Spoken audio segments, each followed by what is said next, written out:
Good evening, good evening. How's it going, everyone? Hope everyone is doing well tonight.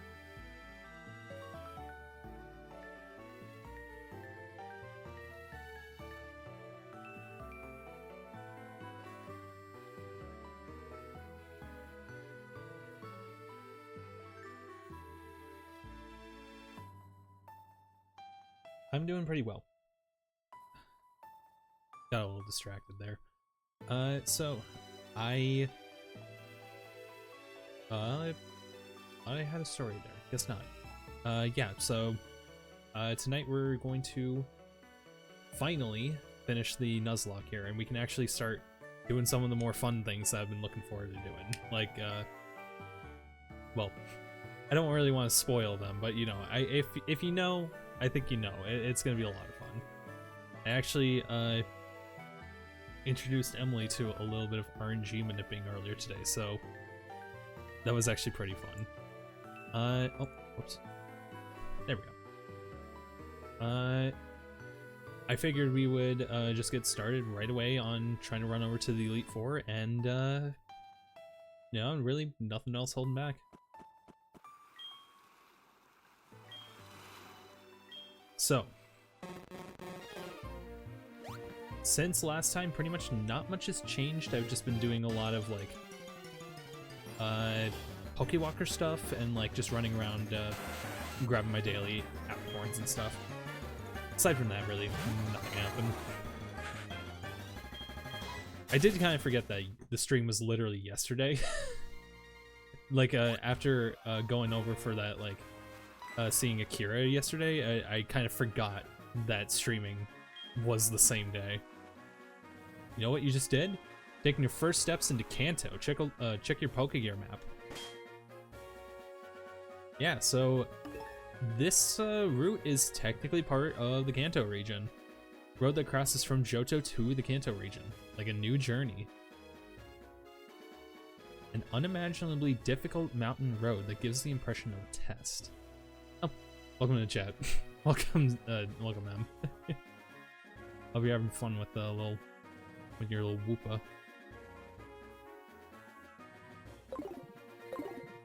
All right. So this is pretty much where we left off last time. So if I remember correctly, we just go in this cave. The link between Kanto and Johto. I actually kind of wonder what's on this path.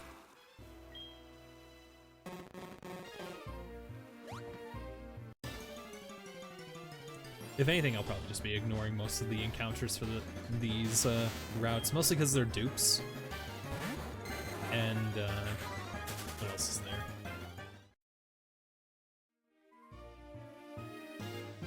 there? There's a lot of dupes, and honestly, I don't want to delay so much of the stream just trying to catch Pokemon.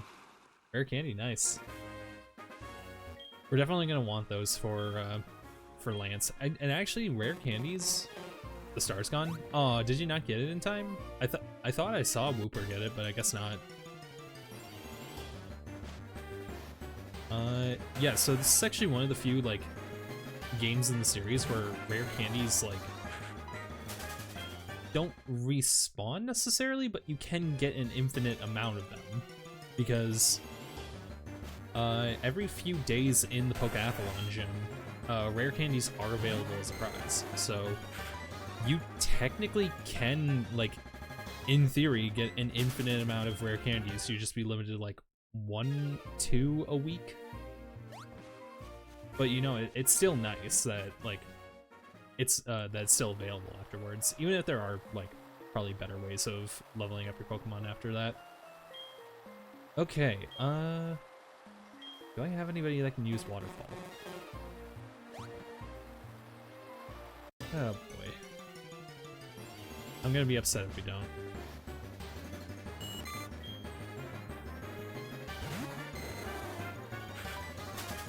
There we go. Mighty Roar. Oh boy. I thought I checked on this ahead of time. I guess not. Oh, just curious. How far away? There we go. Do I just teach it to Noodle for now? I mean, oh, okay, what's it compared to Aquatail? 90, 90, 80, 100. With a chance to flinch, too. You know what? It's a little bit better. I'll take it for now. If nothing else, if we need Aquatail, we always have, Garrett, we always have Jelly. Oh, what was... I saw the Pokegear ringing. Dang it, I missed it. I could never tell what the Pokegear actually was as a kid. I couldn't tell that it was a phone based on the sprite there. So I always thought it was like... the Japanese, like, melon. You know what I'm talking about? Where, like, they have, like, melons that are, like... They have, like, that little T-shaped stem coming out of them. You know what I'm talking about. They're in, like... Not Mario... Are they in Mario Sunshine? I feel like they may be in Mario Sunshine. Moonstone. Nice. And actually, you can probably see, based on the fact that the waterfall is transparent, but there's a hidden little cave right here.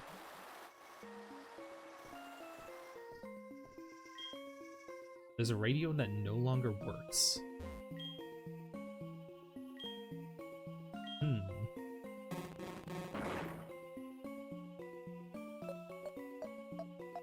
No hidden items.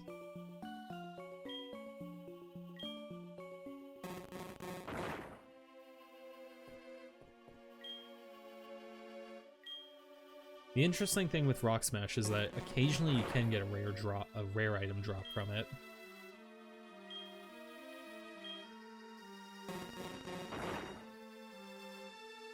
But yeah, that's all that's in here. Noodle is holding something. Yeah, let's take it, see what it is. Happily handed it over. The white mustache into the fashion case. Nice.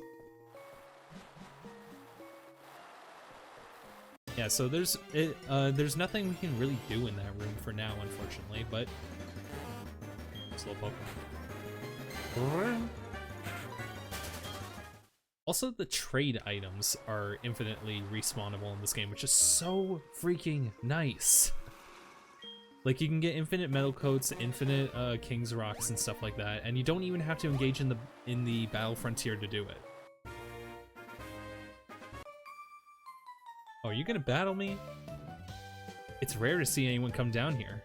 Are you training on your own? Well, I guess you could say that, yeah. Bro, why is your Bulbasaur all the way level... What? Why is it so low level? Manny, come out here. Show this man's what's what. Oh, is my battle animation still off? I thought I turned that back on.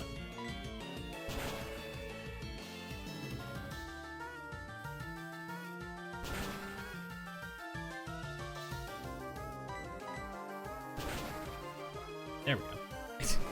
Oh, we love the 1 HP crit. Oh, are you just gonna be the entire Bulbasaur line? Oh boy. Well, at least I always go first. Leech Seed. Oh, okay, we better swap.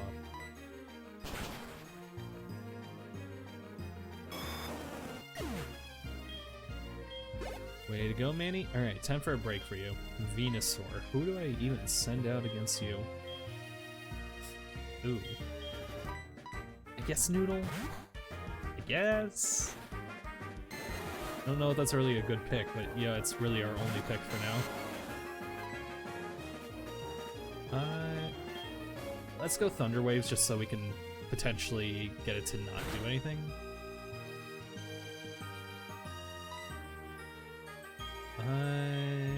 Dragon Rush. Damn it.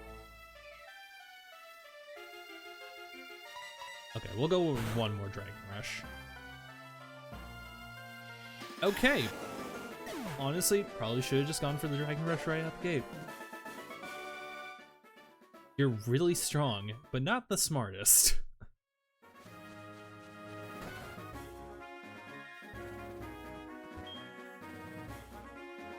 Where are you off to with Pokemon? The Pokemon League? Are your Pokemon loyal enough for you to win? Let me see.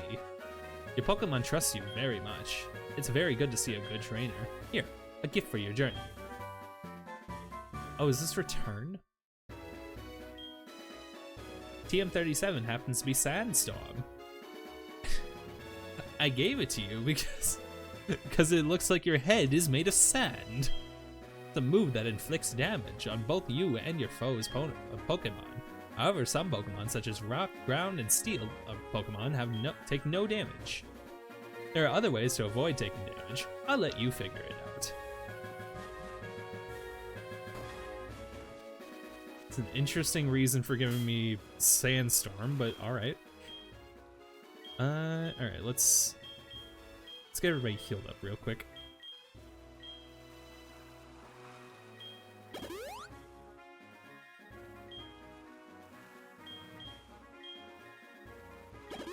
Oh, whoops. Did not mean to use that on Manny.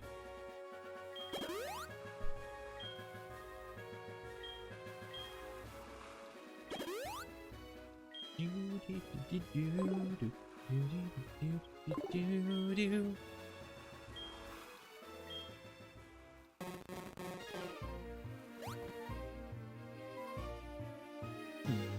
we take the upper road or the downer road?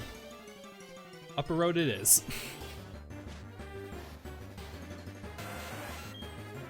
Oh, right, battle animations. I need to remember to turn that back on. The interesting thing though, actually, about battle animations being off is it turns off the cry animation too. So like they don't do their little roar. Oh, I could have avoided you. You look pretty strong. Let me battle you.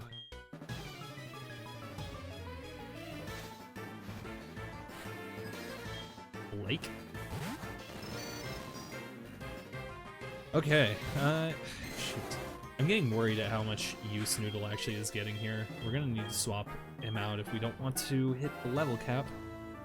Won't be too bad, though. Eggentown doesn't have too much HP, does it? No? Okay, that's perfect amount.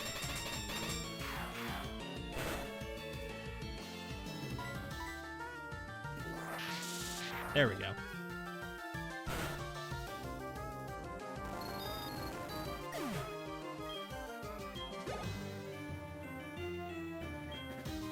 Quagsire, perfect chance for Basil to shine. Awesome. I feel like Basil doesn't get enough chances out here. Also, I just realized Noodle got sent back into the Pokeball, even though they're in the lead. I thought that's not supposed to happen. I thought they were supposed to just sit on the sidelines like Pikachu does.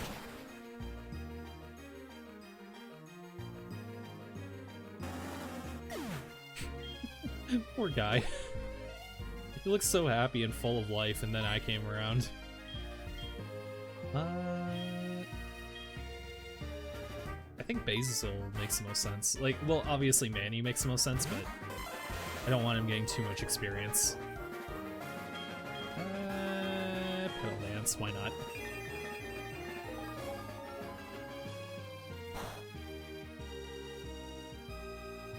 Oops.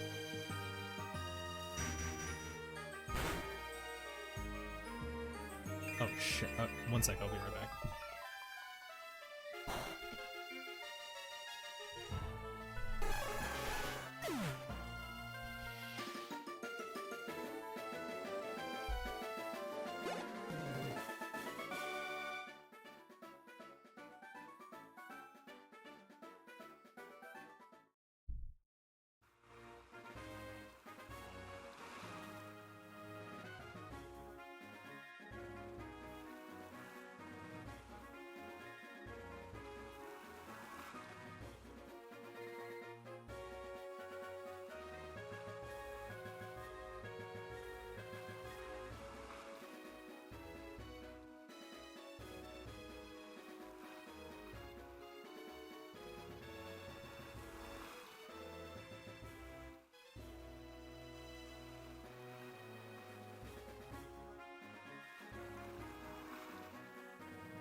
Sorry about that.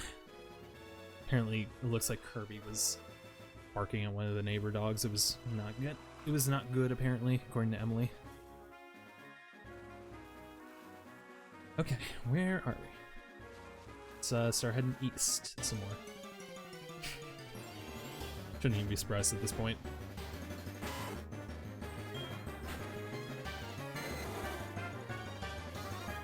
I really should get Basil out in the front.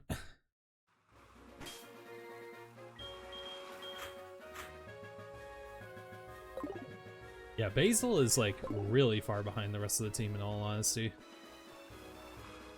Is there a hidden item up there? There is not.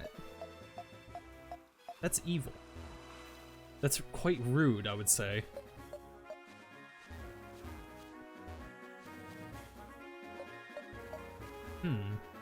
Still a little whirlpool down there. Wonder... There's gotta be something cool over there for you. If it's over there.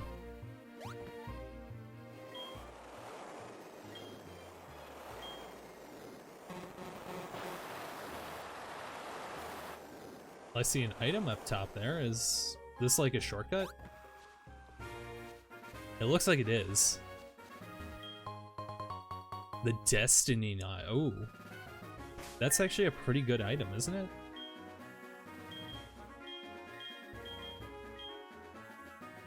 A long, thin, bright red string to be held by a Pokemon. If the holder becomes infatuated, the foe does too. Interesting, so that's like at least like a decent counter to attract spammers, but I don't know if the Elite Four has that. Wait. Oh, Doduo. That is actually a new encounter. You know what? Why not?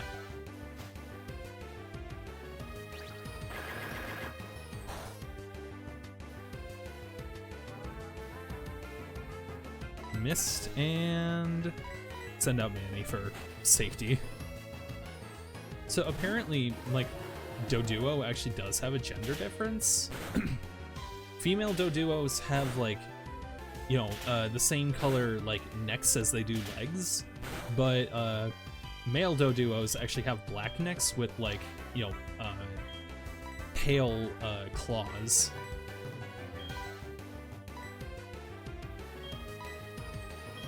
Let's try the Love Ball. I mean, it's a good matchup. 1, 2, 3. Boom.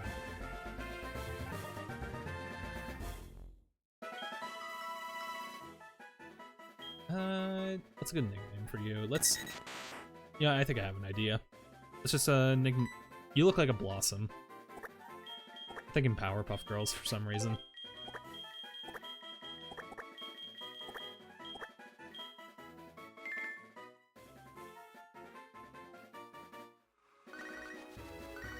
What's up, Brent?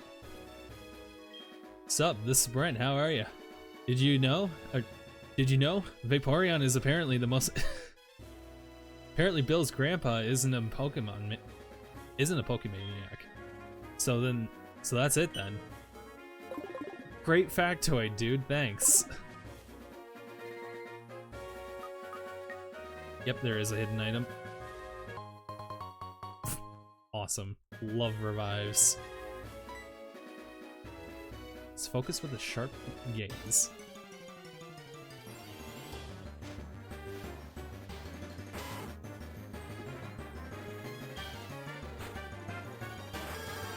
Yeah, so there's actually like a little bit of a storm going on out there, like a snowstorm. Apparently we were expected to get like 5 inches of snow tonight or something. It was a ridiculous amount. Okay, come on, don't do this to me, please. Okay, I was worried that was gonna do way more damage. Let's just get out of here. I'm starting to realize why Basil was not the lead earlier, because he's very slow.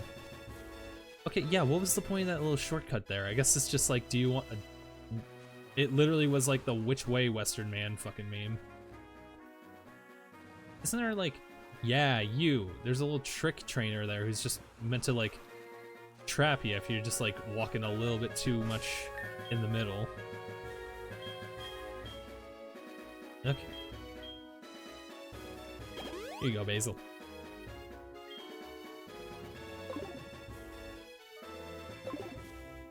There's gotta be something right here.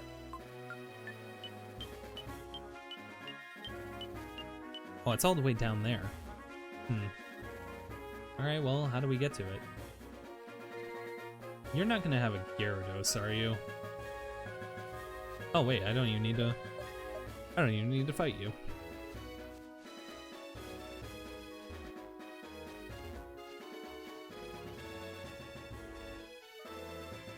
Come on, bud. There we go. Honestly, I just like... I like sneaking past the trainers more than actually fighting them, not gonna lie. Ponyta? This is a new encounter. I don't think we've actually seen a Ponyta this whole playthrough.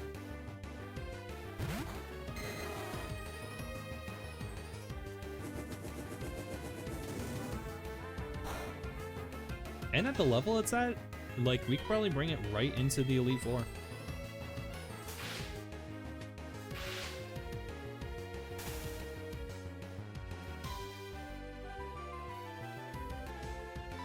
Alright, how much proportionally does Dragon Rage do? Should only do like half, right? Yeah, okay. And since you have Takedown, we'll want to be safer than sorry.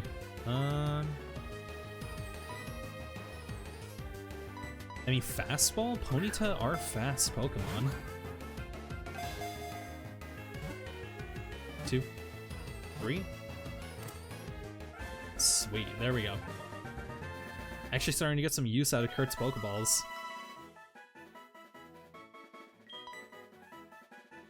I don't know why, you just look like a rider to me. I mean, obviously, it's a freaking pony. What else would why would I not name it? Why would it not look like a rider? I mean, I guess it's the horse. Like, the horses aren't the ones riding. They're like giving a ride.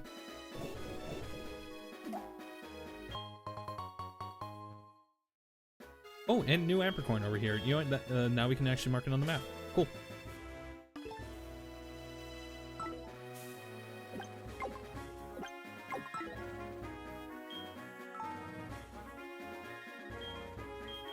Do we have the word blue on here yet? Like, oh, there's boo. Okay, I guess water will have to be it.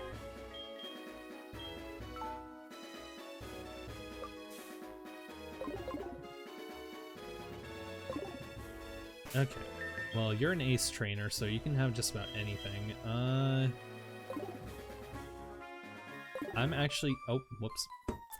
Well, I guess we're gonna fight you. I was gonna go inside this house. Since you come this far, you must be good. I'm gonna give you a bat. I'm gonna give this battle everything I've got.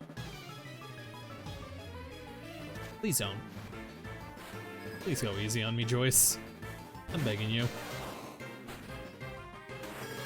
Okay, it's a Pikachu. That shouldn't be too big of a deal as a matchup. We can always just swap to Manny. Worst case scenario, it has like Iron Tail or something. And we double team you before, you know, or we poison you before you got your double team off, so pretty much a free fight. It's probably just gonna be setting up double team for the rest of the fight. Or Thunder Waves. How many Pokemon do you actually have now that I think about it?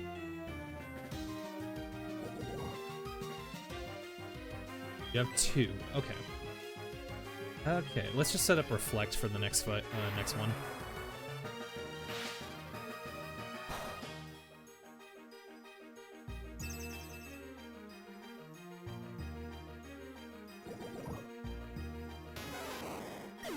Easy as it gets. Good job, Basil. Let's go. And a Blastoise. Ooh. I mean, Basil's strong. Basil's good against it. I'm just worried about, like, Paralyze. Maybe I should have gone with Magic Leaf before, like, dedicating to Petal Dance, but I think I'll be fine.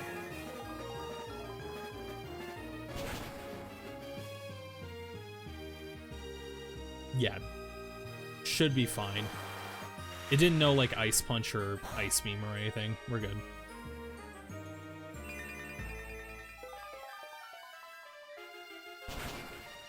Easy as that. Basil Sweep.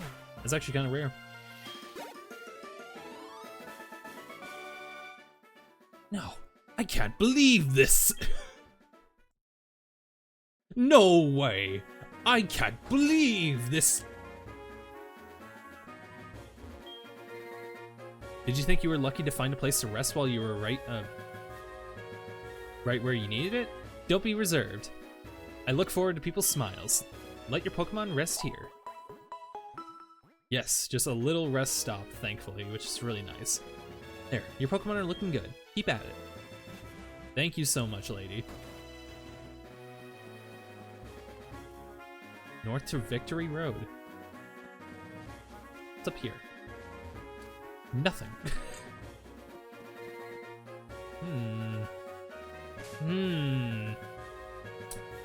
You wouldn't suppose he would have a Charizard, would you? Actually, if he has a Charizard, that'd be devastating. We don't really have a counter to a Charizard. Like, we have Noodle, who has Waterfall. That's it. Let's hope to God you don't have a Charizard. By experiencing tough battles, you gain power.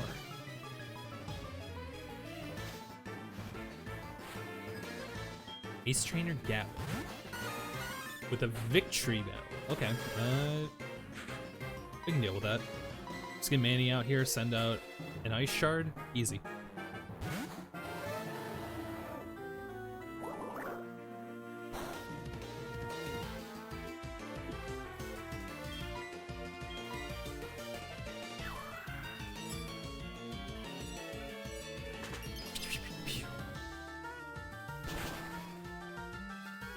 Come on, Manny, you got this. Yes! And a crit, too. Perfect.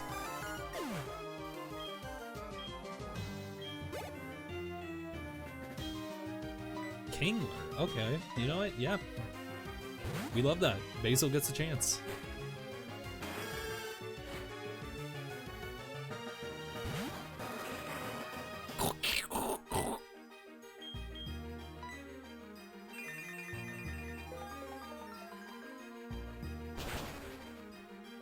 Is that just gonna one-shot? Yeah, sweet. Kingler does have pretty high, like, physical defense, I think. Does it? Actually, no, I think it has high special defense, doesn't it? Flareon, let's get you out of there.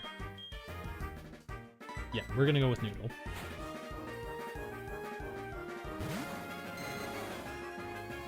Noodle.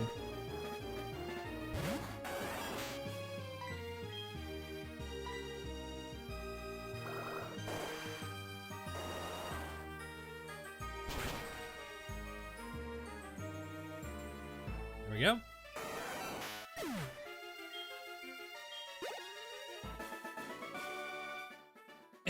Life is even tougher. Whoa, you're tough. I haven't battled that seriously in a long time. Can I get your phone number? I'd like to battle again after I heal my Pokemon. Yeah, sure, why not?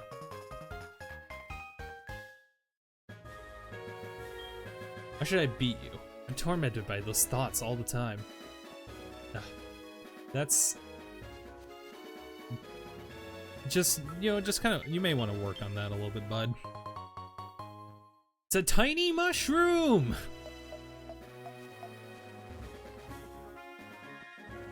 Okay, God, there's too many Ace Trainers here, man. I know it's the whole point, but, like, please don't have a Charizard. Make my final preparations for the Pokemon League.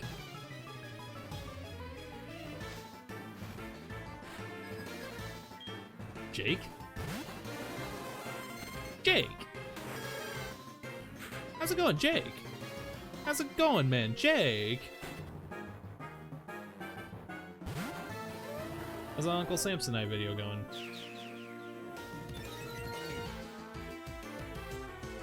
You know what? I take it back. Get out of here.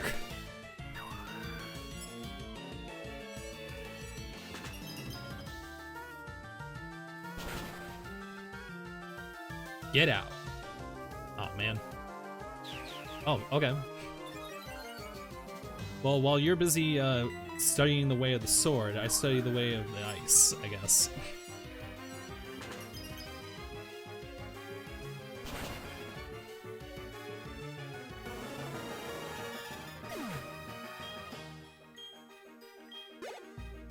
Getting some more experience for Basil, too, is really nice. Oh, and Golduck.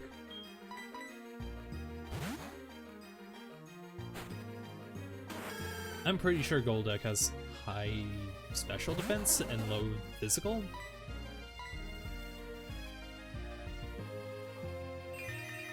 And, you know, it won't matter too much if he misses all of his attacks. Good job, Basil.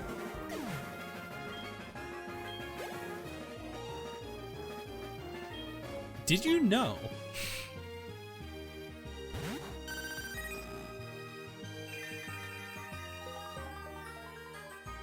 I'm actually surprised that we didn't run into an Eevee on this playthrough.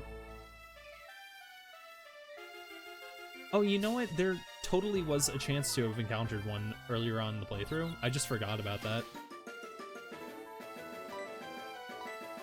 There's actually an Eevee available in Goldenrod City.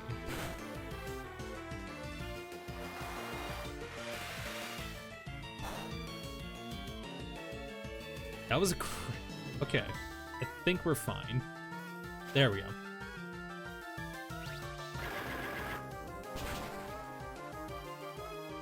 Actually, yesterday when I was at the anime club, when I was at when we were like at like the little club meeting for like watching for the Akira viewing, somebody mentioned a Vaporeon, and all I had to say was, "Did you know?" And everybody was like chuckling. I didn't have to say anything else. Just everybody was like, "Did you know that Vaporeon?" I'm gonna be real. I haven't even seen like the actual full like thing. I've just seen like the first few sentences of it, and I'm like, okay, I get it by now. And I feel like maybe I'm just better off that way. Like I maybe this is like, maybe that's like one curiosity that's just best left in the books. I lost to a redhead trainer. He was really strong, but it was as if he absolutely had to win at any cost. Felt sorry for his Pokemon. Oh, you're colorblind. You're talking about Paul. Hazel, we need you out of there. We need you to get out. Out. Out.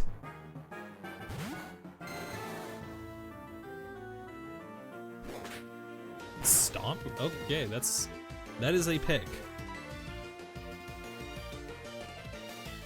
Good luck trying to hit me with Will-O-Wisp when I got shed skin.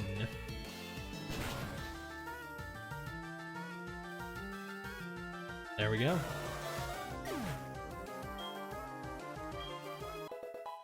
Way to go, Basil.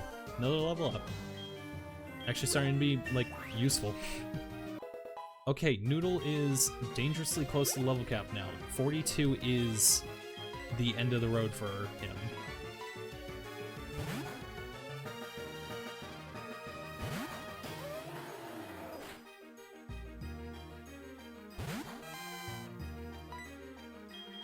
Go Mud Bomb.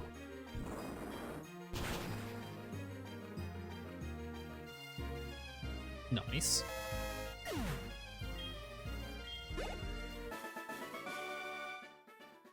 Pokemon aren't tools of war. Well, at least somebody gets it, I guess. You're very good at battling. We should battle again sometime. By challenging a tough trainer like you, I think I can get better too. So how about it? Would you give me your phone number? Sure, why not? I'm sure it'll be pretty helpful for getting experience later on. Hi, Mom! Stole more of my food for berries? Thanks. And we finally made it.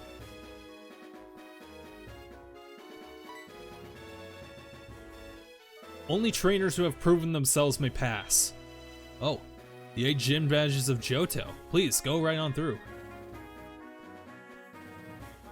What if I want to go this way? This way leads to Mount Silver. You'll see scary strong Pokemon out there. You're not ready for it. Okay, thanks. Hold there. This way leads to Kanto, but the path's blocked for the time being, I'm afraid. Gee, thanks. So actually, I believe, did this spot turn into a flying location? Yes, it did. Okay, so we can fly back here anytime we want. So real quick, what I'm gonna do is I'm gonna go down here, grab this item, Max Elixir. That was worth it. I mean, is it? Shockingly enough, this rock is not a hidden item. There's no hidden items over here. What? Okay, that's actually kind of crazy. Okay, well now that we have the flying location here, we can really quick go back and grab Jelly.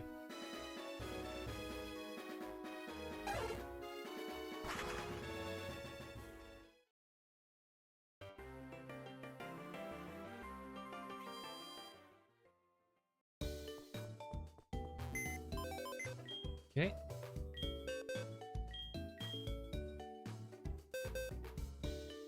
Where are you, buddy? Where are you?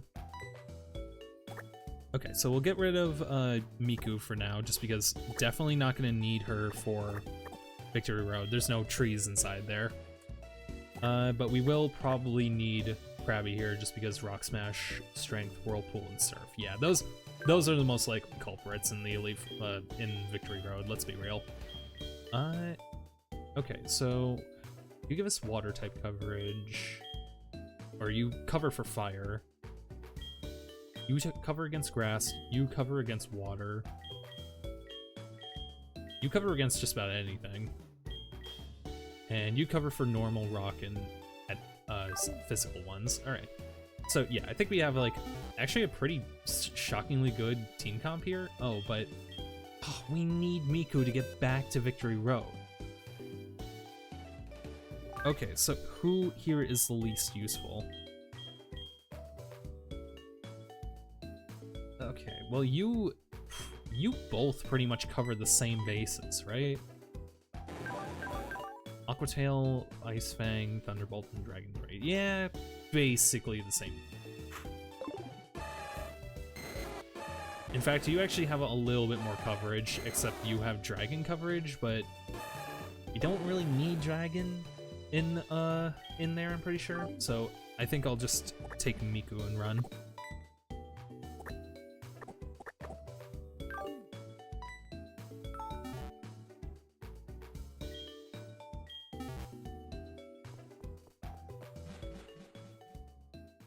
Alright, let's get back.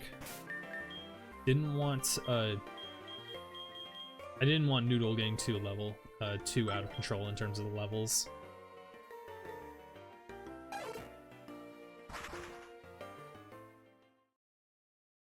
And I haven't been mute this whole time, have I?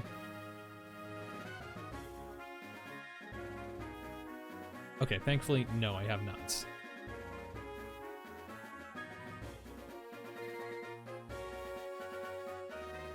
Okay, perfect. I think we are officially ready.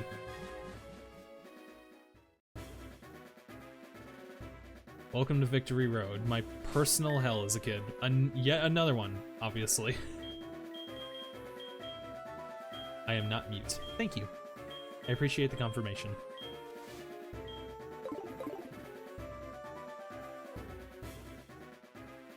Okay. So I'm thinking we'll actually lead with Muscle. And let's get through here. I'm gonna have the dowsing machine on just so that way we can get some hidden items along the way. Because believe me, I just want Victory Road to be a one-time visit if we can.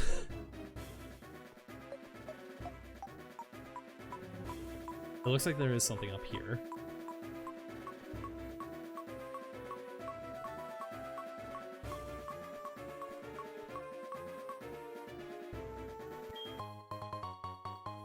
Potions.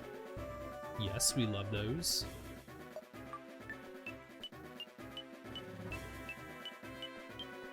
There it is. Full heal. Kind of basic, but honestly not bad.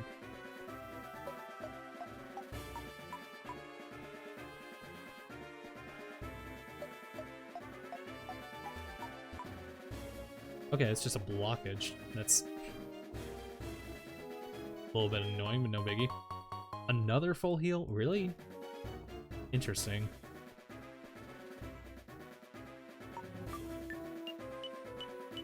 Oh, but at least there is something hidden in this wall. Max potion, now we're talking. That's the stuff we're looking for. Unfortunately, repel, the limits of repel here is going to be a bit of an Achilles heel.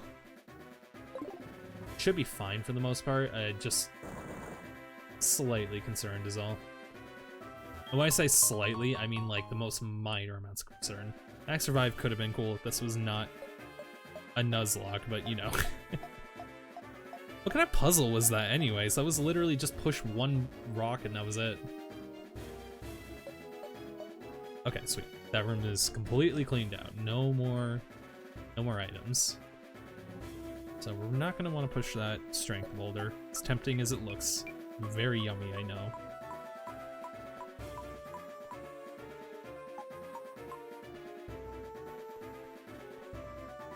Oh, it's gotta be on this rock. Another max revive. That's insane. They really wanted to stock you up for the Elite Four in this game, huh? Some kind of hidden item in that little divot right there.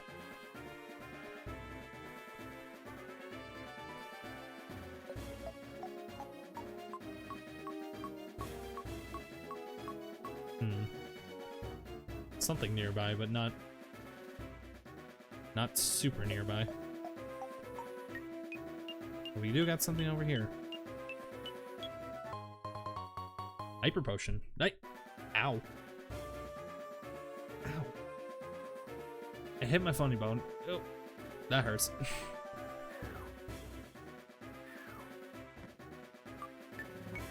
Oh, we're right on top of it. No. Muscle. There we go. So this actually was another puzzle that like confused and pissed me off as a kid. So instinctively, because you know I'm a child, I'm thinking like push the boulder all the way, but then I would get trapped out from the item. I'm like, I want the item. I want the item. Why can't I get the item?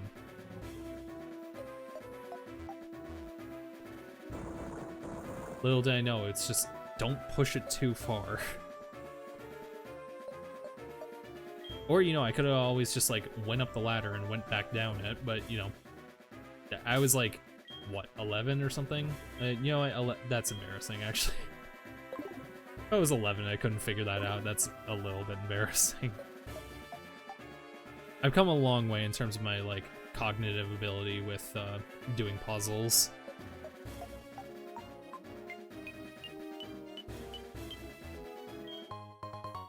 Ultra Ball. Sweet.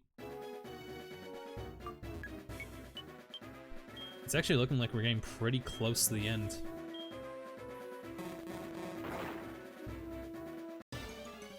Oh, really? Encounter. Okay, what do we get? Geodude, but we already have one.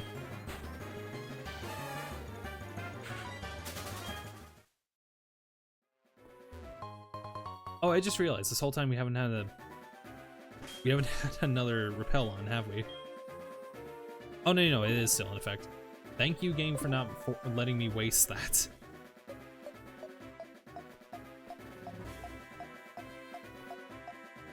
Oh, that is evil. 3 rock smashes in a row right next to the item.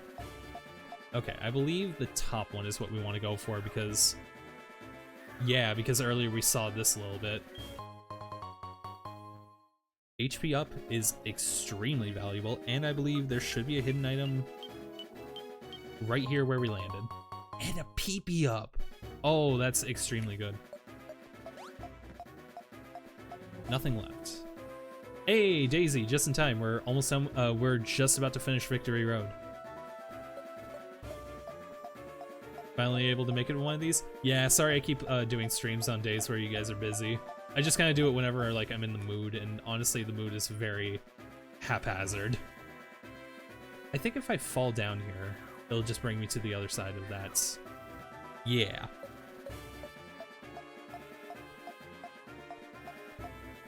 How's your day been, Pippin? Well, my day just got really good. Oh, Earthquake, my beloved. Schedule for like 4 out of 7 days of the week. Yeah, that's fair. Did you like get a part-time job or something? Messing around with a freshly modded 3DS? Hell yeah.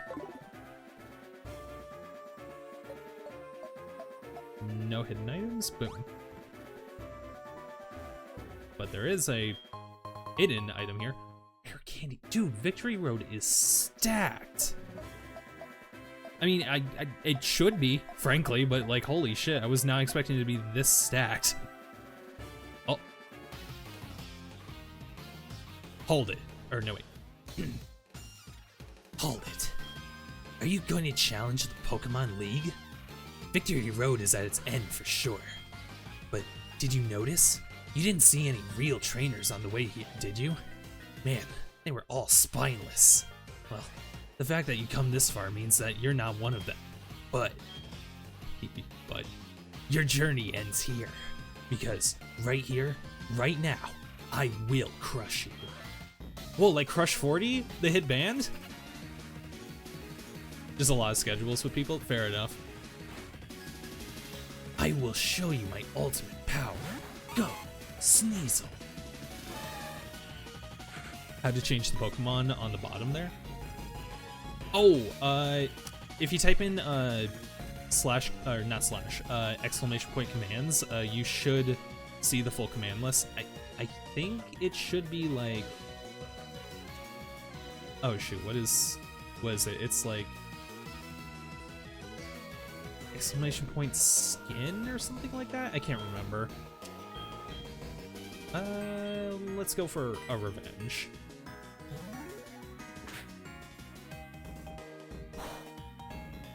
That was practically nothing. But this is gonna hit like a dumpster truck.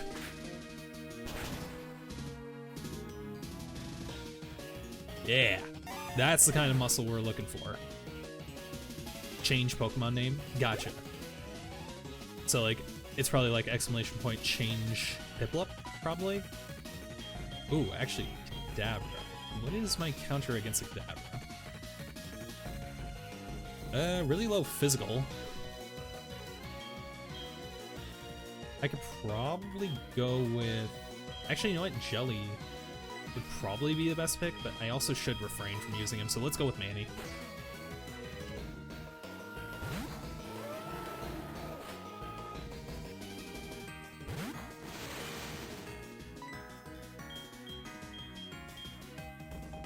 Man, Ice Shard is my only physical one, huh? I do have Fury Attack. Don't use caps? Maybe? I'm not 100% sure. Or, oh, it's avatars, gotcha.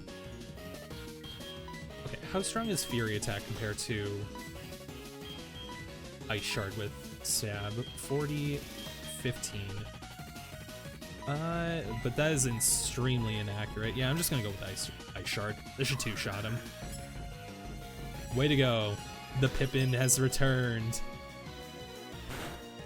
A bunch of these are just like fake little dudes that I just have there for the sake of making it look a little bit more varied.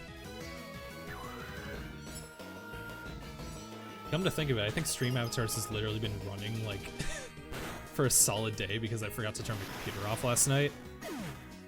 Whoops. Typhlosion. Okay. Jelly. Yeah, no thought needed. Just send out Jelly.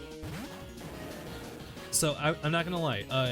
I had the Togepi for this playthrough, and I was very tempted to steal your Togekiss strategy, because I did have a Serene Grace one with a King's Rock, but I just didn't get Aerial Ace.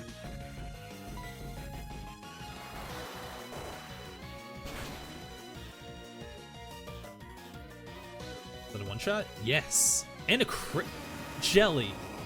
Oh my god. Oh, Air Slash. You're right, it was Air Slash. What did I say before? I know I said something wrong, but I actually can't remember what I said. Okay, Hydro Pump. Oh shoot, I actually can't remember if Jelly has high physical or high special. I think it's high physical. Aerial Ace. Oh, right, Air Slash and Aerial Ace are two very different moves.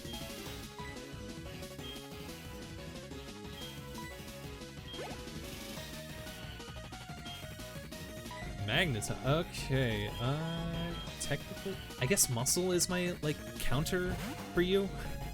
I wouldn't really say it's like a super counter, but it'll be fine. As long as it doesn't use, like, Magnet Bomb, then we should be fine. Let's just go for Revenge. Oh, I should have realized I was going to use Thunder Wave.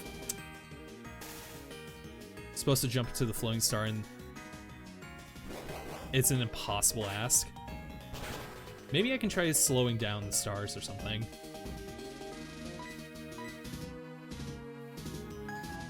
Super... Dude, you're going for the Parafusion? Are you kidding me? One thing you did with your 3DS last night was set up Pretendo? Hell yeah. Maybe we can do like a Pokemon battle or something, or we can mix records. Are we able to mix records using Nintendo Wi-Fi? Although I guess we don't really need that for regular DS games. That would just be for 3DS and whatnot. But I think that does open up the Friend Safari in Pokemon X and Y, so that could be fun. Don't think Pretendo has Wi-Fi for Pokemon games yet? Damn! Well, hopefully they get set up soon enough, because as long as the Friend Safari is out of the game, it is like harder to do. Oh, you don't need Wi-Fi for the Friend Safari? Huh. I thought for sure you did. I guess it probably is just based on your friends list. It's not really based on like active players at the moment, is it? Just checks your friend codes pretty much? Gotcha. Couldn't you technically just put in a bunch of like bullshit friend codes then that aren't like real? I guess that is essentially what Pretendo is, but interesting.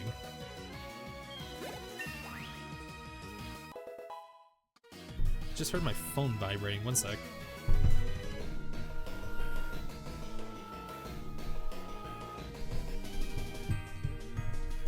There it is. It like fell into a cabinet earlier.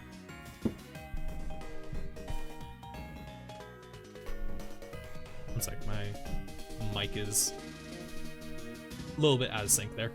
There we go. You like that Shadow has a Golbat and not a Crobat because his friendship is probably shit? I didn't even put that together, but that's such a good detail if that's intentional. Oh, I forgot, Manny is still confused. Should be fine. I see. Seems it wasn't luck that's gotten you this far. Does it have Levitate? It does have Levitate.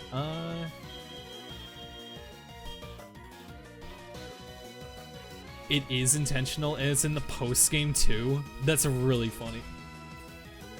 Kirby is like scratching the door. He is going crazy. Come on, Manny. Yes! Dude, Manny is so good at seeing through confusion.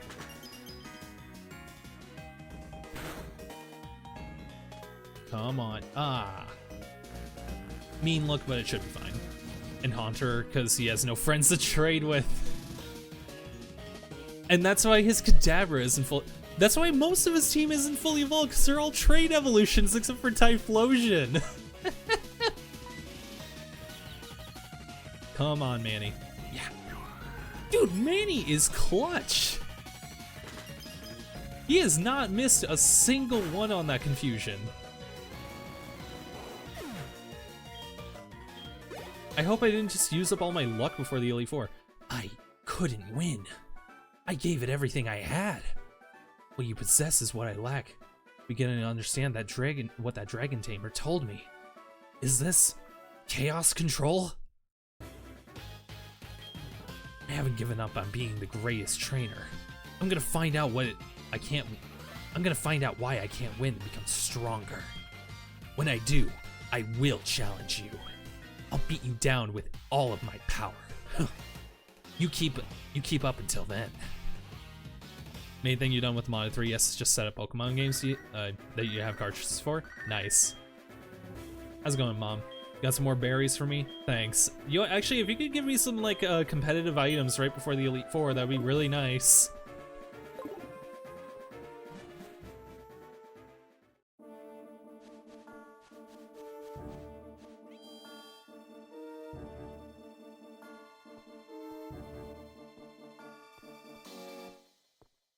This freaked me out as a kid. When I first got here, this was like the biggest oh shit moment like I think I had ever felt. Being a Chikorita kid, it took so long. Finally made it to a stream. Dude, the whole gang is here. We got everybody. M, Daisy, Phoenix. Now we just need Reshi and Aura. Imagine if we get the rare 1% encounter, Naum. Finally finds a little bit of time between taking care of his kids. His kid. Okay, serious question. Who should even be my final Pokemon? Like, I feel like it should be Ryder here, but we literally just got her. Currently on round 185 of the first easy map. Grinding Super Monkey XP? Oh, nice. Are you doing the, Oh, no, you're just doing regular balloons. I figured maybe you were doing the roguelike event that's floating around right now. Which looks like so much fun, I'm not gonna lie. Like, I tried a little bit of it, and like, the strategies for it are a little bit crazy.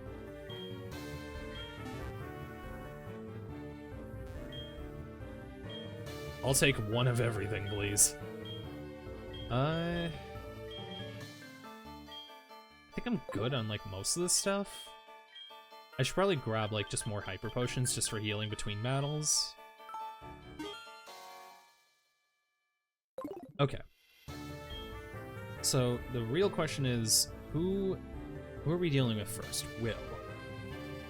Will is psychic, and we're gonna want to grab like a bug type move probably, or a dark type. Isn't the roguelike event paid? There is, so for the full version of it, it is paid for, but there is a little like a free sample, if you will, of it, where you can just like play, you can play like 2 maps or something. Like you can play up to a certain point for free and just to see what it's like. And honestly, I think they slapped the nail on the head with this one. It's a pretty good addition to the game. Ooh, actually, Ice Beam could be really good on Manny, but the problem is that he is more of a physical attacker than a special attacker. If we could get Ice Fang on him, that would be killer. Along with Earthquake, actually. Is Earthquake, like, renewable in this game? Like, can you get more than one Earthquake?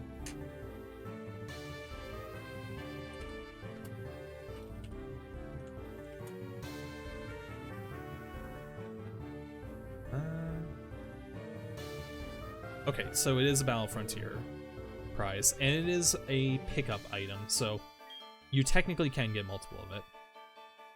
You'd be surprised if you get more than one Earthquake, don't know for sure. So it looks like it is repeatable, it's just a pain to do, because it looks like it's a 1% pickup at levels 91 to 100, which honestly sounds about right. That's what it was like in Emerald, so not too shocking. But yeah, Earthquake on Manny is going to hit like a truck. I actually did EV train him for like high attack. Unfortunately, it does have an attack debuffing nature, which sucks. But with the amount of attack EVs I gave it, it should help compensate for that. Jolly on Mamoswine is rough. It is very rough.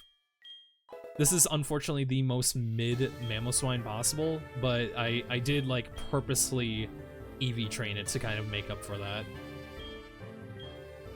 Let's see. Silverwind. So this was actually in the daily lottery in the department store today. So I actually decided to go for that and see if it would be useful. Yeah. You never done EV training in a playthrough, to be honest? That's fair. Honestly, it's so boring.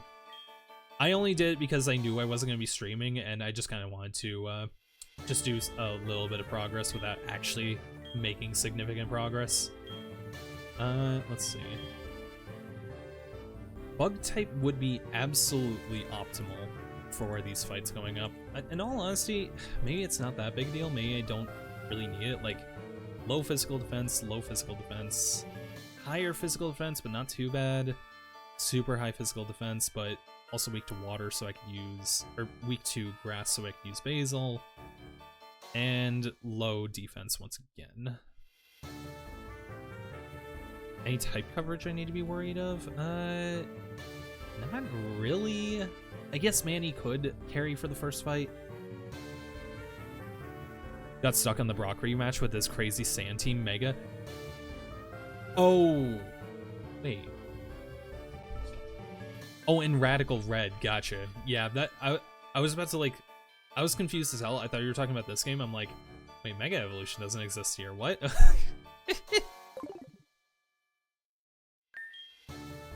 But actually, you know what? Speaking of like rough natures, this is kind of like, this was like my redemption for like the shitty nature that I got on Mamoswine.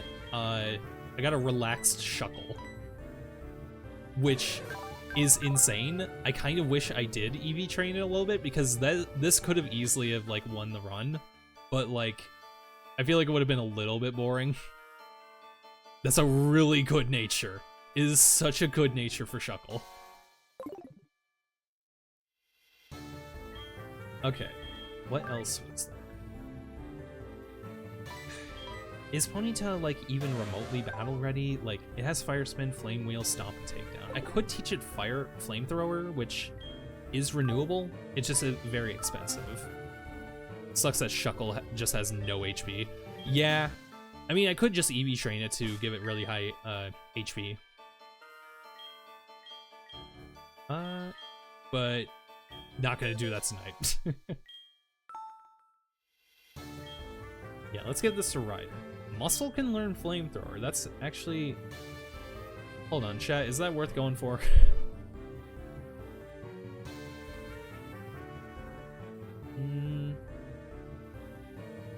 Maybe? Probably not, though.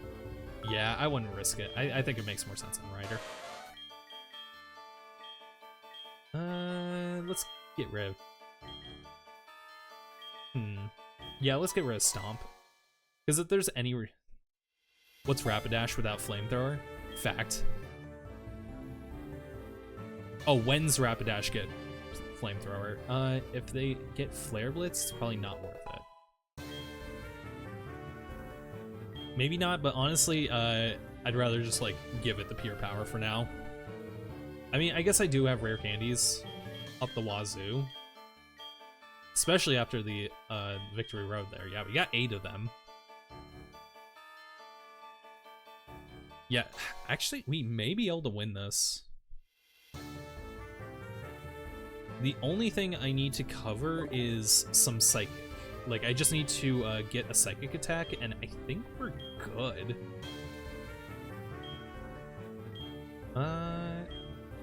Do I even have a Psychic move? Well, I have Light Screen. Reflect, Ah, shoot. Yeah, no, I don't have a Psychic move. I wonder,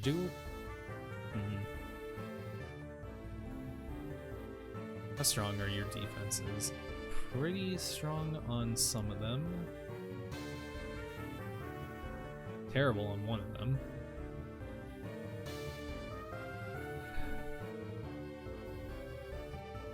Okay, yeah, maybe that is something to actually kind of worry a little bit about. would even be a good pick against you. So not you, not you. No, not you. Guess you? Ryder would probably be the best pick on that one. But then there is Muscle, who would be needed in the very next fight, so that is tough. I'm looking at like Bruno. It's looking like Bruno is going to be easily the hardest one. It's scary being saved from DDTs by permaspikes. Yeah, that's like the moment where I'm like, yeah, okay, this run is pretty much over. Let's just go crazy. Okay, I'm gonna run over to the department store real quick and just grab Psychic, because if we can like place that on pretty much any Pokemon, we should be fully covered.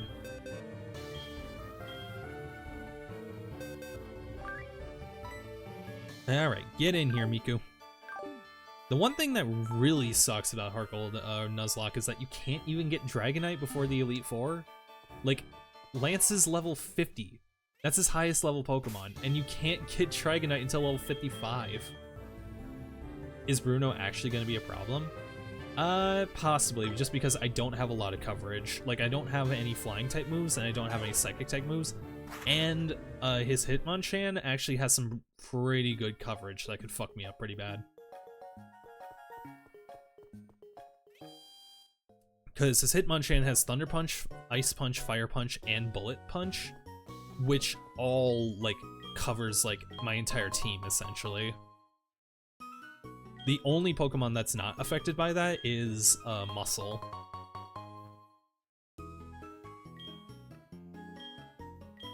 And plus they're all physical with like 105 physical attack and 110 special defense. That's actually insane. Okay, so what floor was the TMs on? Is it on like 4?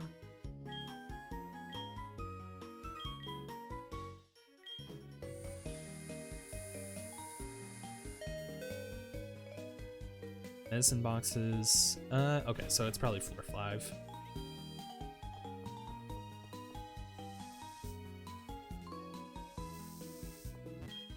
Welcome, what do you need? Some of your finest potions, good sir. Damn, they don't have Psychic in here? Where do you get the Psychic TM in this game?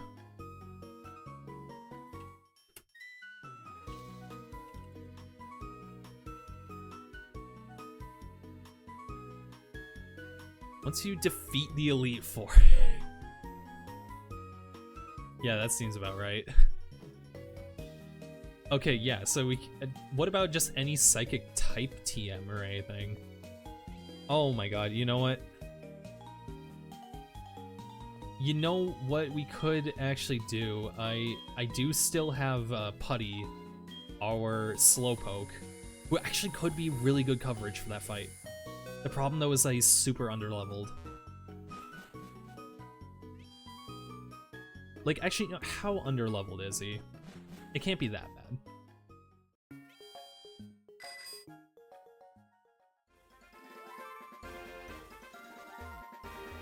Wait, where am I going?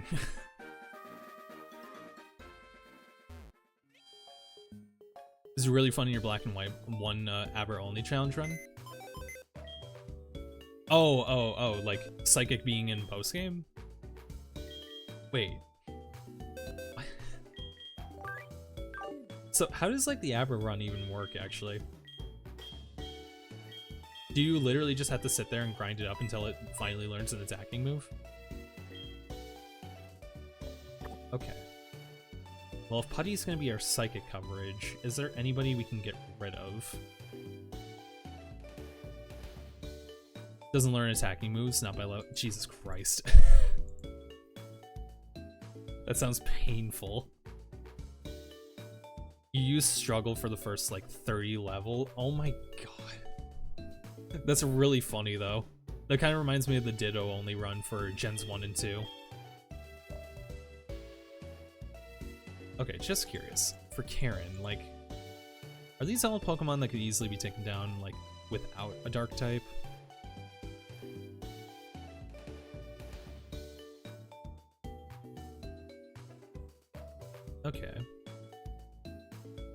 Yeah, just use like Dragon Rage on you. Ice Beam on you. Thunderbolt or Ice Beam on you. Levitate, so we wouldn't even want a fighting type against you. That would be a terrible pick, actually.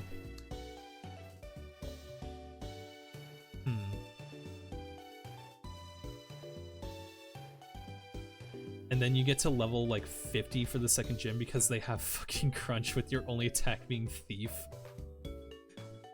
I mean, you may have died, but at least you got to steal their shit from them. Okay.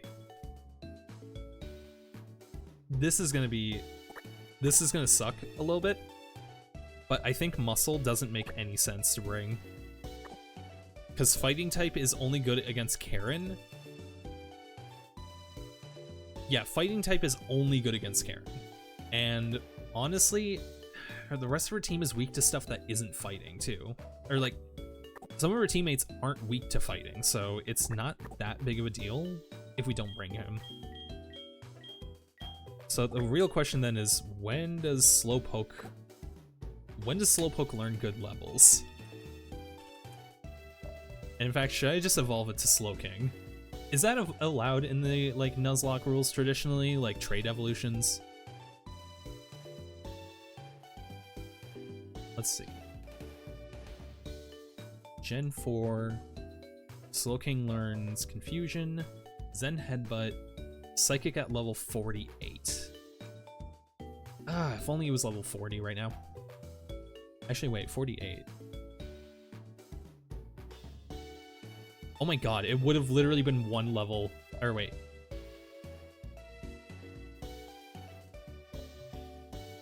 Yeah, no, it would have been 2 levels before it would learn Psychic anyways. Trade evolutions are allowed, just generally don't happen because they require another console and a lot of redundant emulators.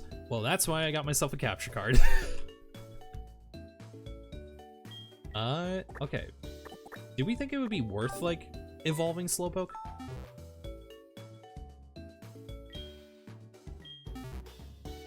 Because I can easily get another King's Rock. Like, the first one I got was from the Pokeathlon. So, like, they're easily repeatable. I guess the question is, like, would I want a Slowking versus a Slowbro?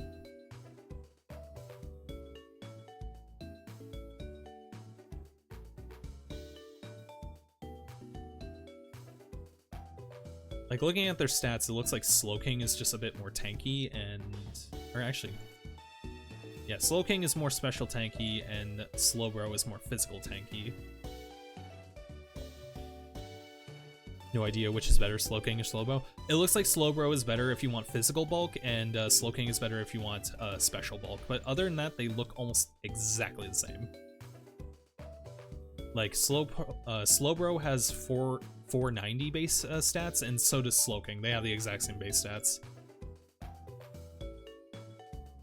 Same physical attack. Same special attack. Yeah, they are the exact same Pokemon, just their defenses are swapped.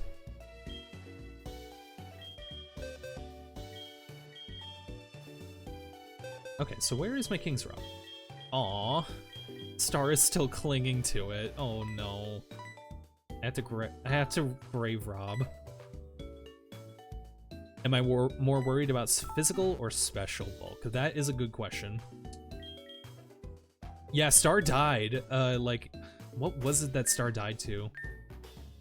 I can't remember, but yeah, it was pretty devastating because Star actually would have been the perfect counter in this situation. Flying type. It would have been perfect. Fuck. That would have made this such an easy clap. Okay, just curious, does Slowbro learn any good moves soon? Yeah, no, it basically learns the exact same moves. And it actually learns Psychic later. It learns at level 54. Jesus. What the fuck? Okay, well, really all I can do is, like, go for Zen Headbutt. Because is Putty, like, a physical attacker? It is. Okay, so in that case, yeah, we probably would want to get Zen Headbutt anyways. So I guess we'll do a little bit of grinding. Hopefully not too much. The movesets were so jank for a long time. They really were. Okay. HeartGold. Zen Headbutt at level 34.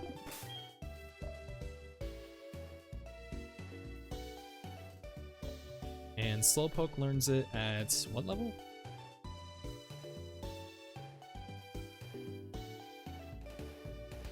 .34 as well. Okay, so it makes no difference.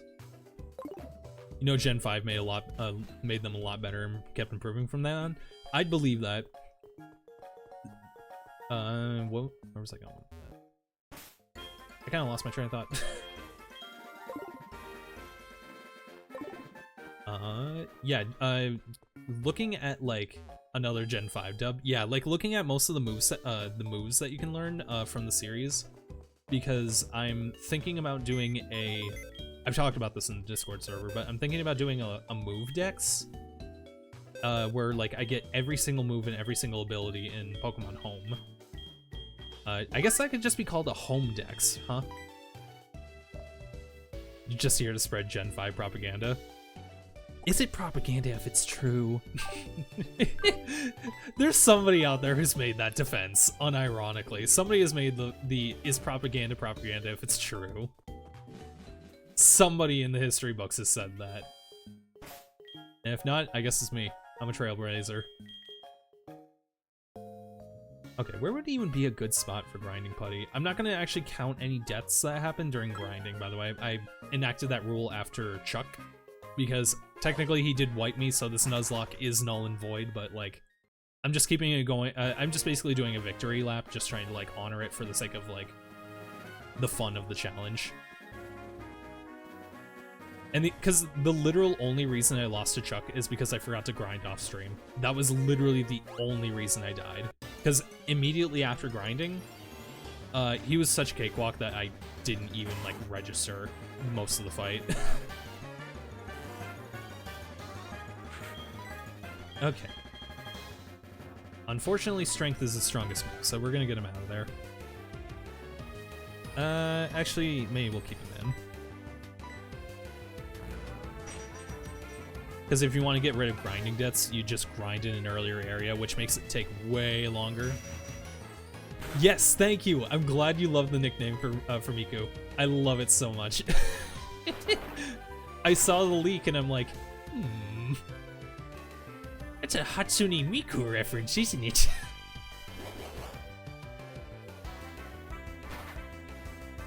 Now that I actually have a 3DS, I can probably do like a Miku stream at some point. Can't believe Miku inverted the leak. Wait, did it actually? Or are you talking like Surfetched? Okay, strength is not doing nearly as much damage as I thought. We're just gonna swap train with Manny for a little bit. If anything, it would probably make the most sense to just put the EXP share on him, and then yeah, the IRL fluid and the Vocalite. Gotcha. All right, I want to see this. How strong is Earthquake?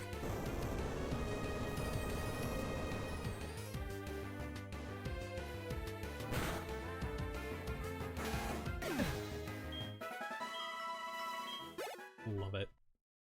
Okay.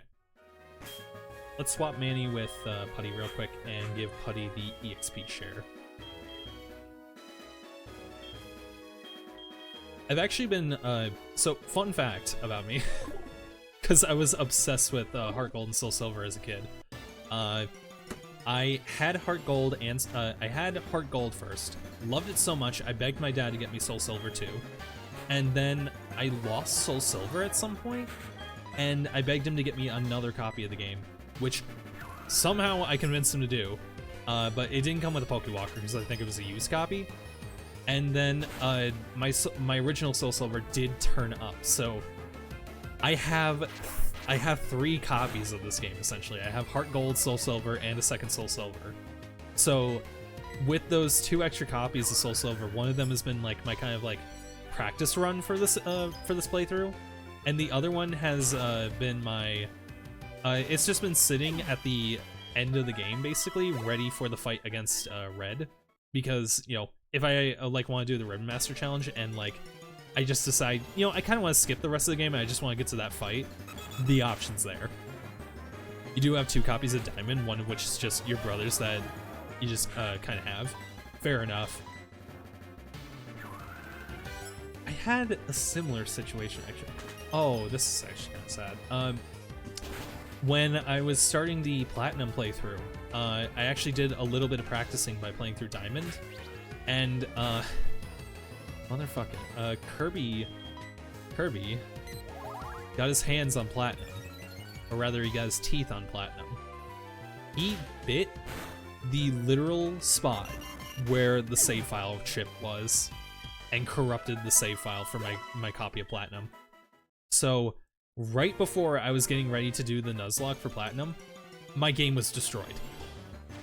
So in a panic, I'm like, well, shit, I can't really afford to buy another copy. Well, where the hell am I gonna find one, let alone like afford one? But I remembered a friend of mine, Jolene. Like, I think I told this. I told the story plenty of times on the Platinum playthrough, but I don't know if you were there for it. Her mother actually like works as a nurse in like works as like a hospice nurse, I think. And like one of the patients who was like emitted from the place, like they had left, and like they accidentally forgot a bunch of stuff. Some of the stuff being a DS with pretty much every like 3DS and DS game of the Pokemon series. So she effectively got, you know, Diamond, Pearl, Platinum, Black 1, Black 2, HeartGold, Soul Silver, like the whole shebang for free, because they needed to just get rid of the stuff anyway. So she was like, all right, my daughter loves Pokemon games, just hand it to her. And so because I remember that, I'm like, please, can I like buy it off you? I need this for like my Nuzlocke. And like she just decides initially, like, I was gonna say no, but then I realized, like, if I'm ever gonna play this game, I'm just gonna emulate it. So like, and I know you're gonna take good care of it. So she was nice enough to let me just buy it off her for like, you know, she was willing to just give it to me for free, but I just bought it off her for $50 because I was like, dude, I am extremely grateful. Just take it. Take the money. I am so happy. So yeah, that's the whole reason the Nuzlocke actually went through.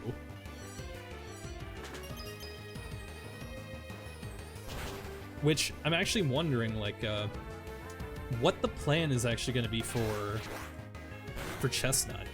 Because, so obviously the plan is we're going to transfer her up to Gen 4. But I'm wondering if I would, like, want to go through...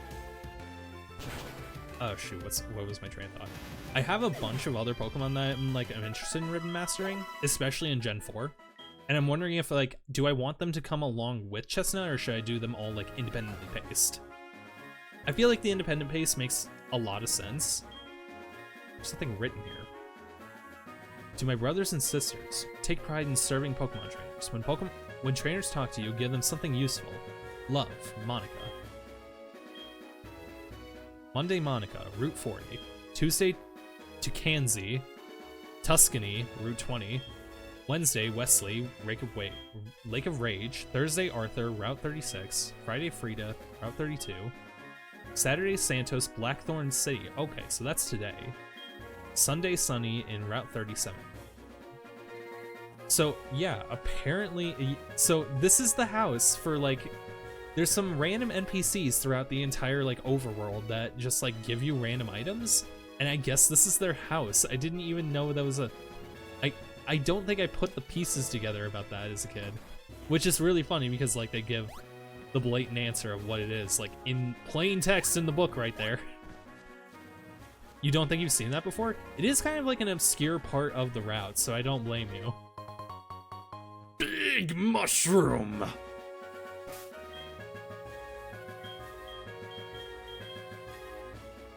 I get... Oh, right, for some freaking reason, you can't fly anywhere on the route here, but you can if you're at Victory Road.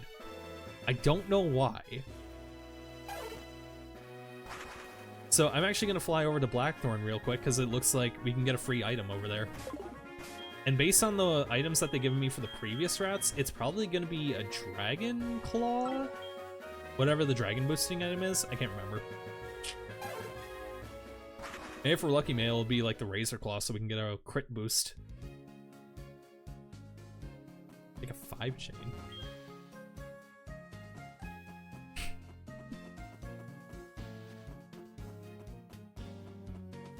Are you? I think that little boy up there is him.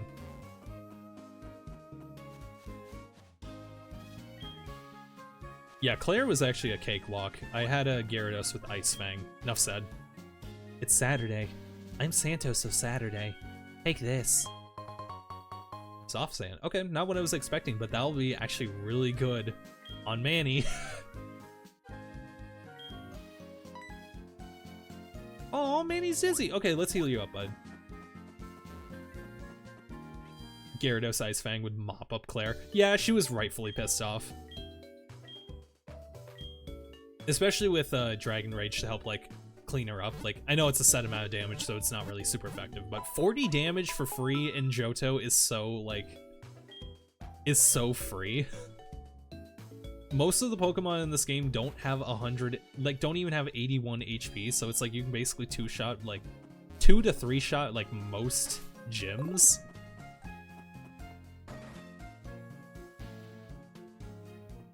Yeah. Okay, so you're the move deleter. I want to see the move rememberer. Because I'm curious, I remember Manny actually had some, like, pretty good moves that I passed up because I needed to do Ancient Power. Let's see. Ooh. But that would only be helpful against the Fighting type gym. That would be helpful against one of them, but you already counter it with Ice Shard.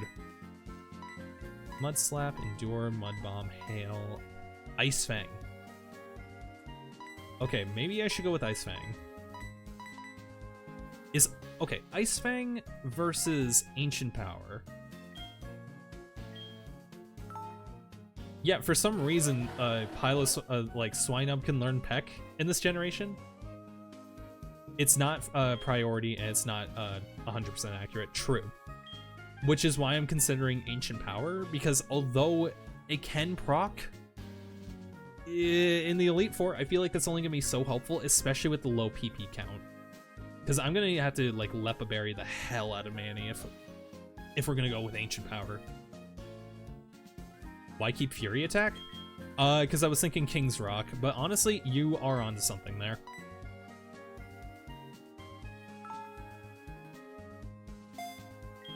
Yeah, Fury Attack seemed like something that would be pretty helpful if I was using the King's Rock, but honestly, I'm gonna get rid of it if I'm gonna evolve Putty, so it ends up really being useless. Good eye on that. Okay, Curse, Yawn, Tackle, Growl, Water Gun, Bud, Pulse. No, we don't need Water Pulse. Soft Sand might help with damage from that Jolly nature. Yes, it's going to help so much. Okay, so we could learn Draco Meteor. Isn't Draco Meteor, like, not accurate or something? Like, I thought there's like a drawback with using it.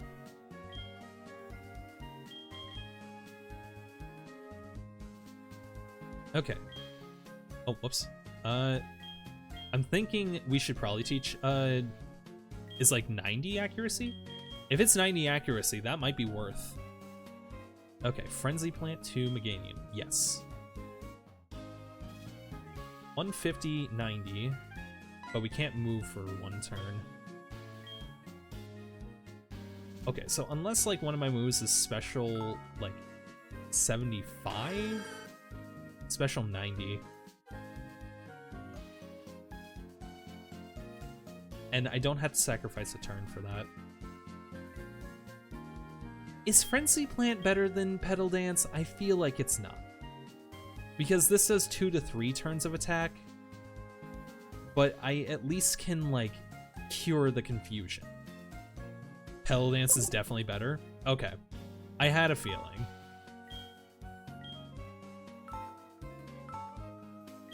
Yeah, we're just gonna pass on that. 90% accurate. Its main downside is -2 special attack after using it. It'll do a lot of damage, so so that can be worked, especially if we like swap between Noodle and Jelly, where they'll both be able to cover for like dragon types. I guess we're just looking at it for pure power. We're really not looking at it for like, we're not looking at it for coverage really, because it'll only be helpful against Lance, and even then it's only gonna be helpful against like, it's gonna be marginally helpful because we literally have 3 dragon counters. The recharge on Frenzy Plant, Hydro Cannon, and Blast Burn hurt them so bad. Yeah, it really does. It, like, if you can like make a play with it, like take out like somebody who's setting up Sword Stance or something, there's something, there's an argument to be made about that, but honestly, for the most part, I would definitely avoid it. Like, it just seems really cool because it's like, oh, this is the most powerful move, but it really isn't. All right, let's try and speedrun Putty leveling up. I'm gonna try and get a lucky egg at some point, but I don't think you can run into, I don't think you can encounter, oh shoot, what's it called? Blissey, not Blissey, Chansey. We don't encounter Chansey until like after the Elite Four. And thankfully, Sturdy is not a thing in this game, so you can't fucking explode me, bitch. Thank God. Draco Meteor also just does good damage in general, so it might be worth even outside of Lance. You are absolutely right. My main concern is just, isn't Draco Meteor, like, you can only learn it from her once and then never again? Because, specifically for, like, the move, the Home Dex challenge, I want to be able to have Draco Meteor available, especially if I want to, like, have Draco Meteor for, like, a competitive team. You don't know, honestly? I feel like that's the case. Like, maybe I'm wrong, but I swear I remember there being some stipulation, like, you can only learn a move from her, like, one time. Maybe that was just a Gen 3 thing, and maybe I'm confusing it with Gen 4. If I can learn it an unlimited amount of times, I'm definitely gonna go for it.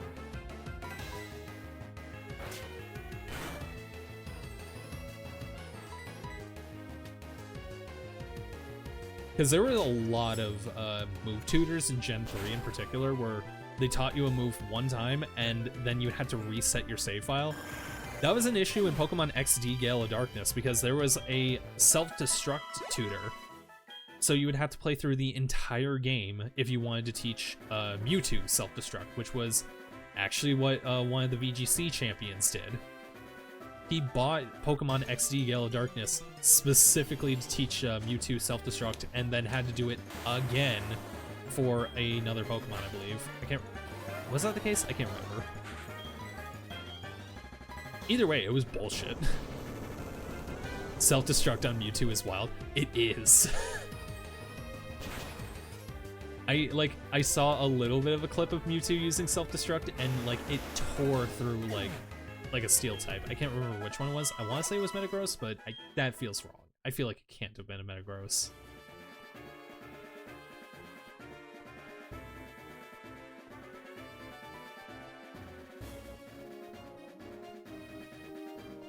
Think you get into Metagross? Like you like using self-destruct on a Metagross to absolutely wipe it? Oh. Are you technically a new encounter? I mean, I don't need you. But do I... But I kind of want you. I love Donphan. There's something about its design that I just absolutely love.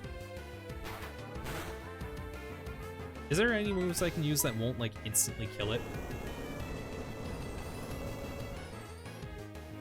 Come on.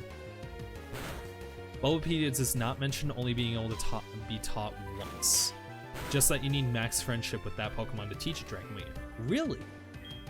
If it's just max friendship, then that's free.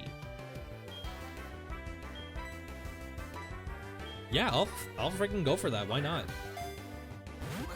I hope I have max friendship with Noodle. I'm pretty sure I do.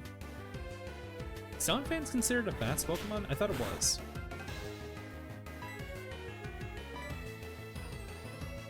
You're male, so Love Ball won't be helpful. And let's just go with Ultra Ball.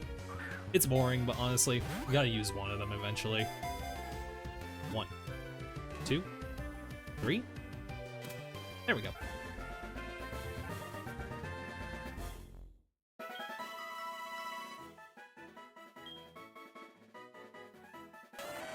Sharp claw, it has sharp, hard tusks and a rugged hide. Its tackle is strong enough to knock down a house.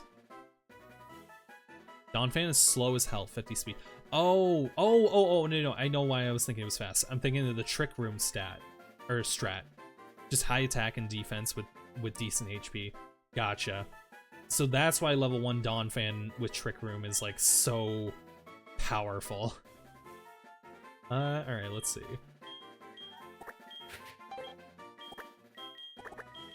Denny.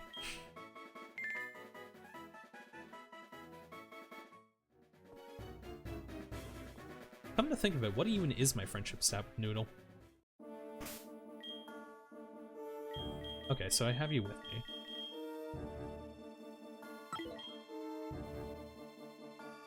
Alright, old lady. And you know, I'll actually save and like check with her if like I'll save, learn the move, and then check again if I can learn it. Because if I can learn it again, then I know for sure that it's not consumed.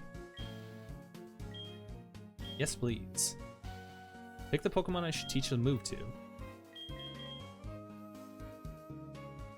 I will teach Dragonair a move. Draco Meteor. Perfect. And I think Dragonair has decent special attack. I can't remember. Okay. That would actually increase the accuracy. Oh, right. You have a lower special attack stat. Oh, that sucks. That's really rough.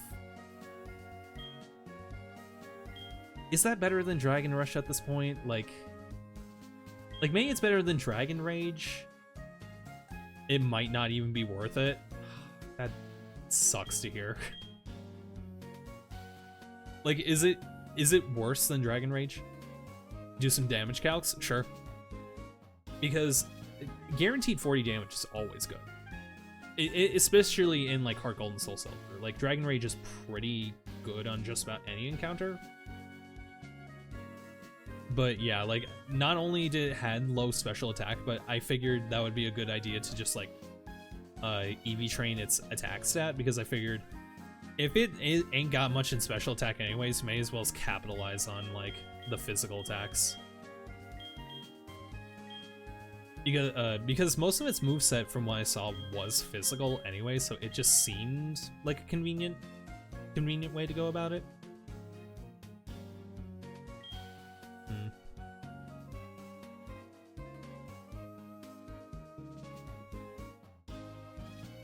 Oh, you know what? Actually, I just remembered.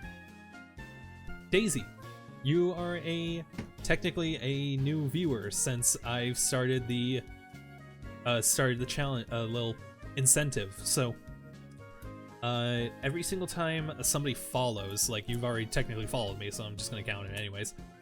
Anytime somebody follows me on the channel, I'm gonna open up a trading card pack that Sarah gave me at the wedding. So I'm gonna be opening this 2023 pack of Trick or Trade. So yes, I just want an excuse to gamble. I had all these cards laying around, and TGC Pocket has gotten me really into the cards lately, so I'm like trying to I'm like actually getting into the physical cards now. So you don't need to open a TGC Pocket pack, by the way? Oh, you do need to open one. Gotcha. Sounds good. All right, let's see what I pull from yours. So Ghastly. Okay, that's not too bad. Because I do have a couple Gengars, so being able to evolve into it will be nice. Put 1 damage counter on your opponent's active Pokemon. Okay, that's actually a pretty good starter. Okay. Oh, shoot. Whoops, dropped it. I got a Trevenant with the ability Elder Tree Barrier. If this Pokemon is knocked out by damage from an attack from your opponent's Pokemon V, whatever that means, your opponent can't take any prize card from it. And it knows Giga Impact, which is 150 damage? That's insane. And it's got 120 HP too. Okay. That's pretty good DPS. niche ability, but the damage is pretty good. I feel like you could pull that out on somebody and like kind of surprise them. Another graveyard. I actually got one of these a little while ago. Does 10 damage for each psychic Pokemon in your discard pile. In the discard pile, huh? So are you like only good for like as like a comeback Pokemon? Draco Meteor does about like 50% more damage than Dragon Rush. Wait, seriously? Oh, well, it does about 40% more damage. Useful ability if a bit outdated because V Pokemon are out of the meta. Damn. What even are V Pokemon? I'm like completely new to the card games just because of Pocket. Let's see.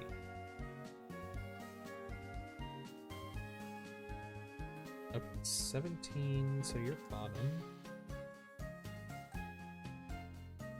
Actually, come to think of it, oh, one of these were a different set.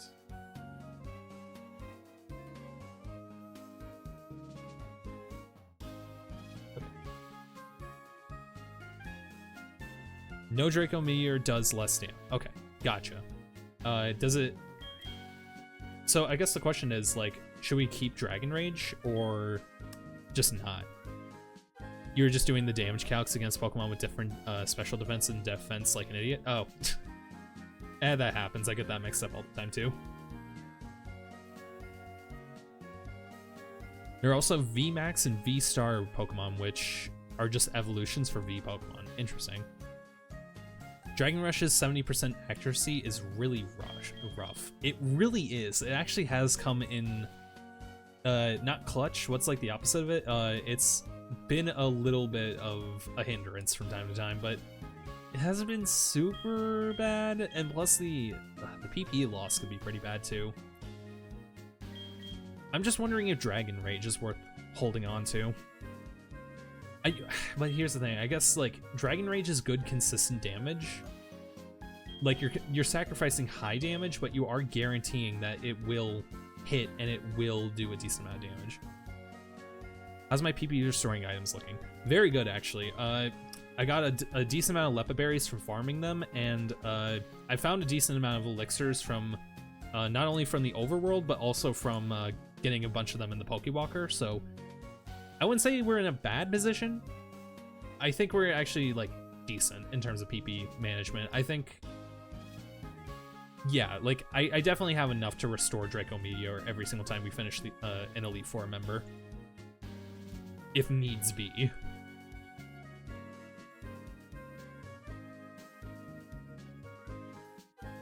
The one thing that really freaking sucks is like the loss of like stats that we have on Dragonair compared to Dragonite.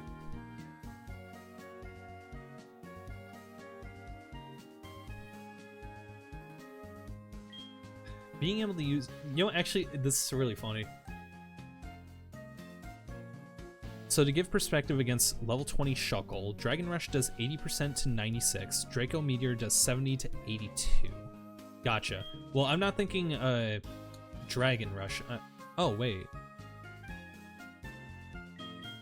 Oh, wow, yeah, that hardly does any more damage.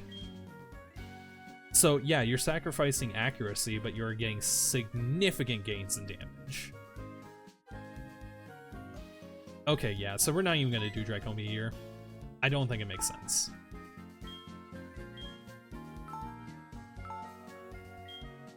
Like, do I have another Pokemon that can learn it? Like, if Jelly the Gyarados can learn it, that could absolutely destroy. But then again, Gyarados is also physical attack. Draco Meteor also just would need to be swapped out to get the damage too. True.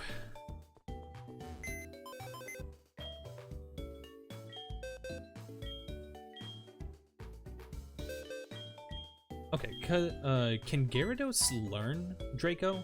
I forget.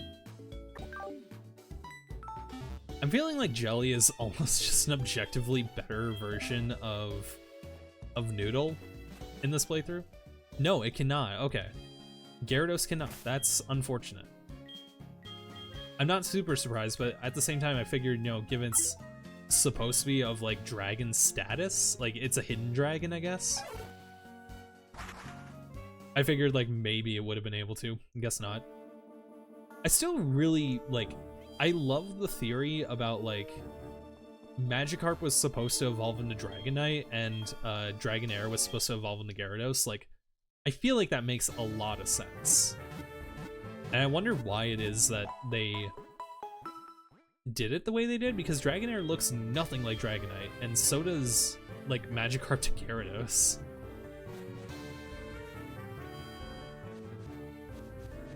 Okay, what level is Putty again? 32. Okay, so you just need 2 more levels. That shouldn't take long at all. If we're really feeling, like, down from it, I can easily just, like, rare candy. But so far, I'm just kind of having fun talking. The only non-dragons that can learn Dracomir via tutor are Mew, Arceus, and Silvally. Wrong. There's another one that can learn it. It's Mew. Take away his internet card now. He was wrong. And then Jirachi gets it through an event. Which event? I kind of want to take advantage of that. That sounds actually kind of cool.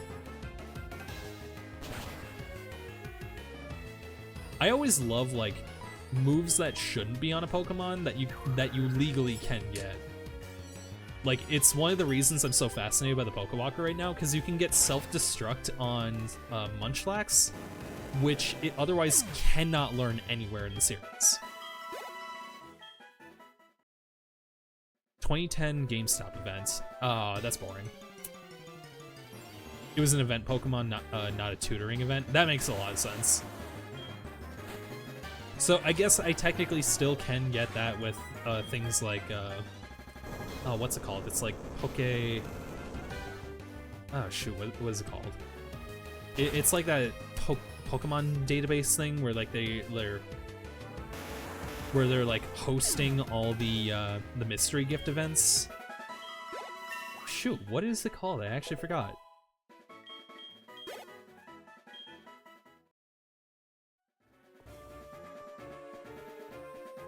Pokebase? Something like that.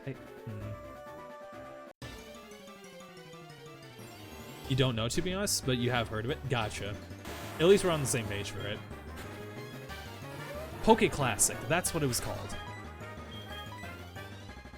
On the topic of event Pokemon, let's hear it. I'm actually really looking forward to getting my 3DS ready for the events and stuff. The hardest part is trying to set them up for, like, the shitty security thing, because apparently you have to like do a type of security method on your router that it probably doesn't even support because it's so at risk of being easily hacked. Oh, we could have gotten a Rhyhorn. I mean, I'm happy with the Donphan, honestly, but that could have been a really nice pick even for the Elite Four. I actually did do a test at the previous apartment with Poke Classic server, and I was able to connect to the GTS, which is awesome. If you wanted with a 3DS, you could technically cheat to finish the living decks, but you don't want to do that given ZA might have the Pokemon you need. Fair enough, honestly. Never had trouble connecting your 3DS to any internet. Oh, no. So the problem isn't connecting the 3DS to the internet. The problem is connecting the original DS, specifically Gen 4. Gen 5 is able to support WPA2, which is like the modern encryption method, but Gen 4 doesn't support it at all. It's like completely unfamiliar with that type of networking. So you have to use the outdated, I think it's just WPA connection method, which is extremely vulnerable. You can brute force it like in literal seconds. But, you know, as long as you're not living near, like, a notorious hacker or something, you're probably fine. Didn't have trouble with the DS. You must have, do you have, like, an older modem or something? Or, like, an older router in particular? Because, like, every single router I've had to set up, specifically with Gen 4, was not having, like, an easy time with it. Gen 5, no problem at all. Like, it's able to support the modern security method, so it's no problem. but Gen 4 in particular, it just was so finicky the entire time. When you were a kid, you might have had an older one, definitely not an expensive one. Well, yeah, but I'm talking about like these days. Like, have you ever connected to the Poke Classic server? Because like with the original events, you probably did have the exact internet methods that you needed when these events were new. But like, I'm talking like nowadays for the reruns of these events. Which I'm actually surprised Nintendo doesn't do as like a throwback. You haven't connected a DS to the internet in such a long time. That would do it.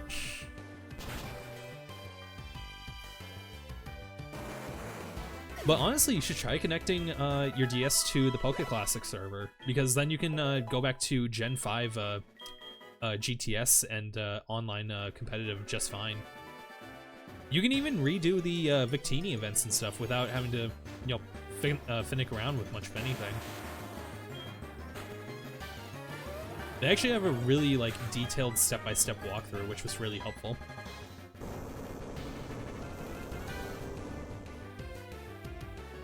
I'm wondering if I should turn off battle animations for the grinding, but then I'm gonna forget to turn it back on for the Elite Four. Let's be real.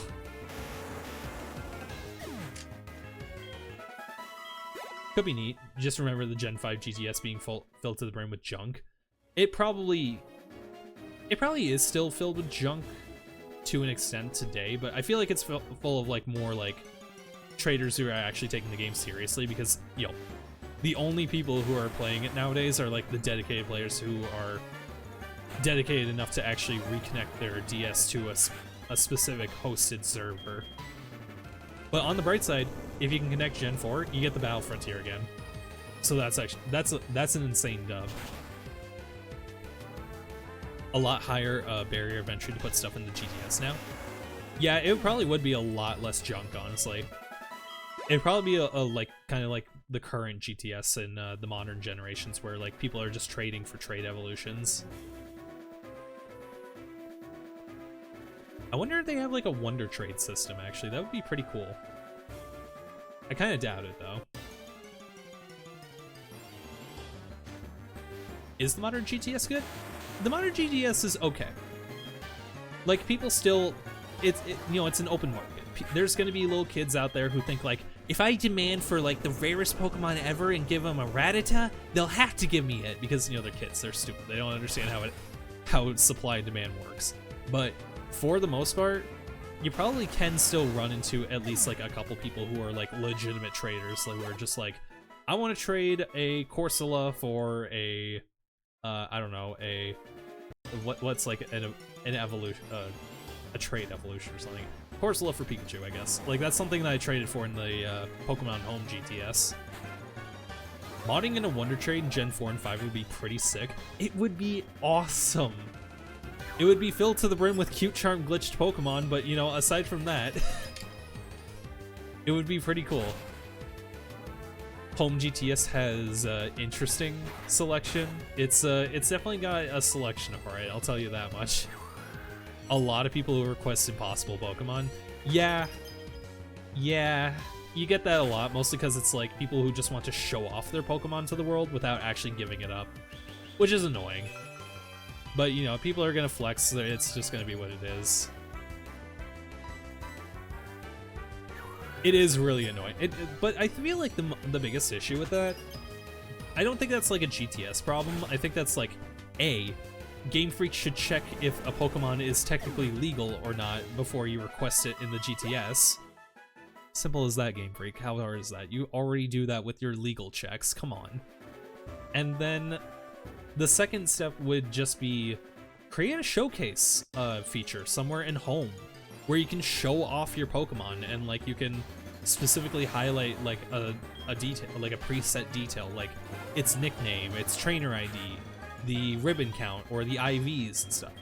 Like, you know, limit it to that stuff where the creator has like only so many things that they can actually show that's offensive and whatnot, you know? A showcase feature would be so fucking cool. That's what I'm saying. Especially with the Ribbon Master Challenge, like, blowing up in popularity. Imagine being able to show off, like, a showcase of Pokemon that all have ribbons, or Pokemon, like, the same Pokemon, but is stamped from different origin areas. Like, that would be so cool.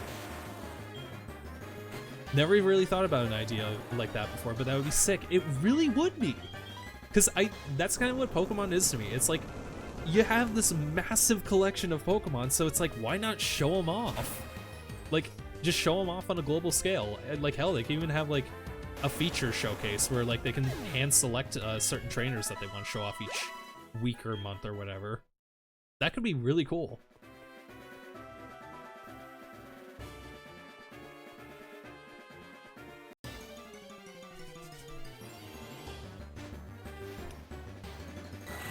But unfortunately, like, this is definitely a request that's falling on deaf ears. Like, we have 3 people in here that aren't, like, that have no ties to Game Freak.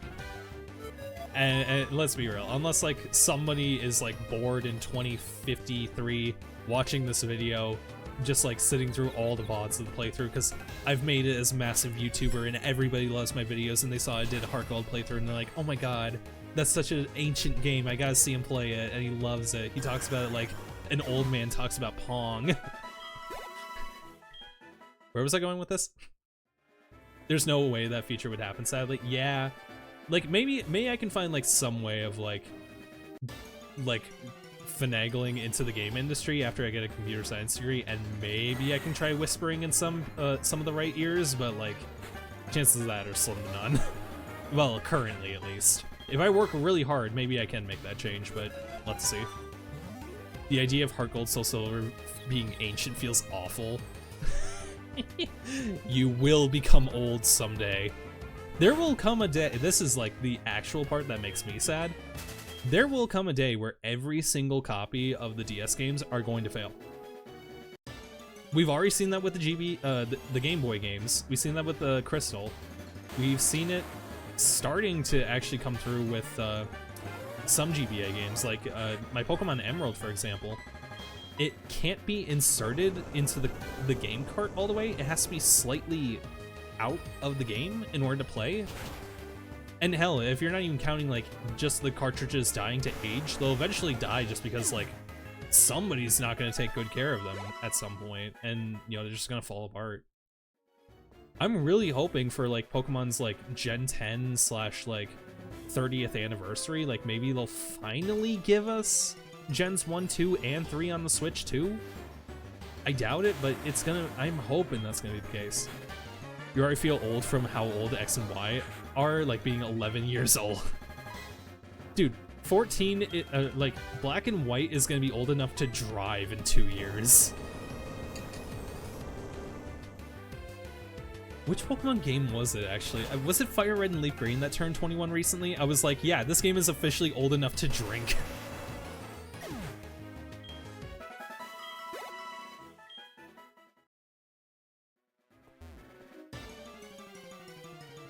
Which, speaking of...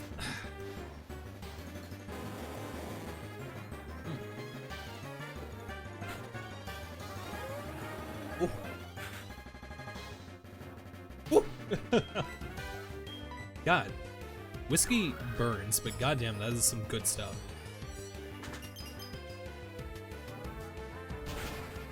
Yeah, Fire Red and Leaf Green is 21 years old. I actually feel kind of happy the fact that I happened to play it on the 20th anniversary, like for the Living Dex. Complete coincidence. Like, I was not intending to do any like in honor of the game's anniversary or anything. I just like, I saw Sir Toastito's Ribbon Master Challenge video, and oh shoot, what's his name? The guy who did all the shiny Pokemon in Pokemon Coliseum. I watched both of those guys' videos, and I was like, I really want to do a Ribbon Master Challenge. This looks like a lot of fun. Like being able to get a shiny Sudowoodo in Coliseum and then getting every ribbon on it. Yeah, that seems like a great way of like that seems like a really good like final victory lap for the Pokemon series before, you know, Bank potentially shuts down in the future. Ruby and Sapphire are 22 years old. It is so sad to think about. Emerald is like, what, 20 now? Like, Ruby and Sapphire are halfway through college. Oh god, Ruby and Sapphire are further in college than I am. Or actually, no, they're done with college. They just graduated, shit.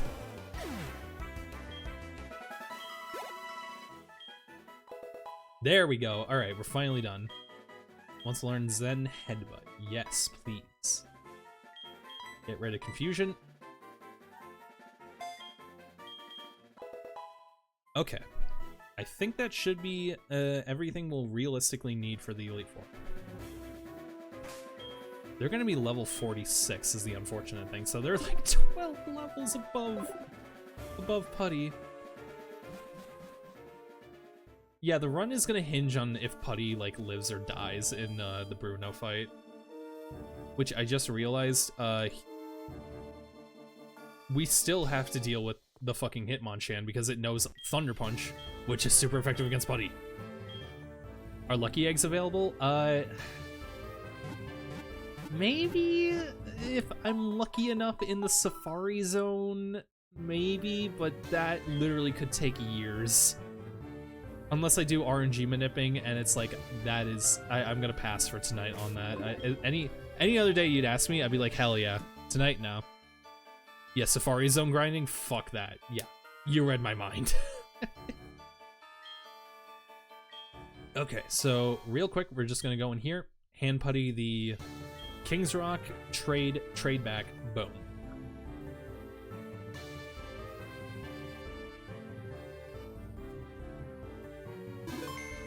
It's gonna be a shame not being able to take advantage of the King's Rock, but I think it'll be fun.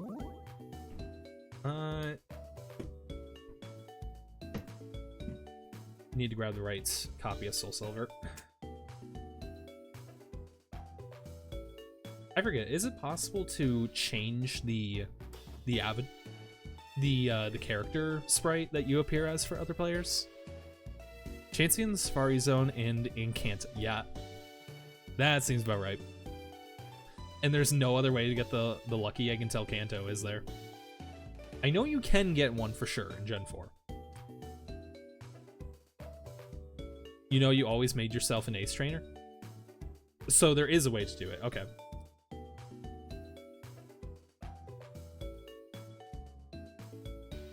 Okay, entering the Union Room on the second DS now.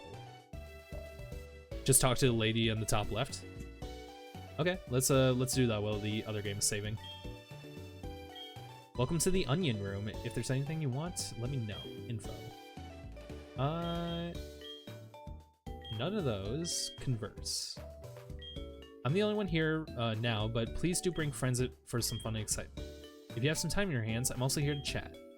See, I have a lot of time in my hands. This poor lady. Yeah, no, I think that may be a black and white thing. Okay.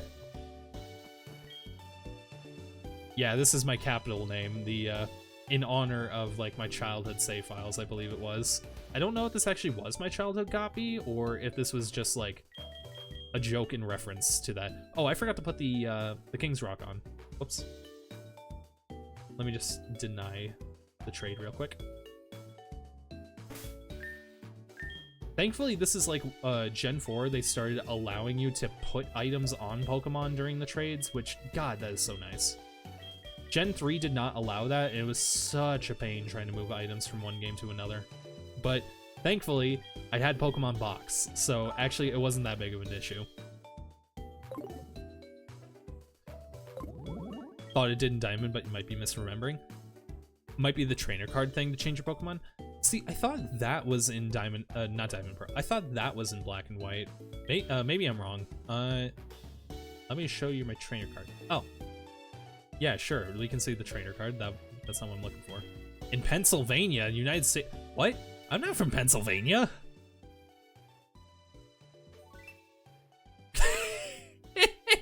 Awesome signature, dude. If you do Poke Classic event, there's a bunch of event Pokemon that hold Lucky Eggs. Okay, so maybe that's where I got my Lucky Egg as a kid. Okay, so we're gonna trade. Yes, I would like to do a trade. We'll just bring over... Can't believe I got doxxed by myself. Yeah, guys, my VPN totally just doxed me, dude. I live in Pennsylvania, bruh. Magikarp. It's TM09 for some reason. I'm not gonna take that off of it, but you know. I guess I must have been trying to cheese moving items over from one save file to another.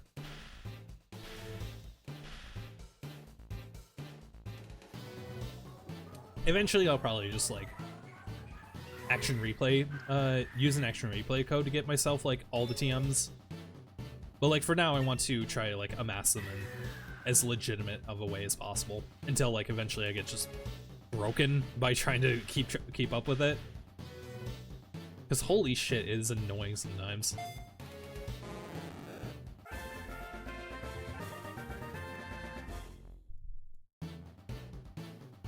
It could care putty. Maybe I won't. Okay.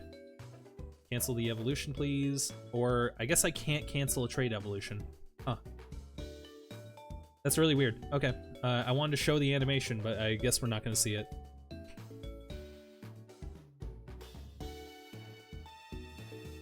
Nine of these Lucky Eggs events are Japan only. One is Japan and Taiwan, one is Korea, and then 2 are all other reason. That fucking sucks. I was gonna ask if Celebi for that event carried one, but no, it carried a berry, didn't it? Oh shoot, what did it actually carry? I forget. No, wait. No, I'm thinking the Cherish Ball. Was there something else it was carrying? The 2 region events are Sword Shield and BDSP. That is stupid.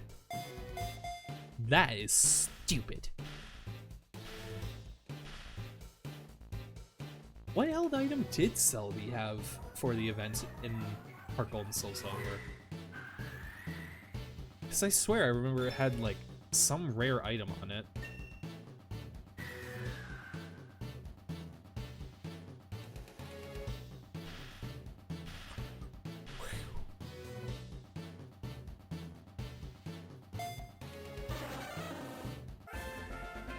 Welcome back, buddy.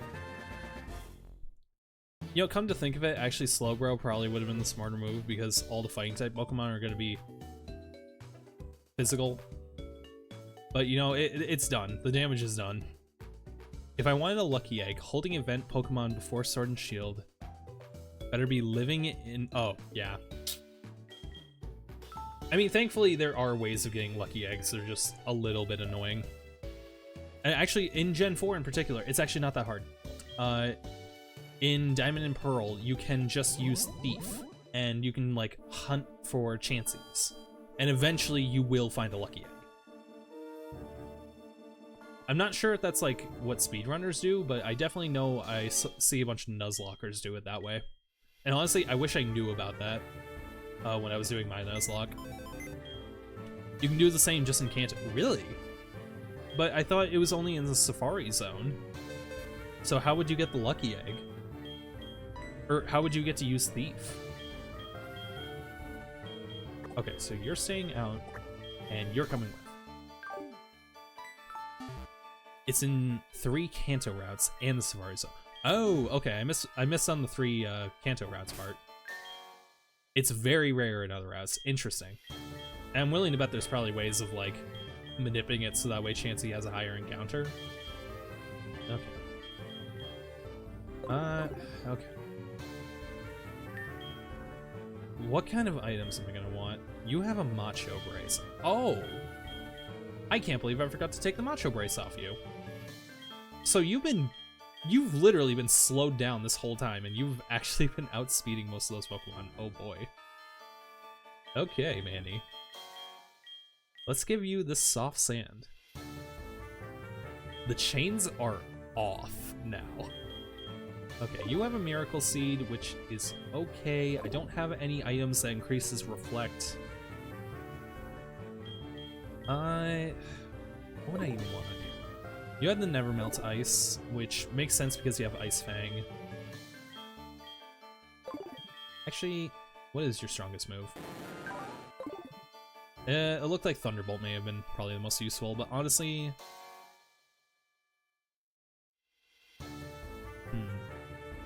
Actually, maybe Thunderbolt will be good as a first one for this particular fight. The chance encounter rates are for Route 13, 14, and 15, all 1%. Awesome. All times a day at least, so that's okay.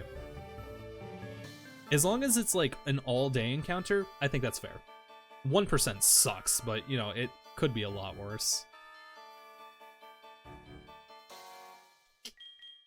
Okay. Ryder, do I have any good items for you? Like, maybe I could give you a Quick Claw? Like, you're already fast, but you're probably going to be outsped by a few of them. Maybe I should just give you the EXP share at first. 1% is awful, given Chansey has a 5% chance to hold the Lucky Egg to begin with. Yeah. But is it, like, higher level than some of the encounters on the route? Like, maybe you can use, like, the Repel trick to increase the odds, like, minusculely, but still, like, true. Let's see. I'm thinking for Ponyta we'll give the EXP share. I think it's the only thing that makes sense. I wonder where I can get the charcoal, come to think of it. I thought we could have gotten that way earlier in the game. For Putty... Shoot. I actually don't know what to give Putty. I mean, slightly boosts the power of physical moves. Would Muscle Band be better than Soft Sand? Because Soft Sand is only for Earthquake. Muscle Band is for all of my physical moves on Mandy. I think that would actually make more sense. Scarf boosts speed, but only allows the use of one kind of move. Actually, the Choice Scarf might make more sense on Ponyta, Ryder, or actually maybe the Metronome. I think the Metronome would actually make more sense.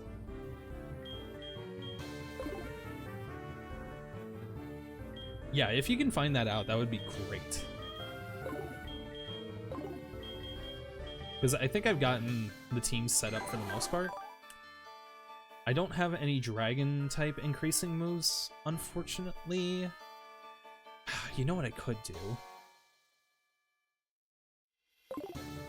Do I have, not Haban berries, but the, is it Chartle berries? The Yake berries. Yes. That is exactly what I wanted for Noodle. Okay. Chansey is only level 25, which is so fucking low for post-game.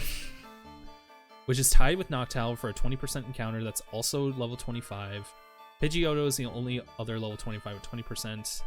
This is for all 13 route. This is all Route 13. Okay.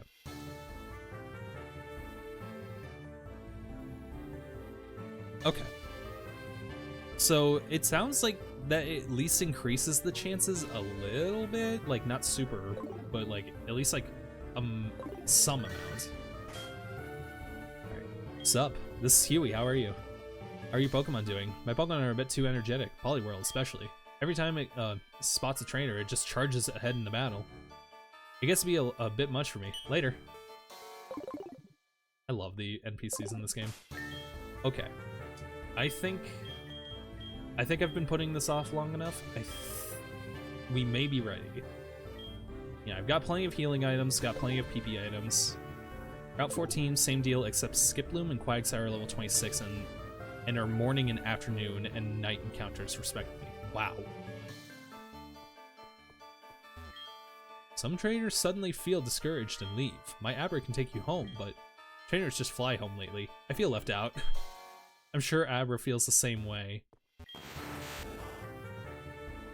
I love the NPCs in this game. Okay, let's save, and I think we're ready for this.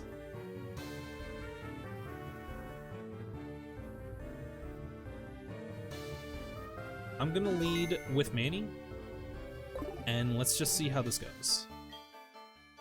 Gonna try to stick around for some of the Elite Four, but you do have to get started on some prep for something. Okay, I'll try to make this quick then.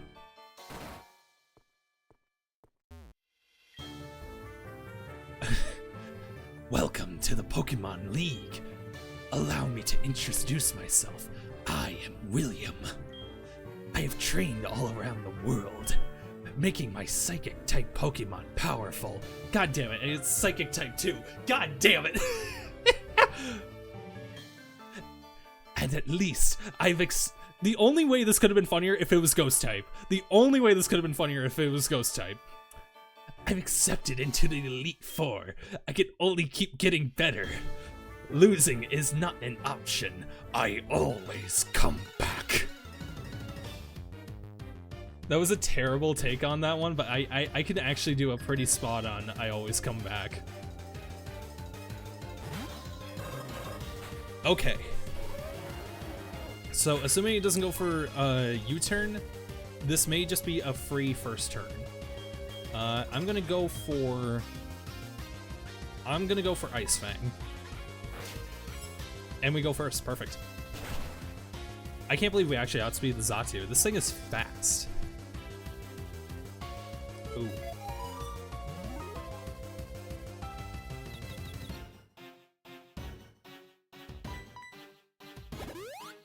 Full restart. Shouldn't be too surprised, but honestly, it's good that he kind of wasted that. Just hopefully Manny can see through. Damn. I wasn't expecting it as much, but honestly, it's no big deal.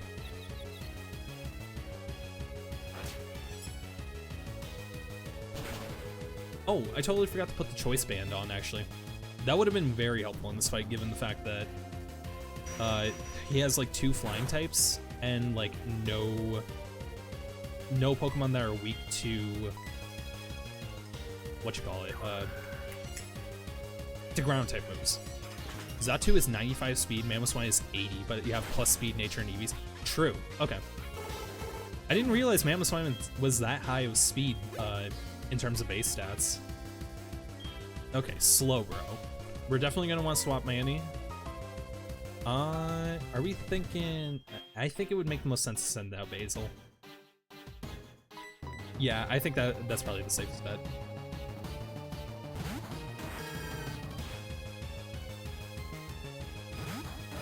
Okay. We're gonna go with Poison Powder real quick, because it does have Amnesia, so it's gonna progressively get stronger as we keep going after it. Oh, okay, you're gonna be going for plus physical defense. Okay, so Magical Leaf will probably be a good pick.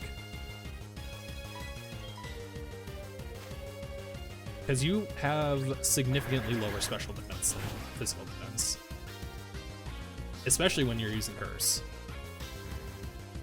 Especially when you're using Curse twice in a row, bud. Yeah, you were not kidding, Phoenix. That was a really free pick. Unless it uses a full restore. Nope. Petal Dance is also special, by the way. Is it? Oh, you're right. That's why I turned down Frenzy Plant. I keep thinking Petal Dance is special for whatever reason. I'm not sure why. Okay. Jinx is an interesting one to do. I could send out Ryder, but it would be 9 levels below. And it does have extraordinarily low physical defense. So I could go for Flame Wheel, and that could kill, but that's gonna be really risky to Ryder's health. Ice Punch and Psychic is kind of a threat. It is.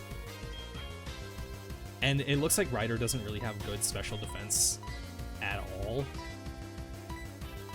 Yeah, extremely low special defense. So I think it would make more sense to send out Jelly, probably.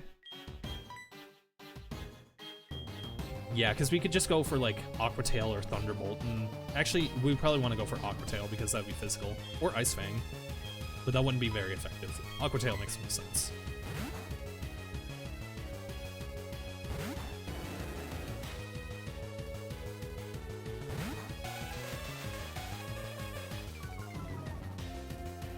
RA lowering its non-existent physical attack. I think Aqua Tail makes most sense. And it's accurate. Let's go. I was worried that was going to miss. Almost one shot. Alright, that's definitely going to be Aqua Tail for sure. Oh my god, then that was a crit.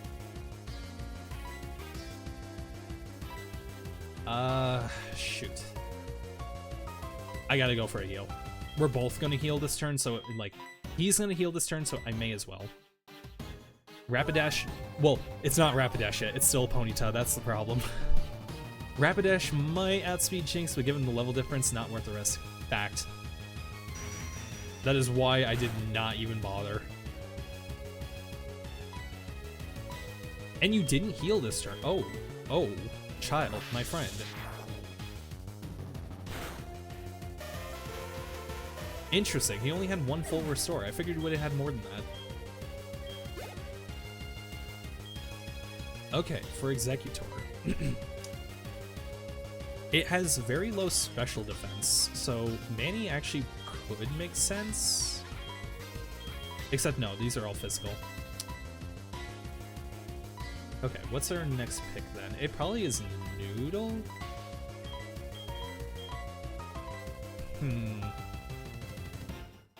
Executor has Psychic. It does.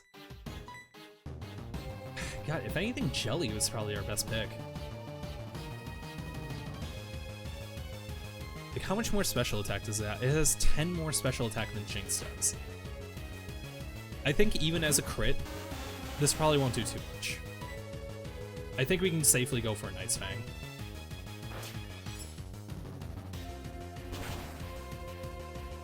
Crit probably kills? Possibly. Oh, God, he's going for Reflect. I'm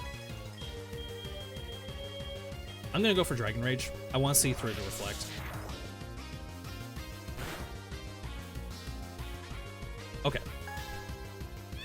Next turn can kill. Are we gonna have to full restore?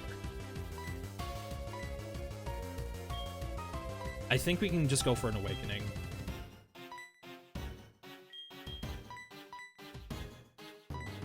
This has not been a good luck run, but I think it'll be fine.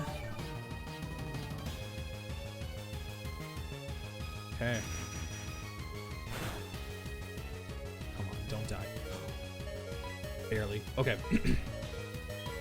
I can use Dragon Rage, and this will kill. I'm gonna use Dragon Rage.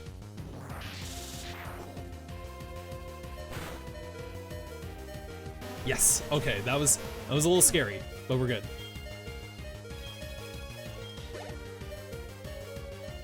Sending out Xatu. Okay. Against Xatu, Manny and Jelly are our best bets, and they're pretty low in HP. Xatu has Psychic, Aerial Ace, and Ominous Wind as scary moves. Oh, those are all scary then.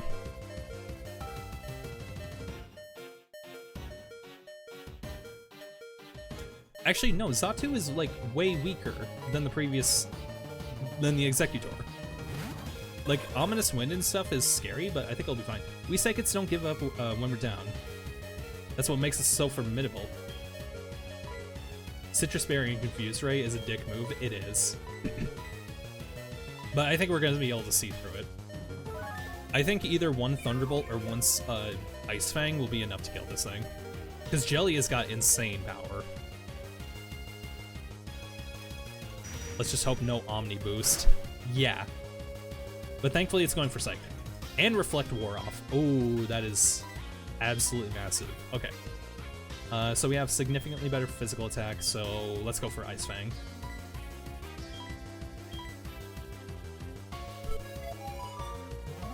I'm gonna kill you. Oh, if Jelly doesn't see through this, I'm gonna be mad. Jelly, please, come on, I believe in you, girl. Yes! Oh, okay, the bad luck evens out with the good luck. Let's go. Come on. Okay.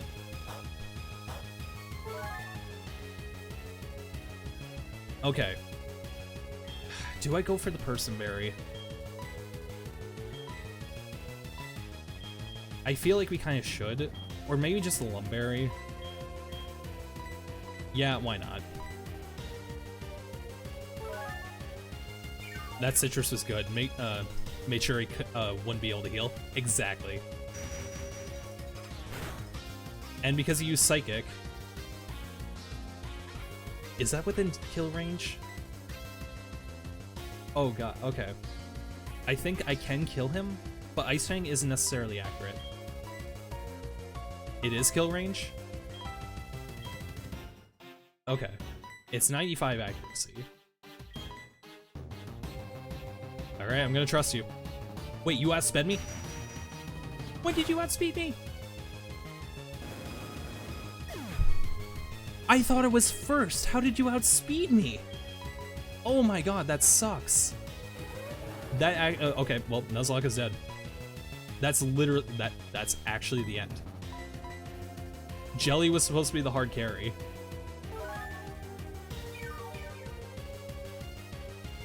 We'll keep it going, but yeah, it's over. God, that sucks. I can figure something out. We'll see. But the problem is that Manny has to outspeed this thing, otherwise we just kind of lose. There was no shot. God damn it. Yeah, Psychic did exactly half, so my only options was to test the speed tie or just heal spam until it ran out of Psychic, and I was not gonna heal spam. I was not gonna be that guy this run. Ice Shard was priority. I didn't have... Well, Ice Shard wouldn't have killed.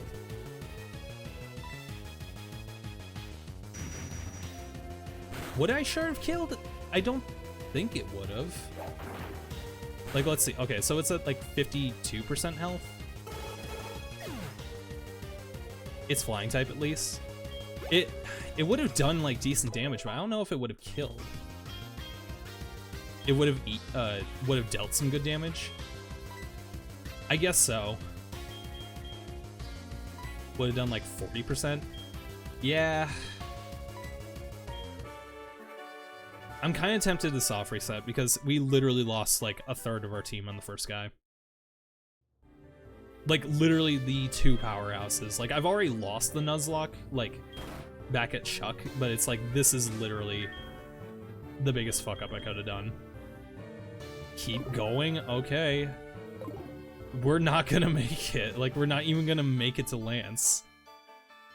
Like, we might have a decent chance against Koga, but I don't think we're gonna make it.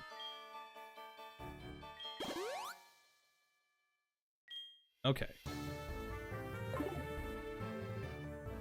I think, like, Koga shouldn't be too big of an issue. Bruno will probably give us a little bit of a kicking in our teeth. Karen is gonna be the biggest issue, though. My plan was Jelly, with Manny as backup. If I soft reset, it's just the same as admitting a loss. I already lost! I am admitting that I lost.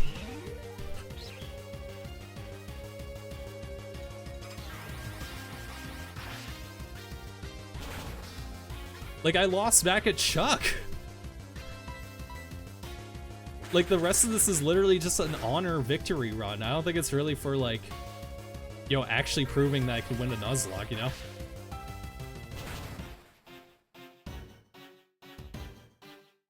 Alright, good chance for a good timing for a critical.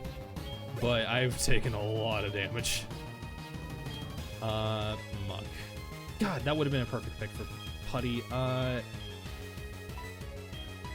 Maybe Noodle, just so I can get rid of some of the status inflictment on Putty. But honor run since Chuck. I guess.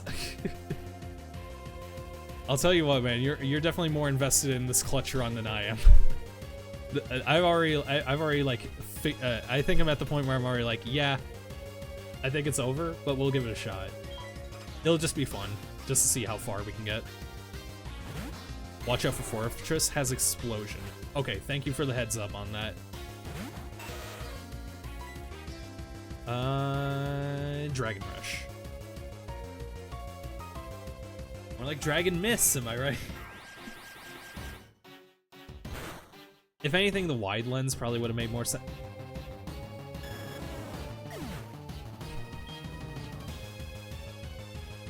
You just know to never give up for Nuzlocks because sometimes crazy shit can happen. That is true. But I feel like with the Elite Four, like the first few ones basically determine, like if you lose to the first 2 Elite Four members, I think that determines the rest of the Elite Four. Like if you lose any one Pokemon in the first 2 matches, that's basically game over. Items in battle definitely helps too, but the thing is it's only healing items. Not very effective. Okay. Do you have a Quick Claw? No, it has Black Sludge. Interesting. Okay. If I was spamming full restores, maybe. Has minimized and toxic? Well, I don't think it's gonna matter that much. This, I swear to God, this is not me throwing. I am not throwing. I'm just getting really unlucky because, like, the only other option would have been Manny or Putty, and Putty probably is gonna die in like 1 hit because this thing has high special defense. Oh, but this is physical, and it's faster than me. How is this Muk so fast? It has 50 base speed. Could have healed Putty while Basil was out. Oh, true. Yeah, no, this is literally over. Okay, Flame Wheel for the fun of it.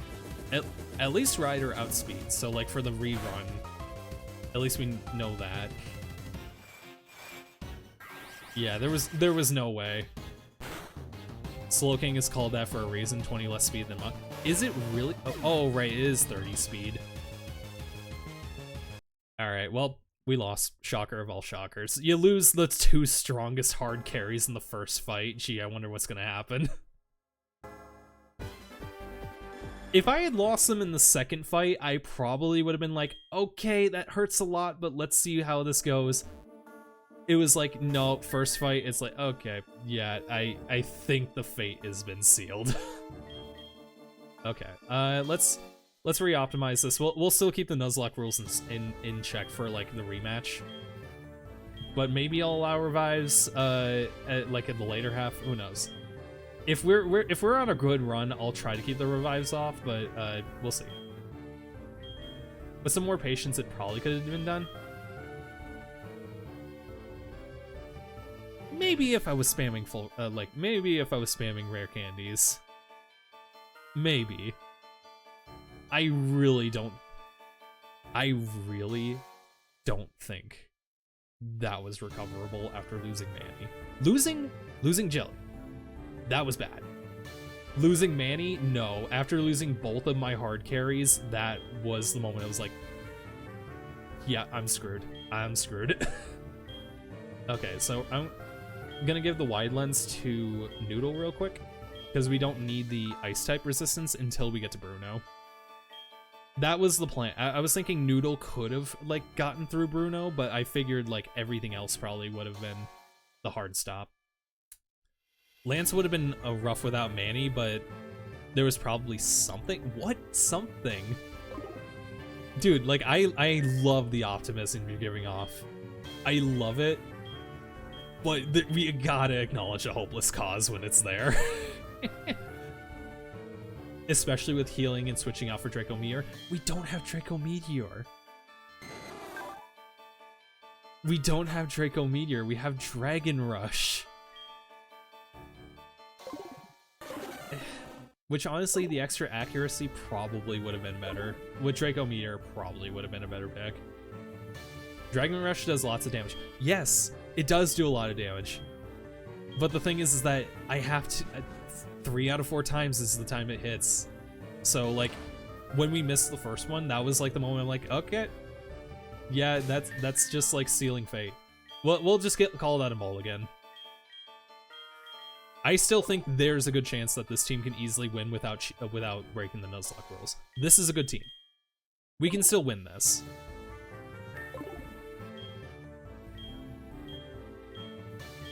It lets you rely on luck more. True. And I guess that's why, like, most people probably would have opted for Draco Meteor over Dragon Rush. I was talking about this in a previous stream where, like, I'm thinking Nuzlocks aren't for me. I think I like speedrunning Pokemon more, where it's like it's more about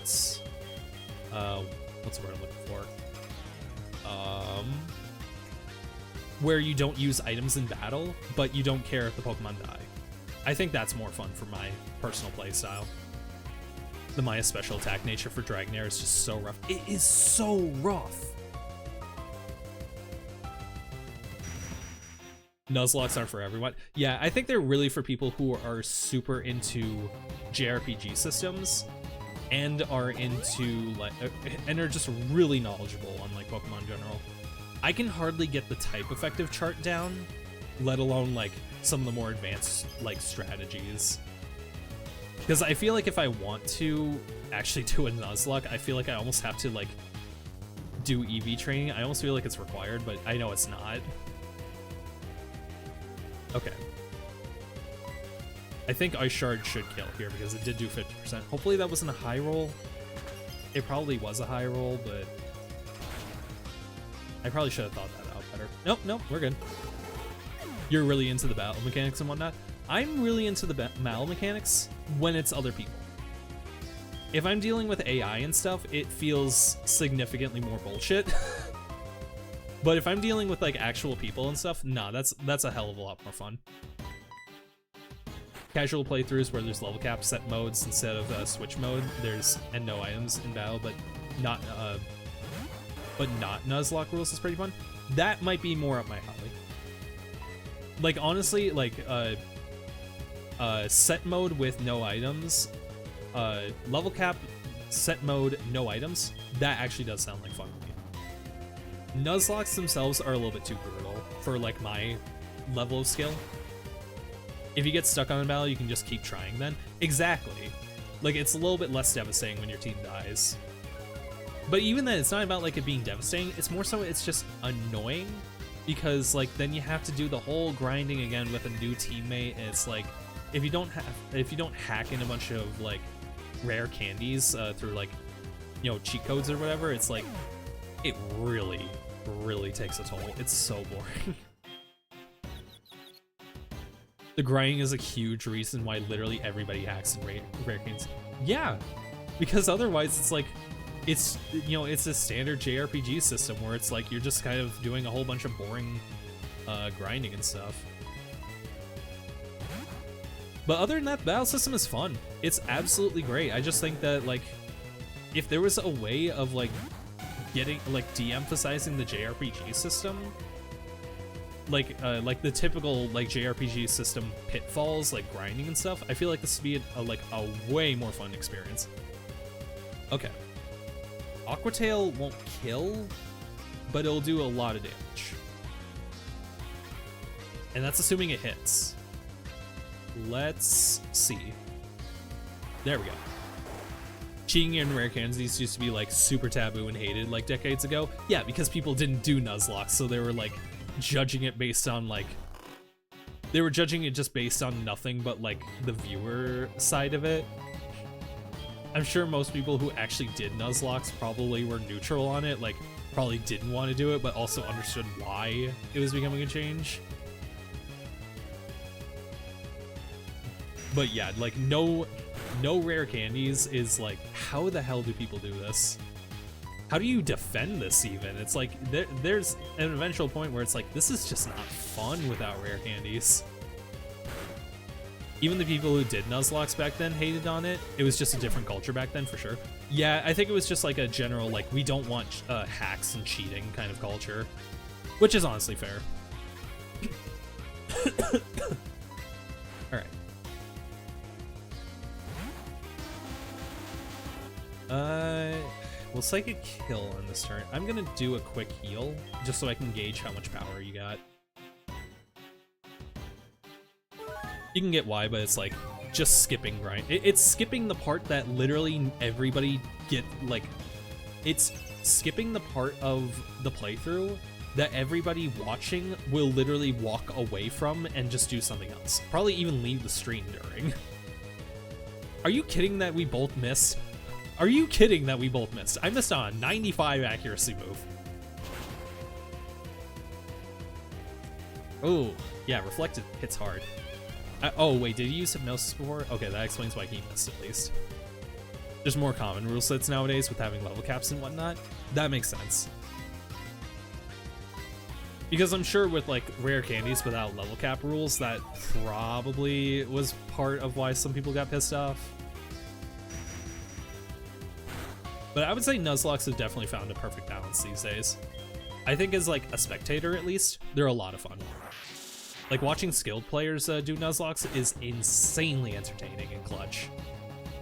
Unfortunately, I'm just not at the skill level yet where I'm able to make a Nuzlocke entertaining for myself or for others. But, you know, I'm sure I'll get there eventually, like once I actually start dipping my toes in competitive Pokemon and start learning the strategies instead of just copying strategies from other people. Hardcore Nuzlockes are really fun to watch. They are. Okay. I think Ice Fang kills. Reflect is gone, so fingers crossed. Yes. Okay, I got a decent amount of health, so I can probably take on Zatsu. You need to do a regular one these days? I would love to watch you do one. Like, if you want to stream it either on like Discord or on Twitch or something, hit me up. I would love to watch you do it with some of the more advanced strategies you have up your sleeve. You have one for an egg lock, but it's just not the same. Seconds don't give up until we're down. That's what makes us so formidable. Okay.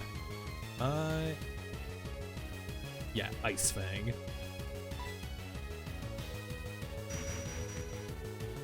Come on, don't crit, don't crit, don't crit. Okay. But lowered special defense. That sucks. Okay.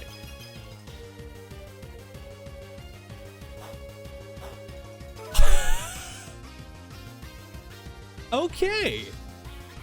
Let's go for it. Wow. Of all times for that to proc. That was so lucky. Okay. This is the real run.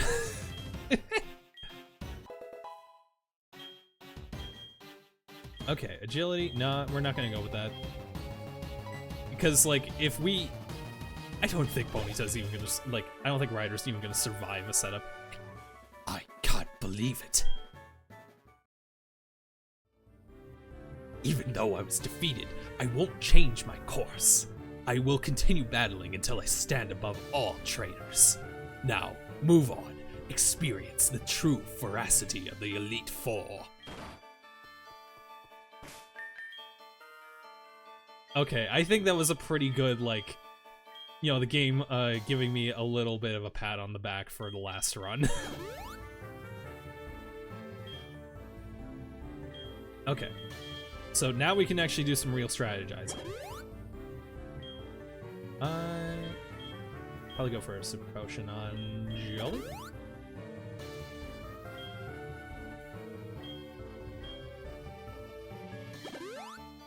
A boom. Okay. And where's my Warren Berries?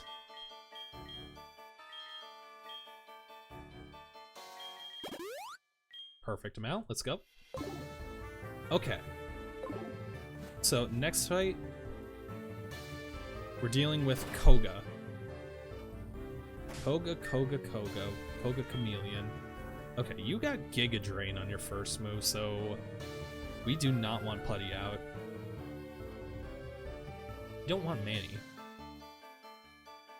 Who do we want on this first one, actually? Jelly would probably survive. Same with Noodle. I forget, Noodle can like one-shot with Dragon Rush, right? I think it can. If you do stream Pokemon Challenge runs, you probably do stuff with a solo Pokemon run before HeartGold Nuzlocke. Got a solo Vulpix Black run, haven't finished and haven't touched in a while. Seriously, if you, like, again, like, if you want to stream that in Discord, hit me up. If you do it on Twitch, definitely hit me up. Like, I would love to, it's been a while since I've just been a chatter in streams, mostly because, like, I hate big streams. Because it's like, it feels like you get drowned out, and it's like, I'm having such a hard time finding smaller streamers these days, because Twitch is obsessed with showing only the, like, successful streams these days. It's so hard finding smaller streamers. Big streams are just eh. Yeah.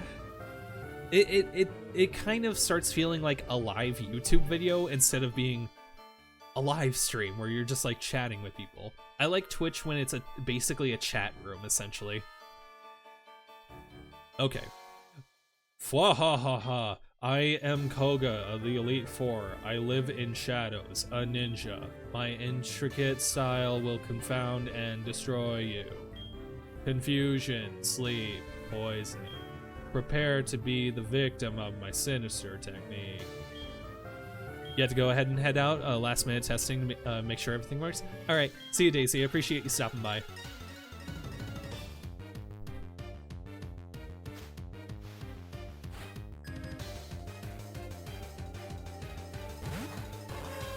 Trying to figure out how the hell he's doing that.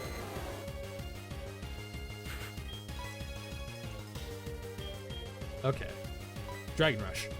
And it's accurate. Let's go.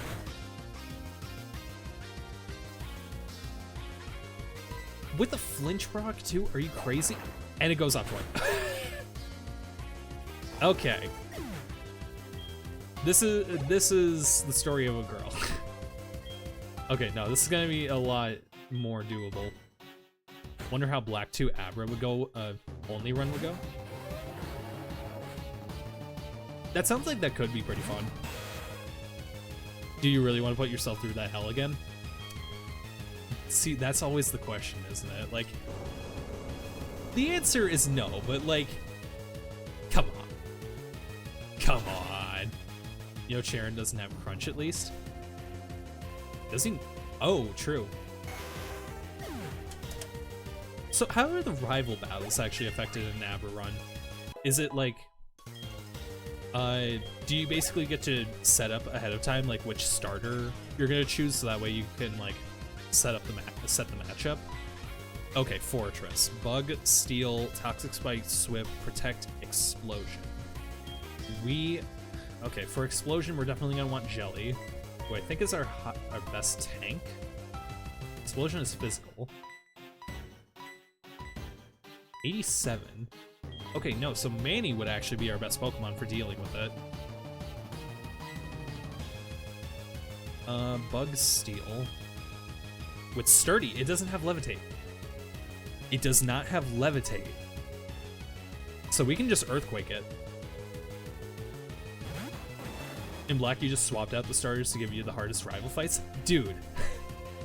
Is that the run isn't already insane enough? You have to make it harder?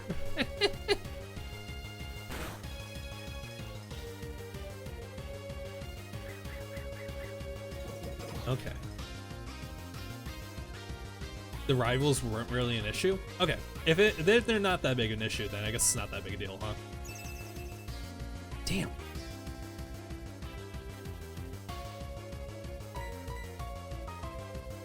Protect spam, really? Do I outspeed you? Well, I do if I use a priority move, but you haven't healed yet, so you're gonna heal this turn. Unless it's a crit. Nope. Can't be that lucky. Except for the pre-Gym 1 Bianca fight. The one right before the first town that you don't think about. Pre-Gym 1. Are you talking about, like... Wait, right before the first... Oh, that one in Black and White 2. Yeah, I barely remember that fight. Also, critical hit, by the way. We literally just went from the unluckiest run ever to the luckiest. This is literally the Platinum... This is literally the Platinum Elite Four again.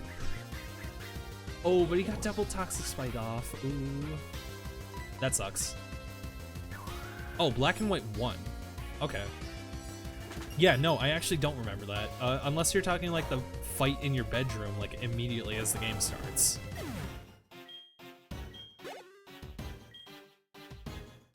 Sending out Venomoth. Well, we have to stay in. We have to dedicate to the bid at this point. Okay, we're gonna go with Ice Fang. You can't even remember the fight. Yeah, because it's... Well, to be fair, I also just haven't played Black and White in the longest time these days. When was the last time I played Black and White? It wasn't like 2016, was it? It's right before you step into the town where you where there's the Getsa speech and your fight ends for the first time. I vaguely remember that. I didn't even remember that you fight her. Wow, that is a forgettable fight. Okay. Crobat, Flying Poison. Wait. Why was Ice Fang not super effective on Venomoth? I thought Ice is super effective against Bug. Huh. A lot of rival fights in Black and White 1. That's probably why I forget, because like there's so many in Black and White 1 that I'll usually get stuck on like remembering the Charon fights, because those ones are usually like brutal. Ice is not super effective against Bug. Huh. Well, I'll be. I'm actually surprised by that. Shit. Okay. Wing attack could be brutal. Is flying super effective against ground? I'm pretty sure it is. Yeah? It is not. Okay, I thought for sure it was. Flying is not super effective against ground. Okay. Okay, well, its strongest attack then would be wing attack. So it's probably gonna double team spam. One Pokemon left. Ha ha ha ha. I've been counting on this one from the very beginning. Flying is super effective against Grass Bug and Fighting. Huh. Maybe I'm just thinking, maybe I'm always just thinking because ground doesn't affect flying types. I just think that flying is super effective. I'm not sure why I would think that though.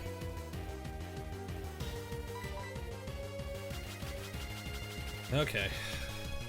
We're just gonna be dealing with double team spam, so fingers crossed I can just land an Ice Fang.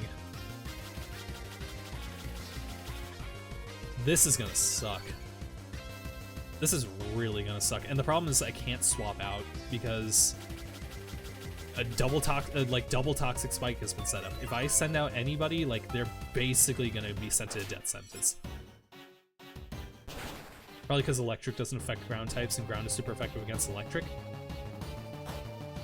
That would make sense type effectiveness chart wise. Alright, we just need to get lucky. Because thankfully it doesn't do that much damage against me. Even with a crit, it probably wouldn't. It could potentially kill this turn with a crit. I need to play around the crit.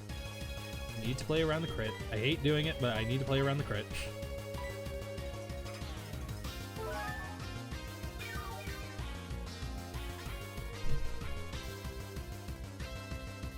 Lemon! We're sharing a drink! I didn't even plan for that. I just realized it.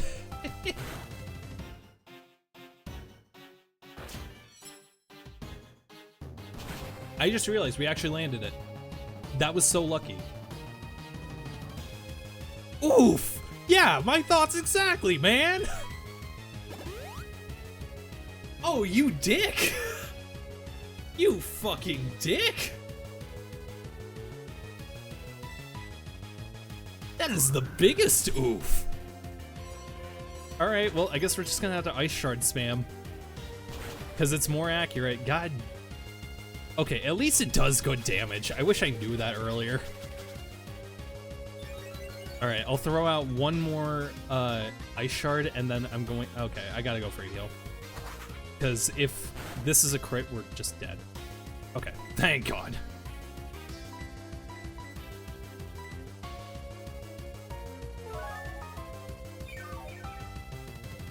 Oh yeah, I never asked actually. How's the audio in this this stream? Last time someone was in the chat, Reshi mentioned that the game was like quiet compared to my voice. Sick episode, dude. Audio's good though? Hell yeah.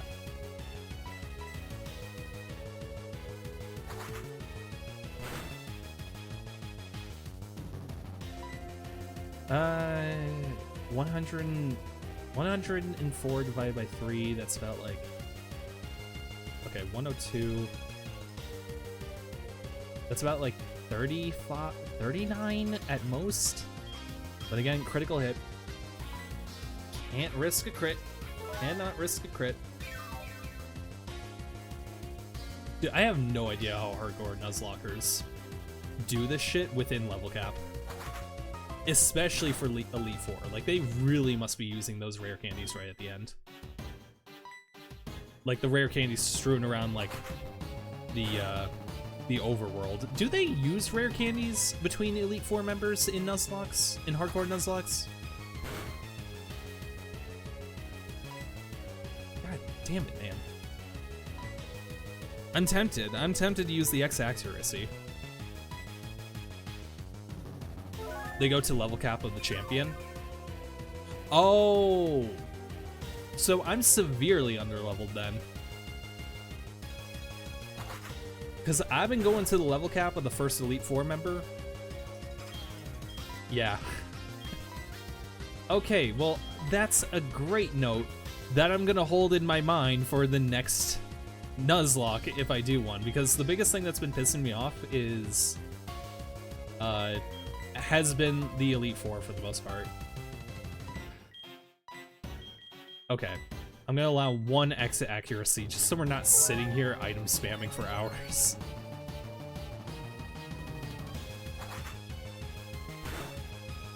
Okay, so those do about 40 damage each.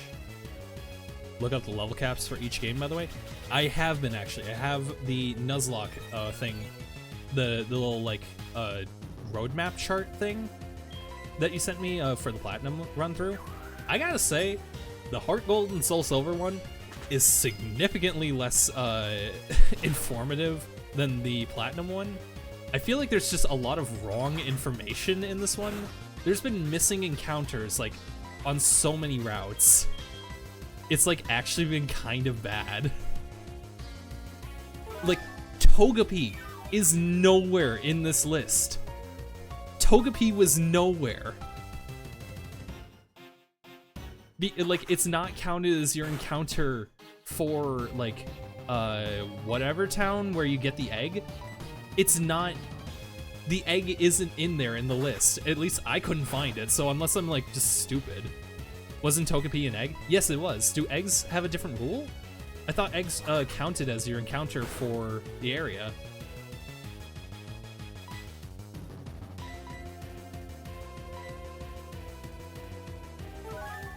Or is are eggs a different rule? I think I just said that.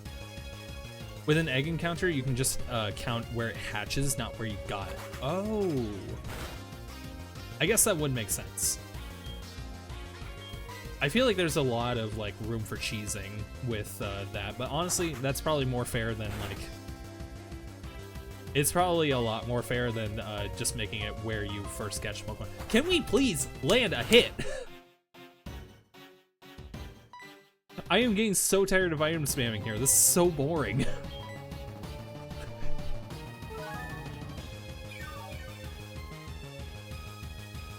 Oh my god. This is the kind of shit I'm talking about when I say like I kind of hate Nuzlocks, because it's like all it takes, unless like I have a move that can't miss, like Magical Leaf, that would definitely die. Or like Swift, which does like no damage. We're just stuck here. Yeah. Oh. I'm actually shocked Manny lived. I saw the crit range go through. I'm like, all right, that's the end of it. And it was like, thank fucking God. General rule is you can only get one Pokemon per encounter area. The place that Pokemon says caught at this route / town is the place that the Pokemon says it is, makes it more consistent. That makes sense. That actually makes a lot of sense. Finally! We just needed a clutch critical hit.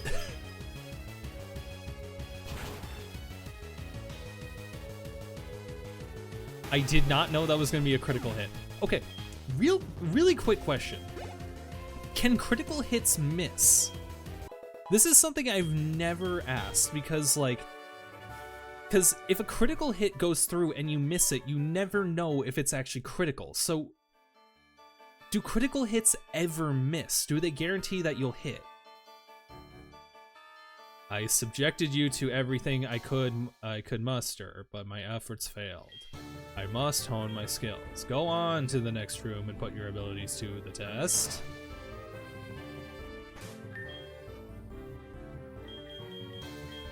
Okay. Okay, we don't even need healing items. We just need to restore Manny's, like, his moves, and we'll be good. I'm desperately trying to find a new word that isn't PP. You don't know which sequence they do checks, if they check if it hits first or if they check the crit? Probably checks if it hits, if you had to guess. It makes more sense. See, I feel like it makes more sense if it checks for the crit, because game design wise, if somebody gets lucky enough to hit a critical hit, you would want them to get the satisfaction of it going through. And plus, like, it has the added benefit of what's the word I'm looking for? It has the added benefit of, like, breaking through, like, accuracy debuffs like that, so it can make it more clutch. I feel like that at least makes sense. Okay. Okay, we're dealing with fighting types here. So we're gonna send out Putty, first and foremost. Yeah, Putty is our best bet. I am Bruno of the Elite Four. I always train to the extreme because I believe in our potential. That is how we became strong. Can you withstand our power? I see no fear in you. You look determined. Perfect for battle. Ready? You will bow down to our overwhelming power. Hoo-ha! Or hoo-ha! Wait, you're Johnny Bravo? Fuck, I could have been doing the Johnny Bravo voice this whole time. Hoo-ha! You've been looking for. No, wait. That's more Elvis. Although Johnny Bravo is basically Elvis, let's be real. There's moves that always crit, so that make them hit no matter what. Are there moves that always crit? Okay. Maybe, I guess I'm probably wrong on that then. Okay, using Dig. Okay, well, I may as well just go for the Zen Headbutt since I'm going second. Unfortunately, not going for Slowbro probably is going to be a little bit of a kick in the ass here, but it's... Okay, yeah, I didn't realize there were some moves that were guaranteed critical hits. I figured it was entirely... What's the word I'm looking for? Not luck. Nah, I can't think. I'm losing my mind a little. Okay, he's not gonna go for quick attack right now, is he? Okay, now he's gonna heal this turn. If I use Disable, will it actually work, or does the move have to be used? Like, the same turn? Frost Breath is an ice move that always crits. There's a Gen 8 move for the Dark Fighting DLC, or Legendary, that always crits. Oh, so it's like Gen 8 and Gen... Okay, so that's why there's moves that always crit. That explains it. Because my mind is always in, like, pre-Gen 7 meta. Like, hell, I don't even know Gen 6 meta that well. I don't know most of the metas that well. It's just that Gen 5 and 4 and 3 are the most familiar to me. Frost Breath is Gen 6 or earlier. Is it Gen 6? Oh. Wait, is Frost Breath another... Always crit? Huh. Huh. Frost Breath is Gen 5. It's just not used because it's bad. That makes sense. But still, a critical hit guaranteed is pretty good, because that effectively negates any defense or special defense, right? Okay, but quick question. If I use Disable this turn while he's healing, will that disable Dig? Or will it do nothing?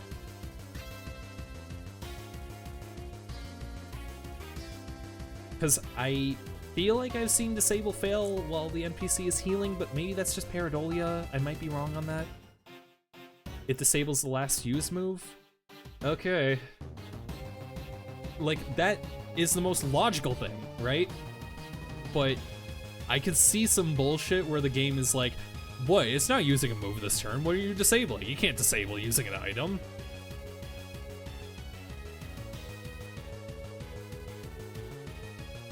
Okay, yeah, it is how it works. Okay.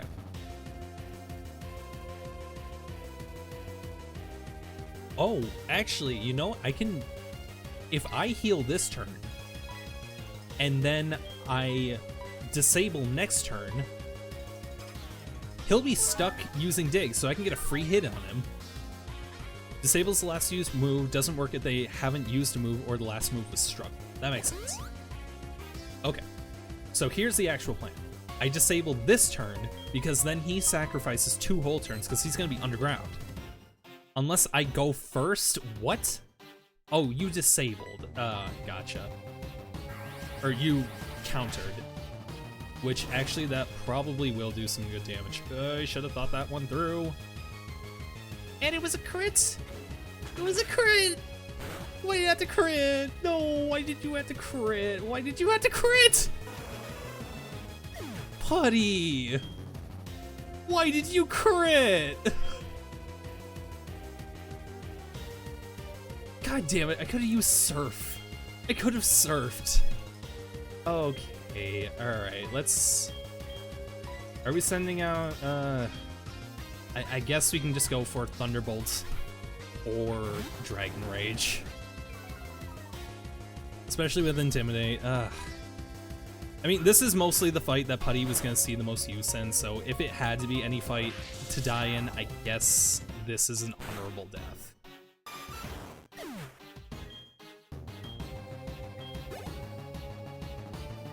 Onyx. Okay. That's easy. That's just really, that really sucks though that Putty had to die in the first Pokemon of this fight. So effectively you literally was a sacrifice play. And I wasted a King's Rock on him. God damn it. The King's Rock actually could have been pretty useful here. And also thank God Aqua Tail actually hit. I was not expecting that. Okay, so here's the plan. The only super effective move it has against Noodle is Ice Punch. So I can at least get like one good hit on it. Maybe?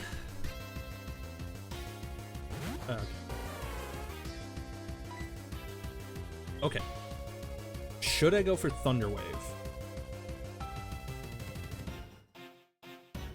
Because if I go for Thunder Wave, it would give me a chance to use more Dragon Rush, but that's relying on RNG quite a bit. I mean, Dragon Rush could just kill, couldn't it?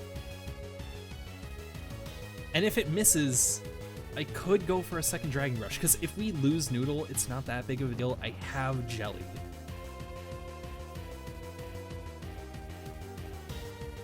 What are we thinking, chat? Thunder Wave or Dragon Rush?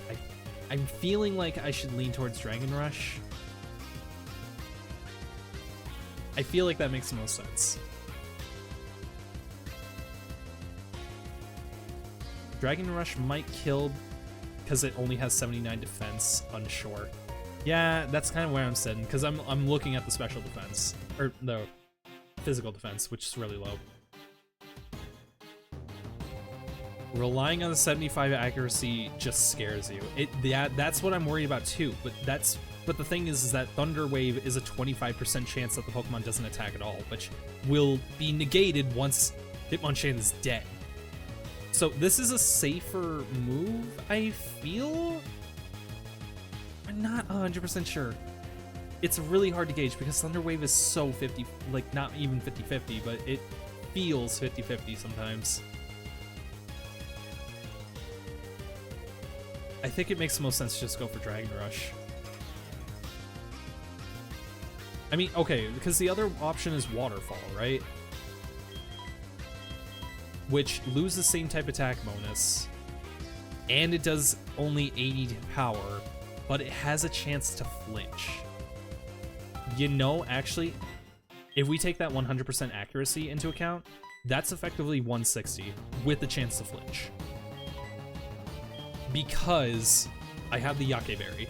So if he uses Ice Punch, Thunder Wave and Dragon Rush is better than Waterfall? Really? Because, like, I'm thinking here, like, I'm thinking it makes more sense because, okay, think of it like this. If Dragon Rush doesn't kill this turn, because Waterfall just doesn't do that much damage, no stab. Well, yeah, no stab, but it's effectively 160 power because I will guarantee using it twice because it's 100% accuracy. Whereas this, it's 75 accuracy and we're not even sure if it's going to kill. Dragon Rush does about double. Dragon Rush does about double?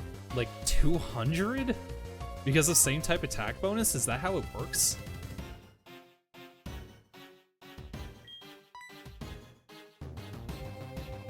Dragon Rush does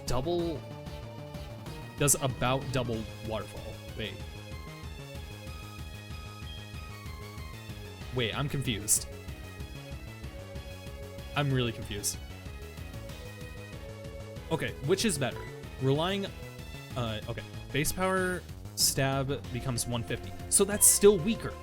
Waterfall is just 80, but if I get to use it twice, that's 160.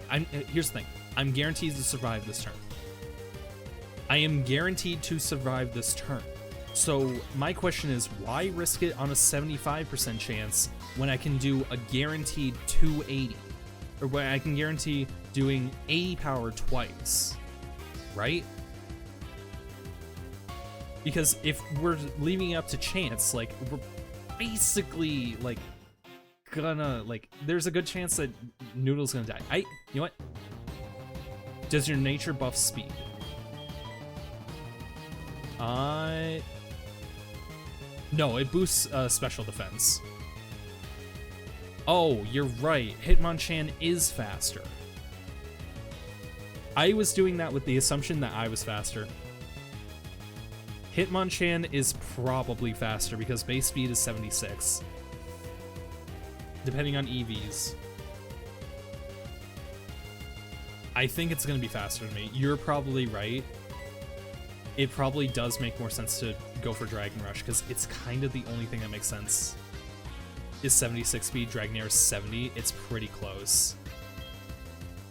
So my nature is neutral on speed.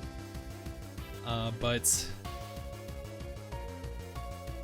God damn it, I have so many special defense Pokemon and no physical defense. I mean, I do have Meganium, but the problem is that Fire Punch and Ice Punch exist. What's Thunder Wave's accuracy? Isn't it 100? Yeah, it's 100%.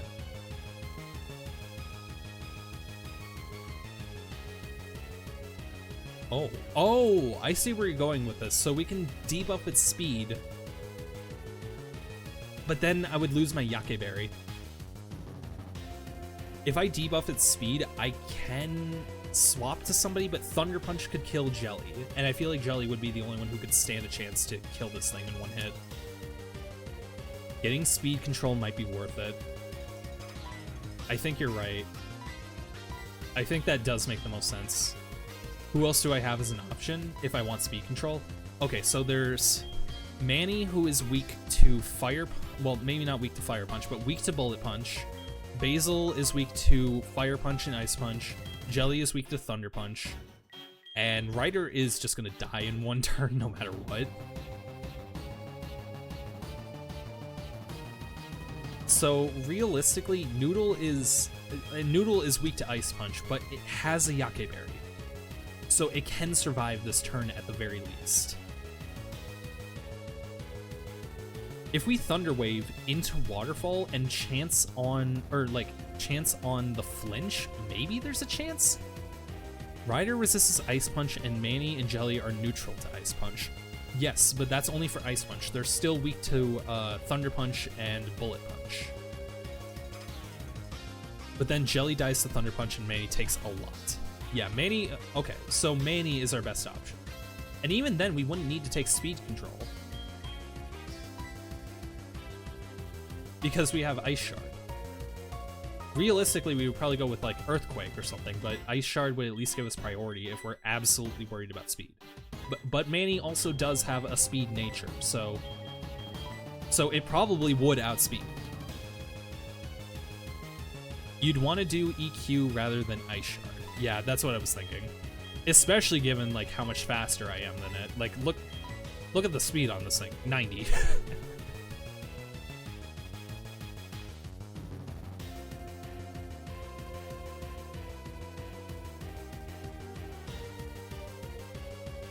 Okay. I'm thinking Thunder Wave, eat the Ice Punch with the Yake Berry, and then swap to Manny. I think that's... I could do Waterfall, then switch to Manny, or Dragon Rush and switch to Manny. Check the type chart real quick. Okay. Because for some reason, I'm thinking Ice Punch is super effective against ground type, but I'm not sure about that. I feel like Ice versus Ice is resistant.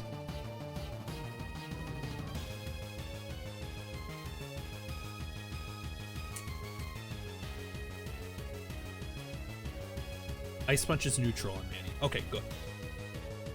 So we would only have to worry about Bullet Punch, which would hurt, but significantly less than the rest of the punches. Bullet Punch is super effective, and so is Fire Punch. Fire Punch is super effective? I figured being ground type would have lowered that a little bit. Damn it. Okay. Should I just go for Thunder Wave? Or Waterfall? Thought Fire was neutral to the ground, but you just want to check. Oh boy. If I'm weak to Fire, this could potentially, may not be the end of the run, but this could be like the unraveling of the run. Because Karen shouldn't be too hard. And Lance, if I can get Jelly to the Lance fight, this should be free. Like if Manny and Jelly can get to Lance, this is one.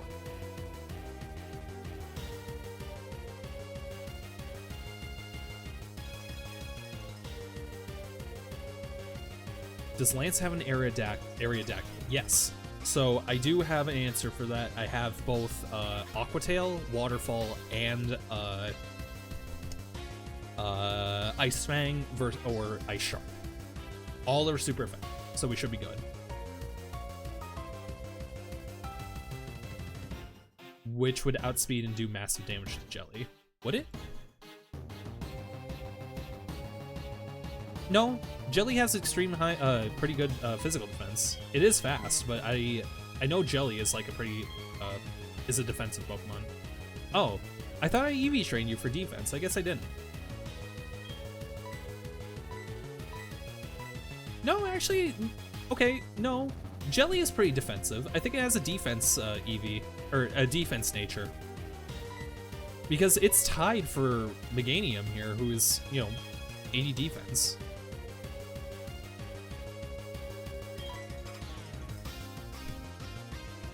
Oh, Thunderfang, though. Yeah, you're right. Okay, I'm looking at that. Thunderfang would do a lot. So we need Manny for Aerodactyl.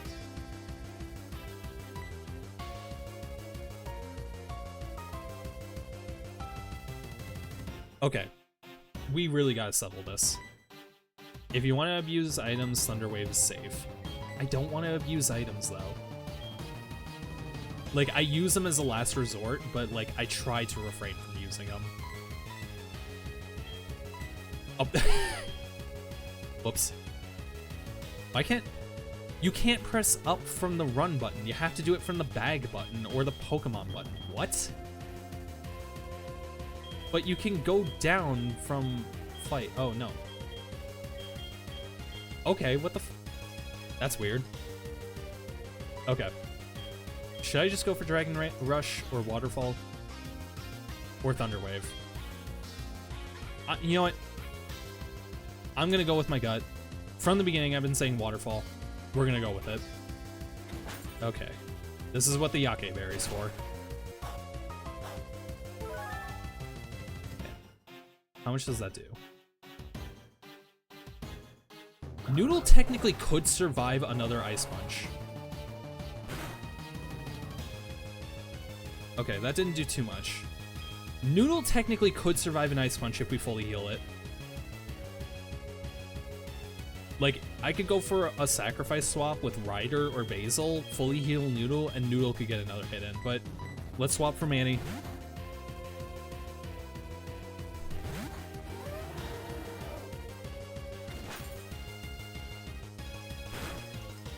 It'd be a range on full health. It would be a range. It would be risky, but it would technically be possible.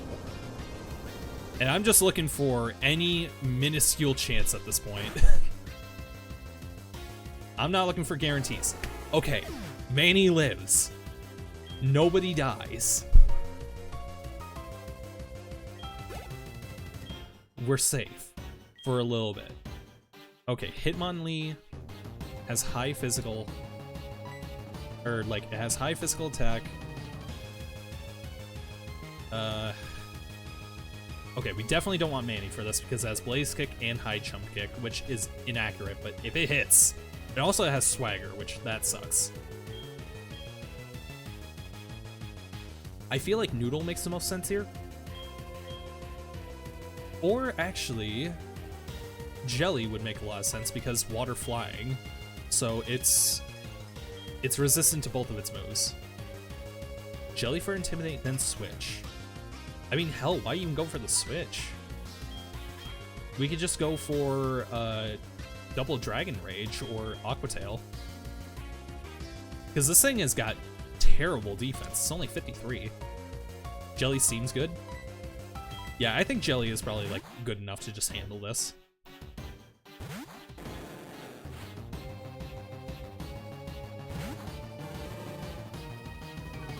The extra Intimidate will help. I get a feeling it's going to use Swagger, though. Okay. It has actually shockingly high special defense, so I'm going to go for Aqua Tail for same type attack bonus. Focus Energy, you fool. I mean, that'll be helpful for your high jump kick, but you fool.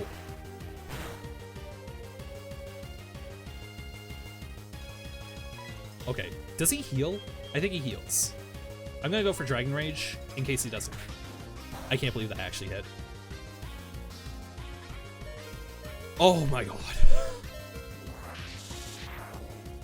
Thankfully, Jelly lives. Jelly is good. Jelly is so good. Okay. Final Pokemon. Machamp, No Guard, Rock Slide, Foresight, Revenge, and Cross Chop. Or Machamp. And with a Citrus Berry. It has lower physical defense than special defense. What do I do? Chat, what do I do? Chat, what do I do? Cross Chop has a boosted crit rate, so it is very scary. And it does a base 150. Jesus. Okay, I think I can swap to Basil. Or does Cross Chop negates, does it get rid of Reflect? Cross Chop is 80%, but 100 base power and high crit rate. Okay. But what about with Reflect? Does it does it like destroy Reflect?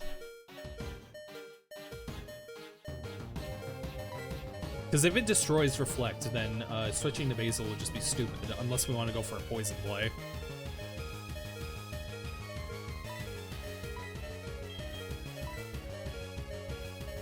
It does not destroy Reflect. Checking if crits bypass. Yes, I'm pretty sure crits bypass Reflect. Do they not? Why would they not? I thought crits bypass pretty much everything. They do bypass it. Okay, so it could help. It could help. But barely. Especially with a high crit rate. I forget, does poison decrease an opponent's like defense slightly? Because here's the thought. We could go for poison powder, heal Jelly, and use Basil as a sacrifice. No, it does not. Okay, so it just does damage. It's just a damage over time. Okay. Okay, well, I kind of want to have Ryder for the next fight. Might be good to do Basil and Reflect or just heal Jelly. Is Rock Slide super effective against Jelly?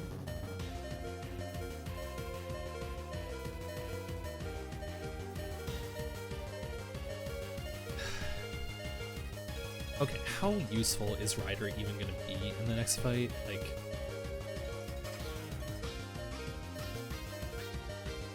Jelly's Intimidate is good, although Cross Chop's crit rate and block Rock Slide's super effective. That's what I was worried about. But here's the problem. Who do I even send out against this thing? Like, maybe Noodle? Like, Dragon Rage... Well, okay, how much HP does this thing have? 90 base HP, okay. Has no guard. Ensures all moves used and against the Pokemon hit. Oh. Used by and against the Pokemon. So Dragon Rush is 100% accurate.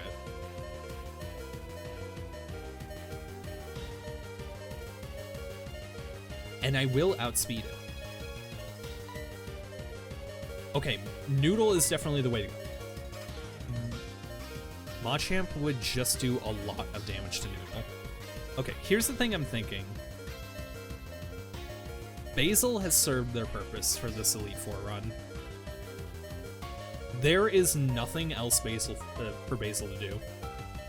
Like, against Lance, it's literally all Flying-type Pokemon, so Basil is going to be no use. The next one has nothing weak to Grass. So I'm thinking we send Basil, heal up like, would be useful for Reflect. Maybe. Well, actually, now that I think about it, Noodle doesn't really have great special or like physical defense. It has 60. It has 59, which is okay. So yeah, you're probably right. Reflect probably would be more useful. Okay, no matter what, we're setting Basil up. The question is, like, do we go for Poison or Reflect? You seem to really be in the camp for Reflect.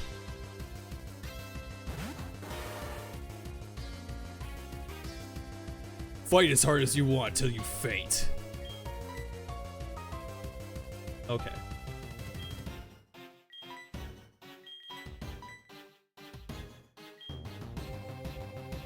Okay, should I heal first or should I set up with Reflect first? Because the problem is Basil... Actually, Basil is faster than Machamp, right?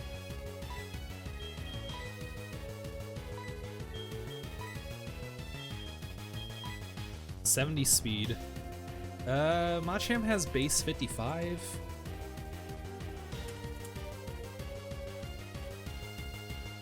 Okay, Meganium has base 80, so I do outspeed. Okay. So... Reflect, you can then heal Basil if it gets hit bad, and then heal others. Okay. That's a huge level. Oh, you are so right, King. I didn't even notice that. I did not notice that. Okay. Definitely matters. It does. That does matter a lot. I didn't even think about that. I can't believe I didn't even think about that. Oh no. Might want to just heal someone then? That's what I was thinking. Okay. Basil might not live a hit.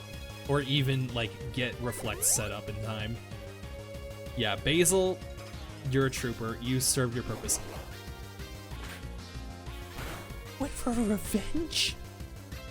I mean, that still did half my HP, but... He's an idiot. Wait, hold on. Okay, does he have any moves that I can survive that isn't that? I mean, I could just YOLO it. I could just YOLO and just, like, go for... to see if I win the coin flip of whether I'm faster or not.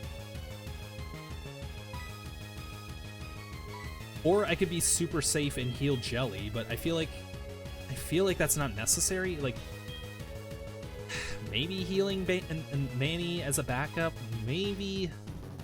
I don't know. I don't think that's really worth. Should I just go for it? Just go for the reflect? Chat, do I go for it? Do I go for it? Healing Jelly is good, but like you need to switch out of Jelly into someone. True. Reflect. We're thinking reflect. Reflect. And Basil at sped. Basil, I love you. I'm so sorry it had to end like this. I love you. He lived.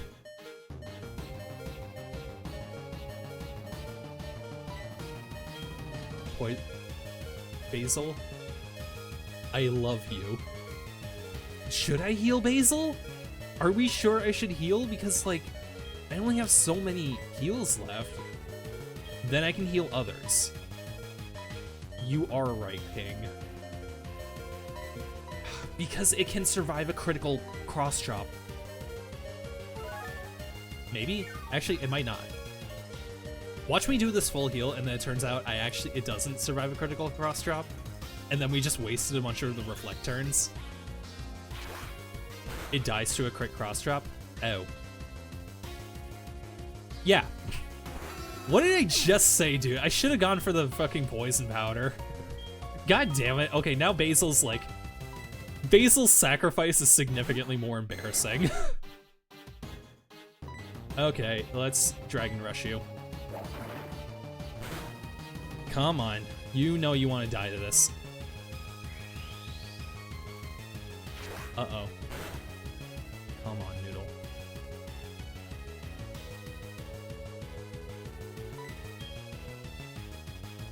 Has some physical bulk. Yeah, it does.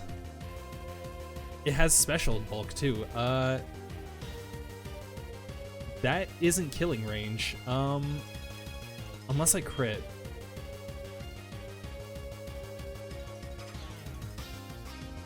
Fuck. I think the only thing that makes sense is Thunder Wave. Because Dragon Rush could be good, but we're definitely dead this turn. And then we could risk the potential chance of revenge and, like, take no damage. Right? Because I think he's used a... Has he used a full restore this move? He used a full restore on Hitmontop, right? Does he have more than one? He might be picking Revenge or Cross Chop because both kill.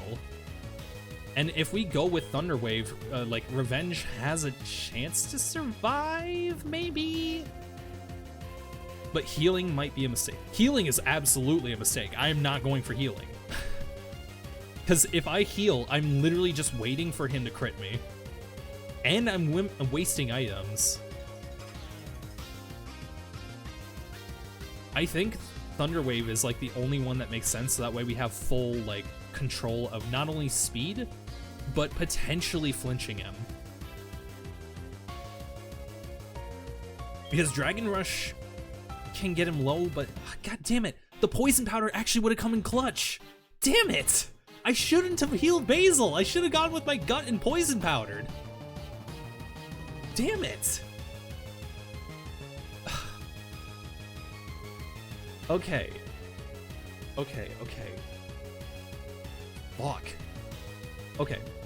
We don't want to do too much damage to him. Might be best to Dragon Rush so the next Pokemon kills. That's what I was thinking. I hate that we're in sync on that. Unless I want to figure out a way to keep Noodle. I'm not keeping Noodle. There's no way Noodle survives. And plus the only thing is like, Noodle would only be good against Lance, and Noodle is going to get destroyed. Because it's all Dragonites. That's the only thing Noodle will be useful against. Like, maybe Thunder Wave against, like, a couple of the Pokemon, but Noodle would die. Okay. Yeah, I think Dragon Rage makes the most sense. You're definitely right on that. So, we're gonna Dragon Rage into Earthquake. Actually...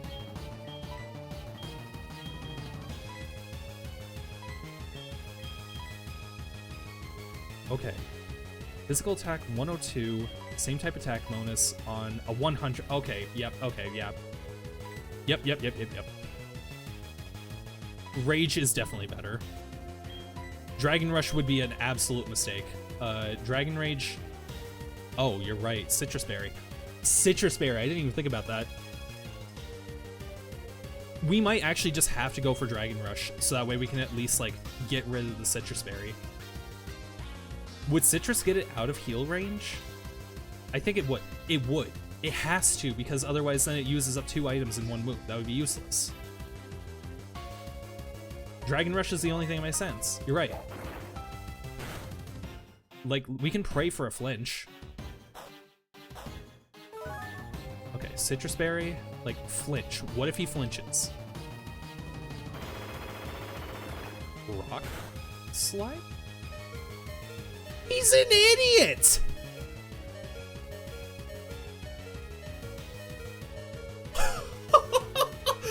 That is so fucking stupid!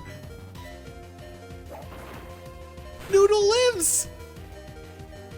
That's insane! Brutal! Dude, I'm actually getting a headache from how excited I am right now. Oh my god. Why? How could we lose? You know what? Honestly, I respect the gambling, man. I respect you. I would have... That was an honorable loss, mate. Thank you for that. Having lost, I have no right to say anything. Go face your next challenge. And here's the thing, Noodle actually can have some use in the next fight. Noodle can actually have some pretty good use in the next fight. Oh my god, that was lucky. That was so lucky. I have so many type berries because Mom keeps stealing my money. None of these were grown in the berry pots. She just keeps stealing my fucking money.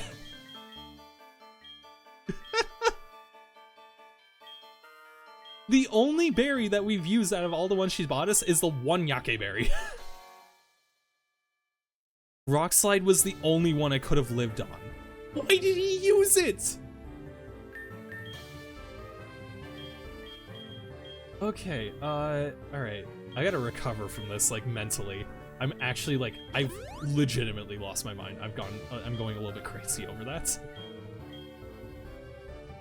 Because Rock Slide had a chance to kill too. It did. It did. You're right. I still can't believe it would even have risked that. Okay, fresh water. I'm not gonna lie, my ears actually feel like...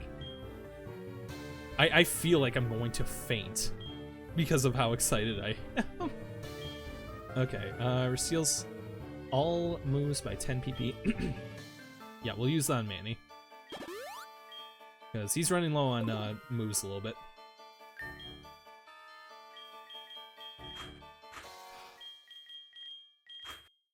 Okay, so Basil Sacrifice was worth in the end. Because Reflect. If Reflect wasn't in play, that would have killed. So Basil Sacrifice did matter. Oh my god, Basil, I love you.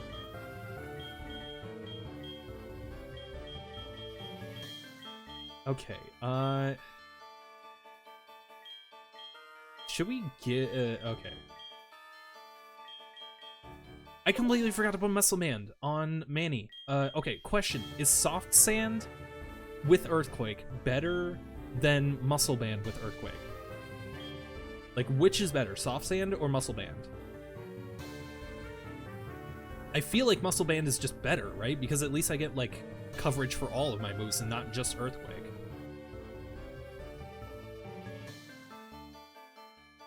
Okay, well, if you want to run a check on that real quick, I'm gonna walk into the next Elite Four room. Soft Sand is 20%. Jesus. And Muscle Band is 10. Okay. Good to know. Good. Very good to know. Soft Sand got changed to 20% in Gen 4. Oh. What was it before? Like, just 10%? I guess it needed to be buffed like that if it was going to compete with the wideband, which literally is just objectively better if it was still 10%. Okay. I feel like Metronome on Noodle makes the most sense, just so that way I can get a little bit more boost on the Dragon Rushes or Waterfalls. Okay.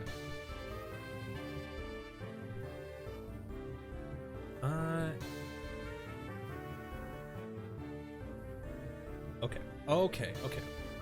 So I'm looking at all of this, and I feel like, yeah, I think Metronome does make sense on Noodle here. There's a decent amount of physical attackers, so Reflect would be nice, but unfortunately we do not get that option. If Wide Lens is accuracy, way better than Metronome. So true, King, actually. I don't know why that did not come to mind. Okay, so we're starting to get to the point where they're actually starting to outpace us in terms of levels. Yes. So I'm actually going to get rid of the EXP share on Ryder, because it just doesn't make any sense. In fact, I probably should have just gotten rid of it. Sorry, that was really gross. Sorry. It just really was hurting my nose to not do that. But yeah, Manny needs a little bit more levels. Okay. So Manny's going to be really good in this fight. Noodle can get some value. We just need Manny and Jelly for the Elite Four. That's all we need. We just need them for Lance. What's this Elite Four member name? It is Karen. She is the Dark type one. The problem is her lead is actually pretty freaking good. It's doubled if the target has already moved this turn. Never misses. And double team. Ugh. Yeah, she is looking very annoying. She's got Payback, Feint Attack, Sucker Punch, Destiny Bond, Focus Blast, Whirlwind. Fucking Whirlwind. Yeah, that's gonna be fun. Yeah, Gengar with Destiny Bond. That's bad. That's really bad.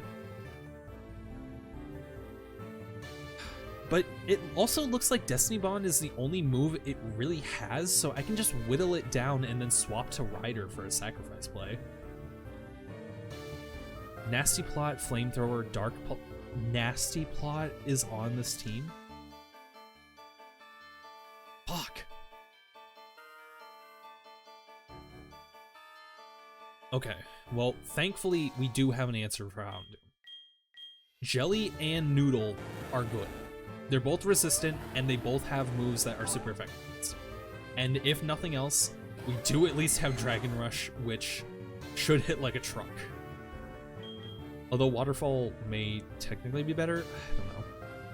Focus Blast does a lot for Gengar, even if not Stab. But we also have to pray that it actually hits. Or, like, they have to pray that it hits. And they also have to be betting on Focus Blast and not Destiny Bond.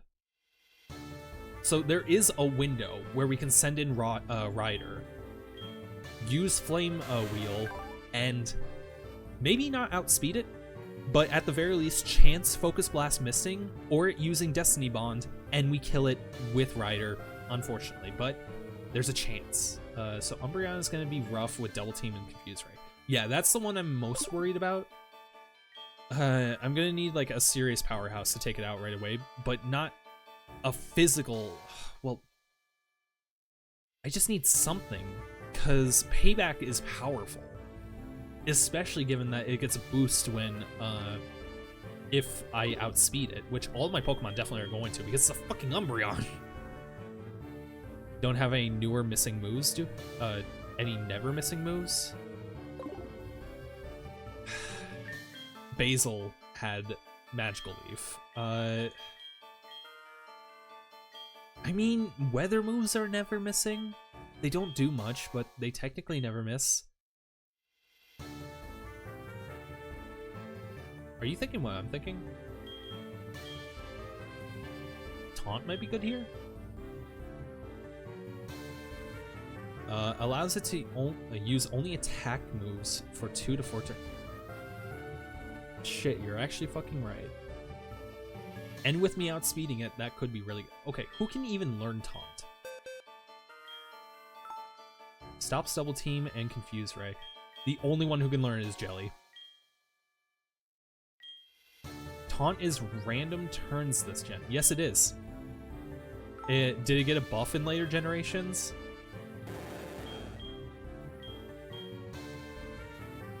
Fuck. The only thing that makes sense to get rid of is Dragon Rage. Which is actually fine. Because we still have Dragon Rage on Noodle. So it's fine. Does Noodle outspeed Jelly? Taunt is functionally 3 turns always, Gen 5 and later. Interesting. Okay, so I think Noodle outspeeds Jelly, so I think it'll be fine if we get rid of Dragon Rush. 75 versus 96. Okay, so Jelly does outspeed.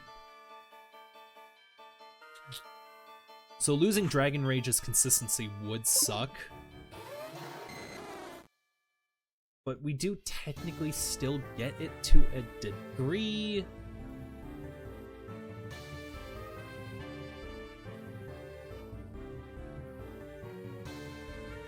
Okay, well, what other options do we have?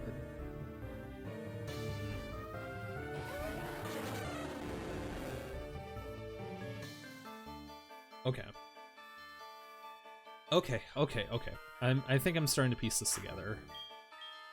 I think the plan is Taunt and Ice Fang through the fight. Or actually, Taunt Aqua Tail. Noodle seems good for Vileplume because it resists grass and has Shed Skin for Stun Spore, sometimes not reliable though. Yeah, that's kind of what I was thinking when I said, like, yeah, Noodle actually might have a chance to clutch this fight. Umbreon, God, this entire team is annoying. This is like a proper, like, actual fight team. It doesn't help that I'm under-leveled, too. This wouldn't be so bad if I was, like, the actual level you're supposed to be. Okay, so are we thinking, like, I should get rid of Dragon Rage on Jelly? What are all of my TMs? Here, let me show you. Stop learning Taunt. Okay. So we have Hail, Taunt, Blizzard, Ice Beam, Light Screen, Protect, Thunder, Iron Tail, Dig, Shadow Ball, Reflect, Sandstorm, Fire Blast, Rock Tomb, Tract, Thief, Snatch, Roost, False Swipe, Charge Beam.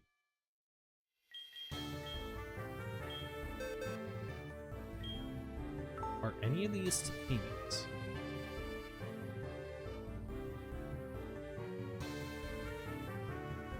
Jelly is female.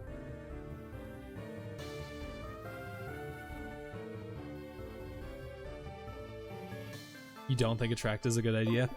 Okay. I was playing around with it because it's like, Attract is always annoying when you get it, when you get attacked with it.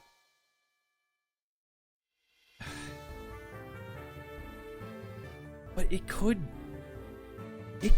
potentially, like, fuck over the Houndoom from setting up with Nasty Plot. And it could stop Murkrow from using Whirlwind.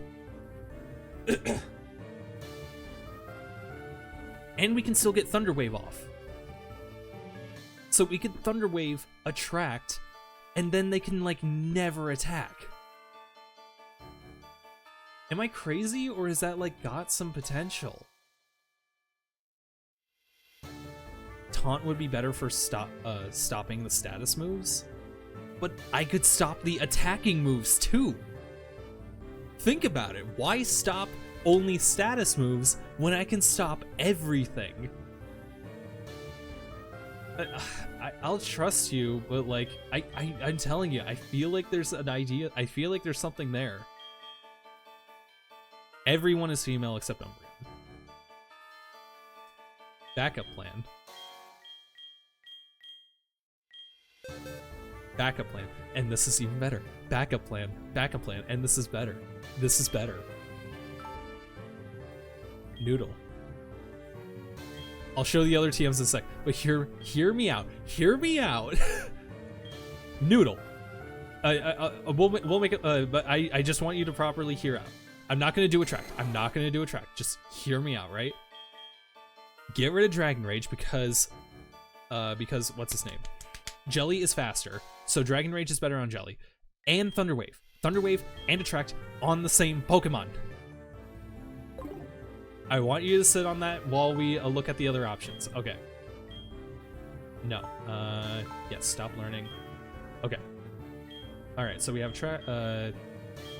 Dragon Pulse, Drain Punch, Embargo, Silver Wind, Shadow Claw, Payback, Flash, Avalanche, Natural Gift, Sleep Talk, Swagger, U-Turn, and the HMs.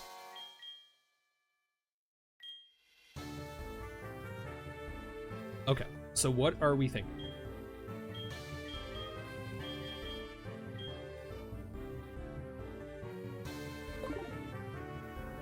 Taunt, Protect, Shadow Ball, Drain Punch, Shadow Claw, U-Turn are all good moves and worth thinking about. You'll think about Attract too. Okay. To be fair, I was mostly going crazy about it for the bit. U-Turn cannot be learned by anybody. Protect can be learned by everyone. Where was Shadow Ball? Drain Punch. Only like 60 power. Although it is fighting type, you're right. And it can't be learned by anybody, so Drain Punch is out. Shadow Ball. Special. I don't really have many special attackers, and nobody can learn it. And Protect. Okay, so all those options are out the window. Shadow Claw is the same screen as Drain Punch. Oh no, I was looking for Shadow Ball. I think you may have made a typo there. Okay, Shadow Claw, which is really good actually, and nobody can learn it. Awesome.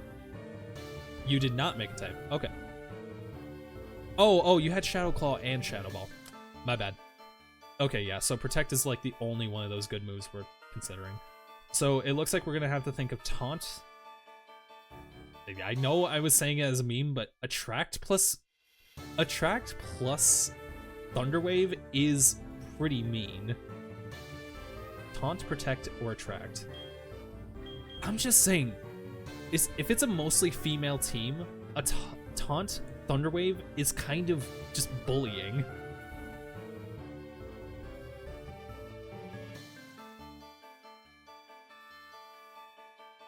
Or I meant to say Attract, Thunder Wave.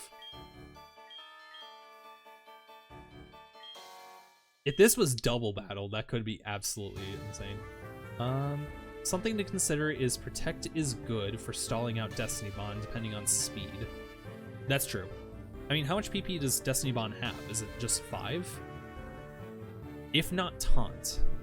Oh, now I see why you're saying Taunt is so important for Destiny Bond. You are so right, King. Okay, this is what I mean when I say, like, I don't understand Pokemon that well. I don't. Like, if I did not see the potential that Taunt had for Destiny Bond, I was thinking of it solely for Umbreon. Taunt stops Double Team and Confuse Ray on Umbreons, so they can't snowball. Exactly. Okay, so I think Dragon Rage has run its course at this point. We don't need it. Because I have Ice Fang, which isn't 100% accurate, but against dragons, it's really good.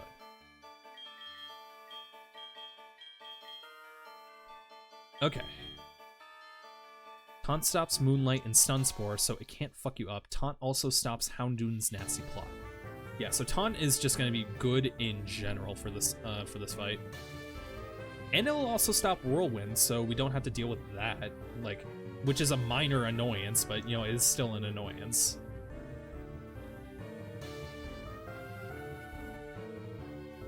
Okay. What's Jelly's special defense? 100. It's on the top screen up there. Might not be good for Gengar. The 100 special defense is not good? Or might be good for Gengar. Sorry, I misread that. My bad. My bad. Yeah, this could be really good.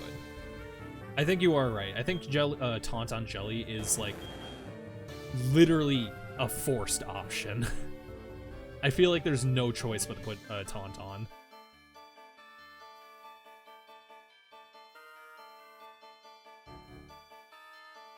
Yeah, let's get rid of Dragon Rage. It's kind of run its course. It's a good move, but honestly, we'll just need to pass on it for now. Okay, and do we think Attract on Noodle makes sense? Protect is also something worth considering. It is. But we also do have to consider the fact that we will not be able to get back the move that we sacrificed Protect with.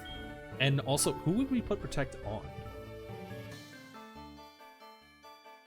We wouldn't want it on Jelly because Taunt automatically takes care of Destiny Bond. Attract on Noodle, and who would we use that on? It could be good on Umbreon, it could be good on the Murkrow, probably. Vileplume would also be good just because it resists the grass. Won't work on Umbreon? Okay, that's not too big of a deal. We do at least like have an answer for Umbreon with Taunt. Because it has shit physical attack. So it will like never kill Jelly in a million years. Unless it gets an insane critical hit, which I kind of doubt. Dude, it is getting late. We need to like actually make a plan here. I think Protect only makes sense on Manny. Or on Ryder. What if I Protect Stall on Ryder?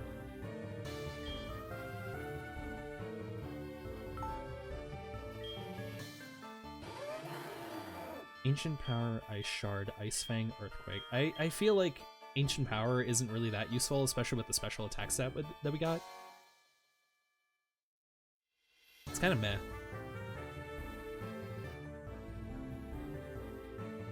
Is Protect worth it?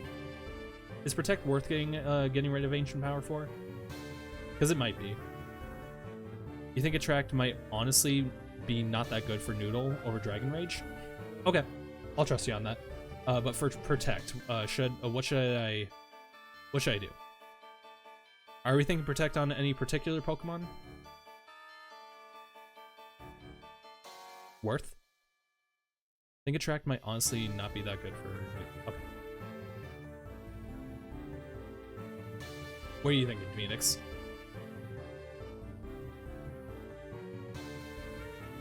Because, like I said, we gotta get this train rolling because it is almost bedtime for me, and it is definitely bedtime for everyone in the East Coast.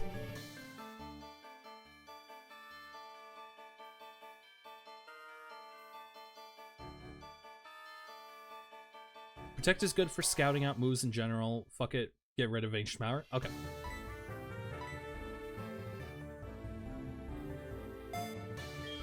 Okay, so I guess Jelly will have to be our lead then, so that way we can use Taunt. Oh, whoops.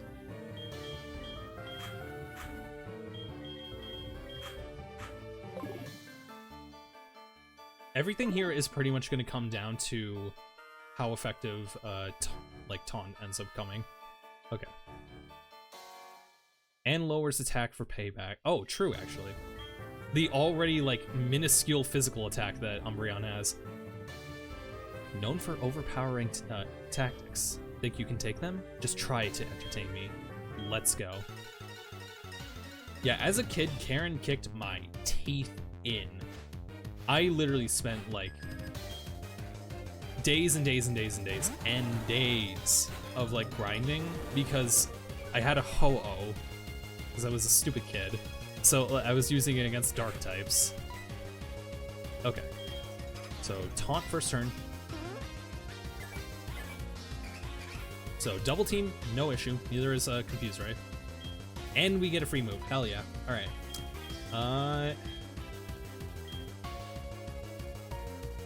I forgot to swap off. Alright, we're gonna go for Aqua Tail. I swapped off the... I forgot to take the Nevermelt Ice off. Oh my god, that hardly... Jesus, that did so little. I mean, that didn't do, like, a little bit of damage, but that, like... That was less than I was hoping. If nothing else, at least we can bait out the full restore.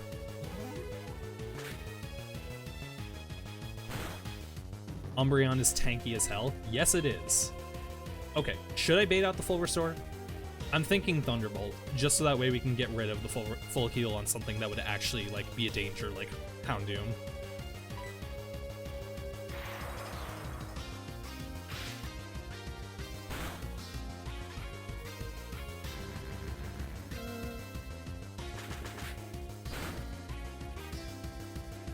Okay, we'll go for another Aquatail. As long as you got the healing items and PP restoring items still for it, easily. At least it tells me that taunt is worn off.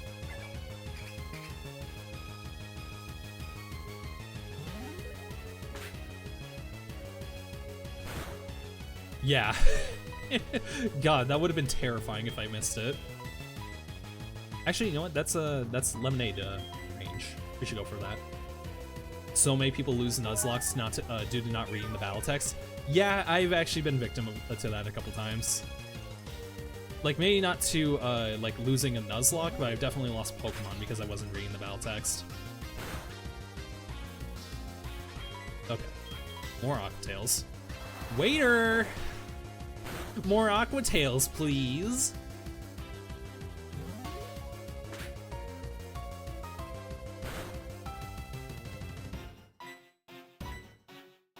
And thankfully, like, Taunt has an insane amount of PP. Good idea to restore Aquatail PP while I'm here. Yeah, that's what that was the plan, actually. So we're gonna go Thunderbolt, bait out the next full restore. I don't know if she has a second full restore, but I do want to bait it out if it is there.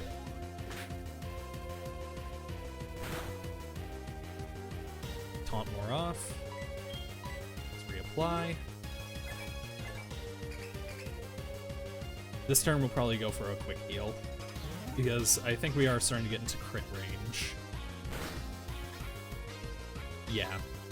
That did 18 damage, but that could have been a low roll. That's crit range on payback? Okay. Good to know. Good shit to know.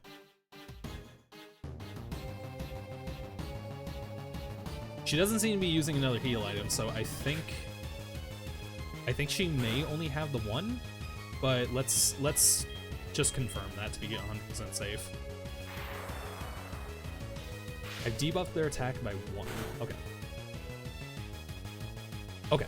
I think we are out of they are out of healing items. So real quick, I'm gonna heal up PP. I'm going to taunt. I got a bad cough. Hold up. Okay. So I'm gonna heal up the PP. I'm gonna heal up the HP, and then I'm just gonna kill it off.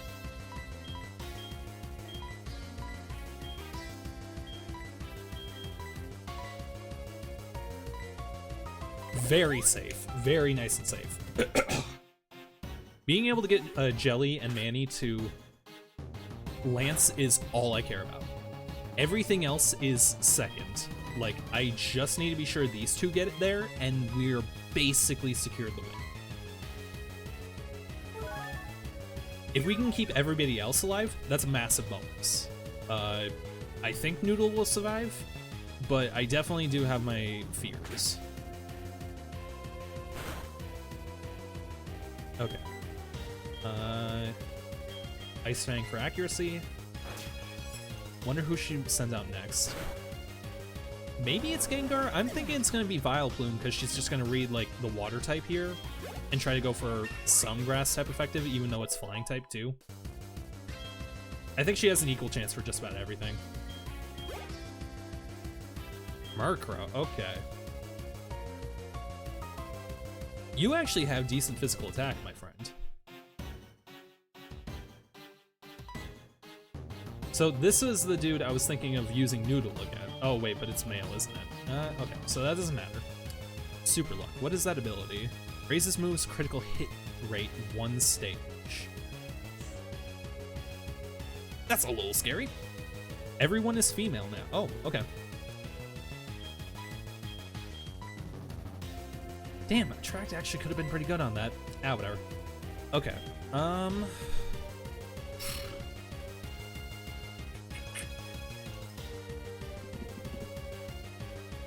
Okay, for Murkrow is gonna be the most annoying one. Not because it's gonna be hard, but just because it's annoying. Oh, Manny. What am I thinking? Like, we can just use Ice Beam.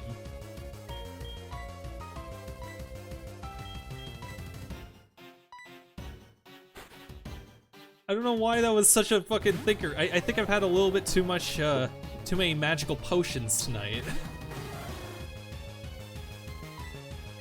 Okay, I'm thinking it's gonna use Sucker Punch. Ah, whatever, it doesn't matter if you use Sucker Punch. Pluck.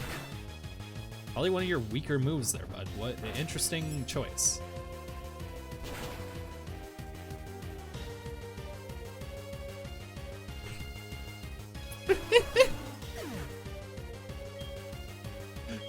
Yeah, real thinker there. Had to really consider our options. There she is. Uh-oh, uh-oh. Okay, what do we do? What do we do? What do we do? I guess Jelly would make the most sense because water and Taunt.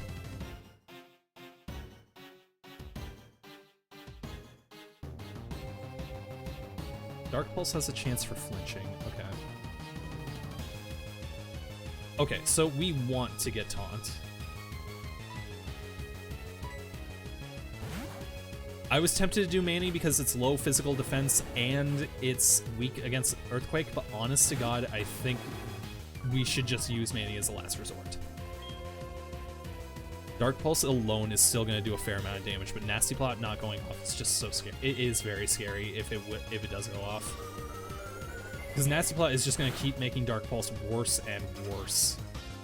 And thankfully, it doesn't do enough. Like, if it crits, it will potentially kill, but at least we don't have to worry about Nasty Plot.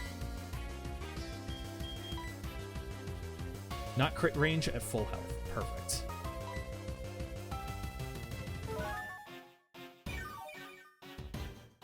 Okay.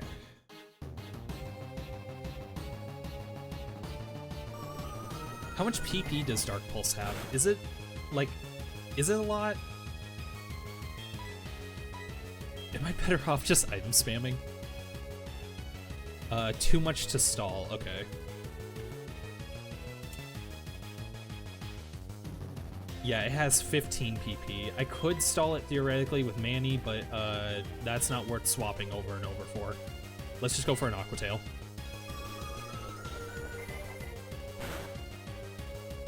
Just don't die, don't die. Perfect.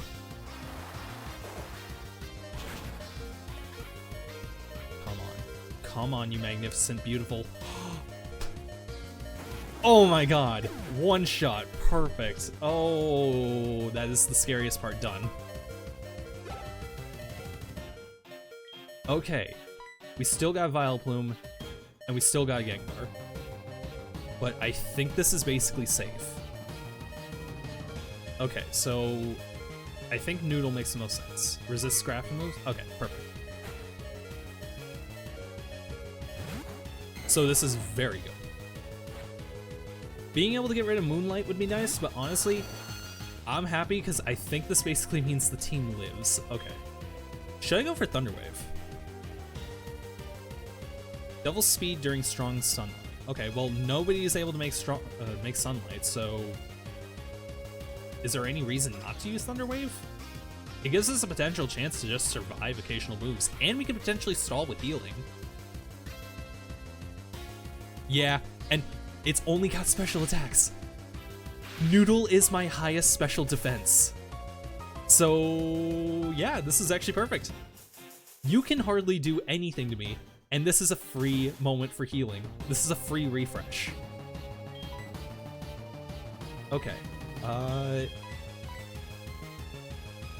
Yeah, okay. We're definitely going to want to restore Jelly real quick. Perfect. This is evil. The best kind.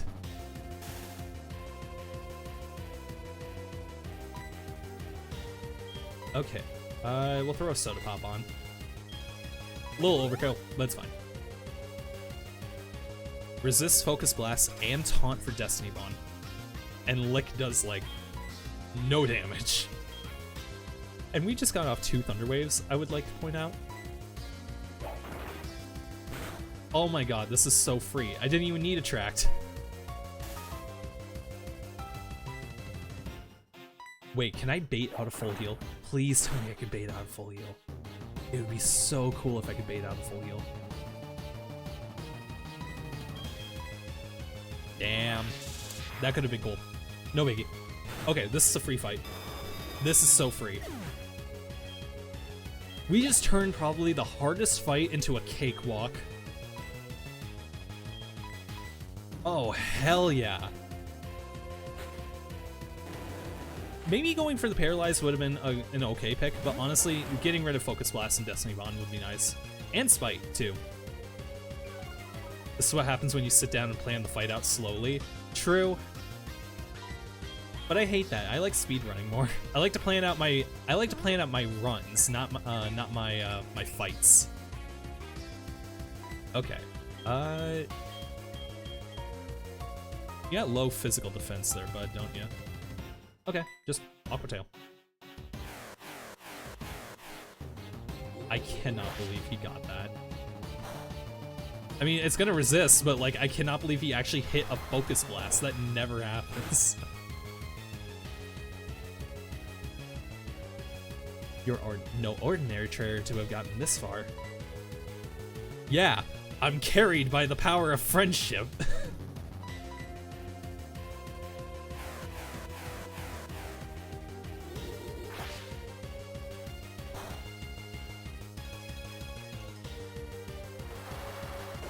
Yeah, I love like Gen 5 onward Nuzlockes where you can use TMs so liberally. I hate Gen 4 and 3 where it's like and a TM is consumed. Well, aren't you a good trainer? I like that. Strong Pokemon. Weak Pokemon. That is only the selfish perception of people. Truly skilled trainers should try to win with the Pokemon they love best. I like your style. You understand what's important. Go on. Champion is waiting. Lance has 4 full restores. I remember that from childhood. He is the reason I was conditioned to item spam as a child. Before Lance, like, I used items occasionally, but I did not spam them as much as I did until I met him. Taunt isn't going to be useful. Okay. I'll keep that in mind. Who needs PP? Okay, Aqua Tail could use a recharge, same with Ice Fang. Dragon Rush, definitely. Manny is all good, and okay. So we'll only need about 3.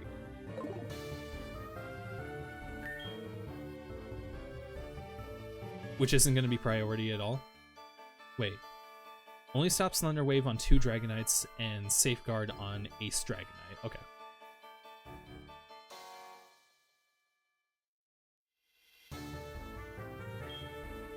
Okay. So we need PP restores. So we're going to go with... probably just regular Ethers.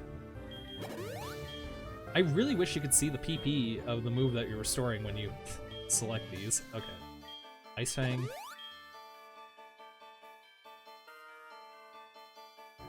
I just realized. You cannot full restore an Attract. You cannot fully restore a Attract. What if we use Attract on Jelly?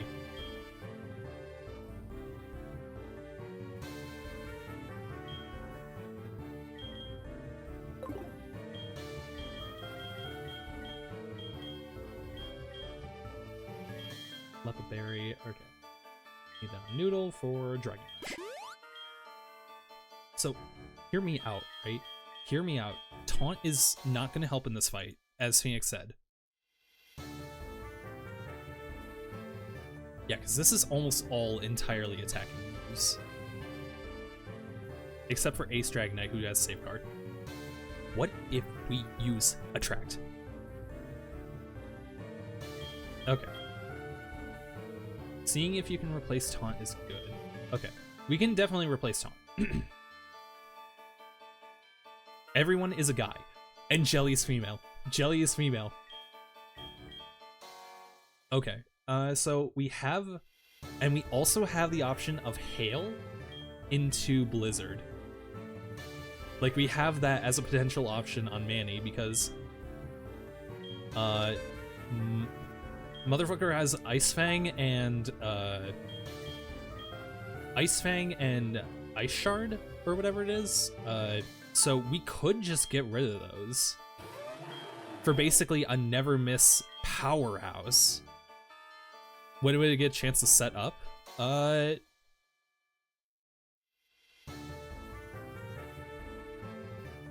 Okay, the Dragonites both okay.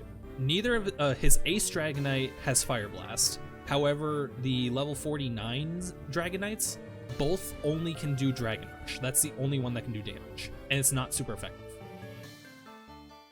And need I remind you, Manny has really good like physical defense, like better than the rest of the team at least.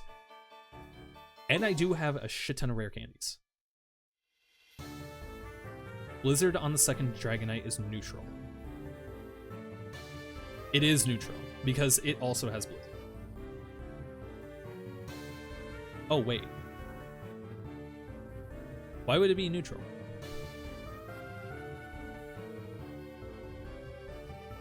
Yeah, use the rare candy now unless you're going to save them for... Yeah, no. The rare candies get used now.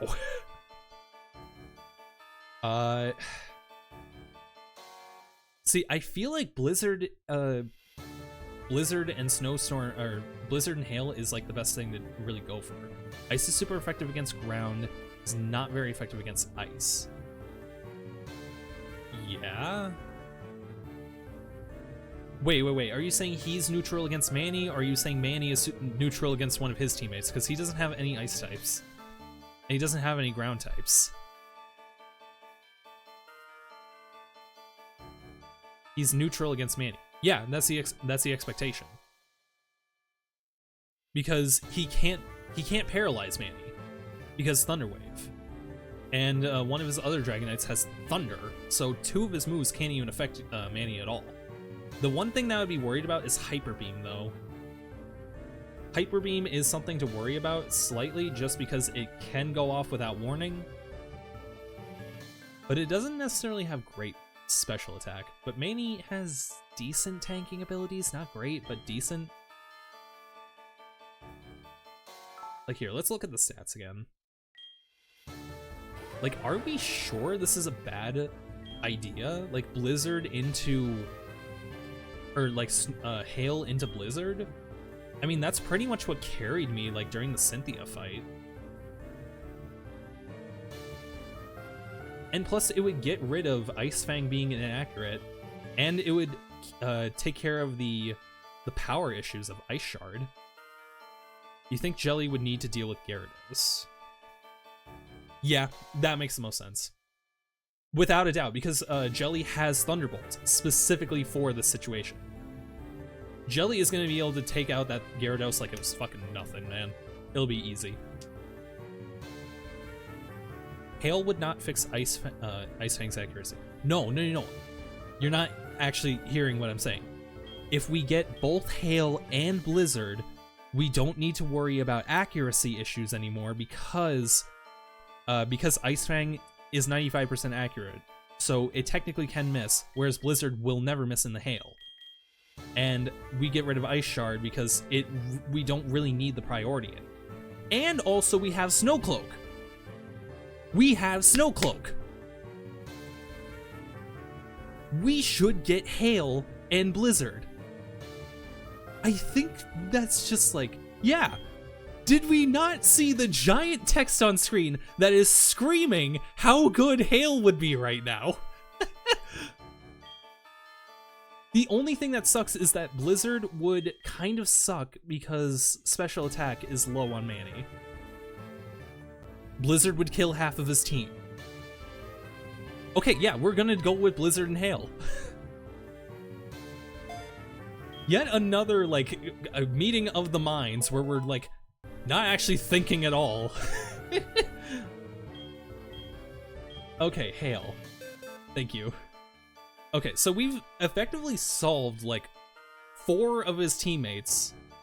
Charizard should be relatively easy with Jelly.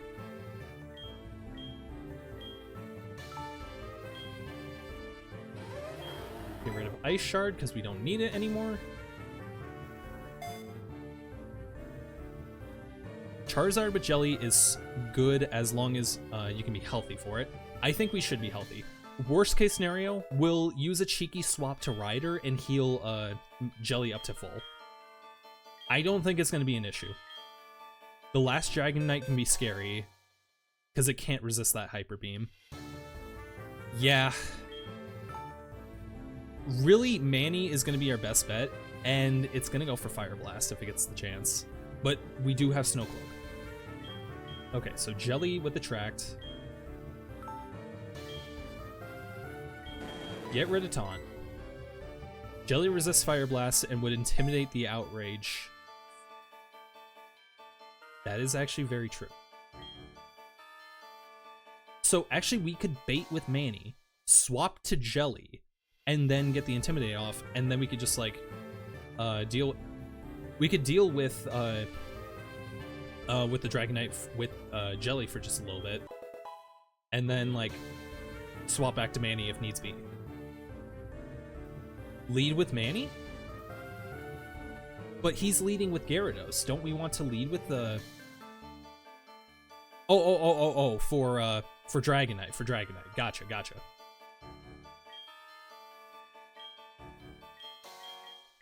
Can anyone learn Dragon Pulse? Because that could just literally nullify most of the fight. Okay, Jelly can learn Dragon.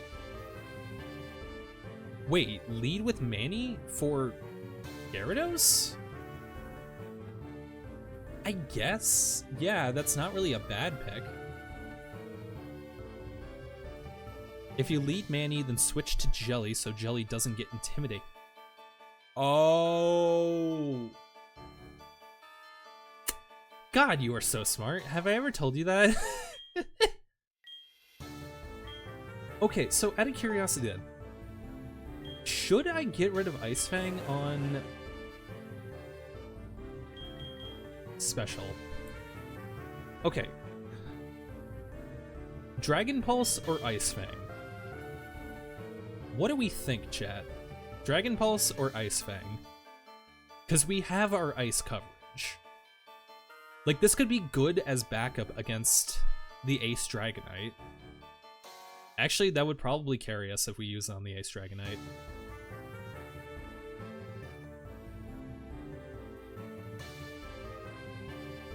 Dragon Pulse over Thunderbolt. Are you sure? Because then we can one-shot Gyarados if we have Thunderbolt.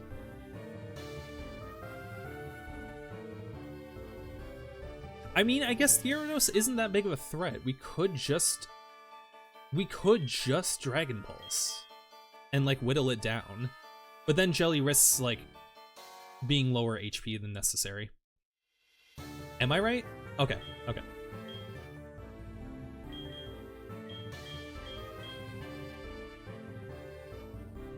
Problem though is Ice Fang is physical, Dragon Pulse is special, and we are way better in terms of physical attack.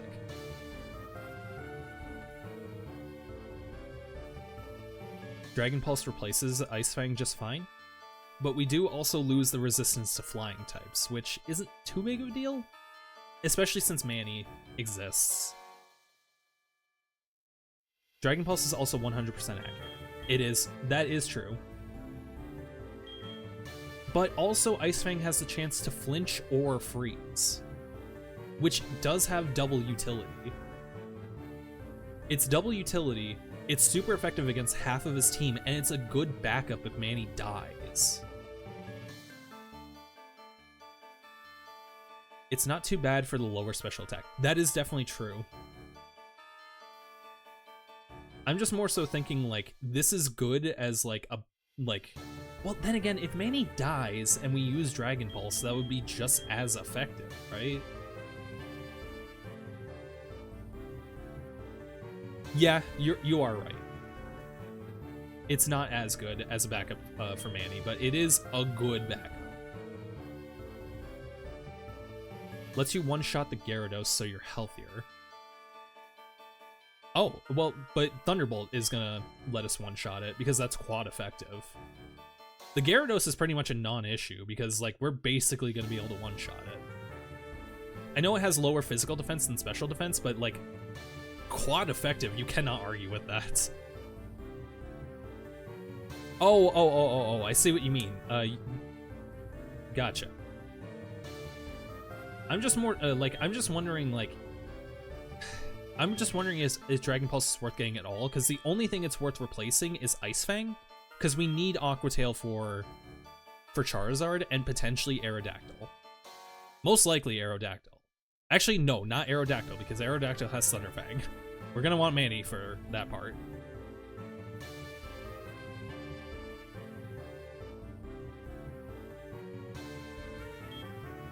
So, yeah, the only thing that would be worth getting rid of is Ice Fang or Aqua Tail. And I still feel like we would want both of these. I think Dragon Pulse doesn't make too much sense. Like... Okay, so factor this in, right?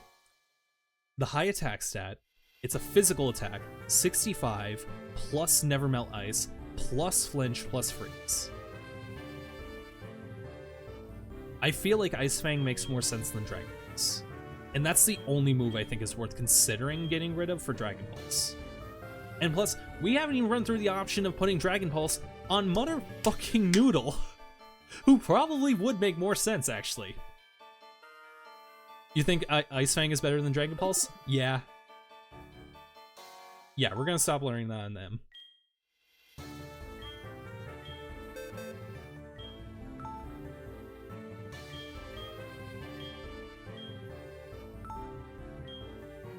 Okay, what is... But terrible special attack, so this would be a bad pick. Maybe we could... I can't get rid of Waterfall. Maybe we can get rid of Dragon Rage? Because, like, the fixed HP isn't going to be super helpful. Maybe against Aerodactyl? Maybe? But I feel like Dragon Rage just kind of runs course. But even then, the lower special attack would be terrible for it. The fixed HP isn't helpful? Maybe. But what if it's clutch? Like, okay, with Aerodactyl, it has 80 HP for base stats. We use 2 Dragon Rages. We don't even have to worry about the damage rate. We don't even have to worry about heal range. But then again, that's not the one that we want to worry about heal range. We want to worry about the Dragon Knight specifically. Fuck, this is hard. This is so hard.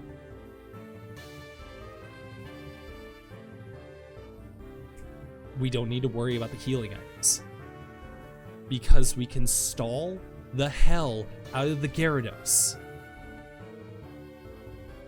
What if we just bring it down to low HP 4 times?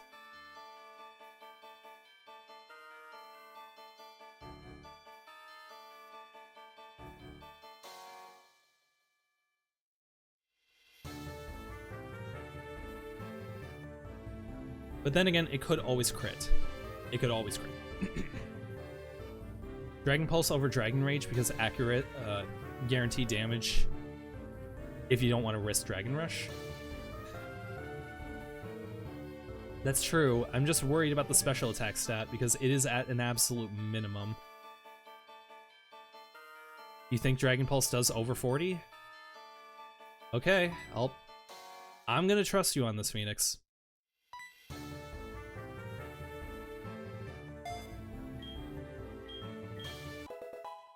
Okay.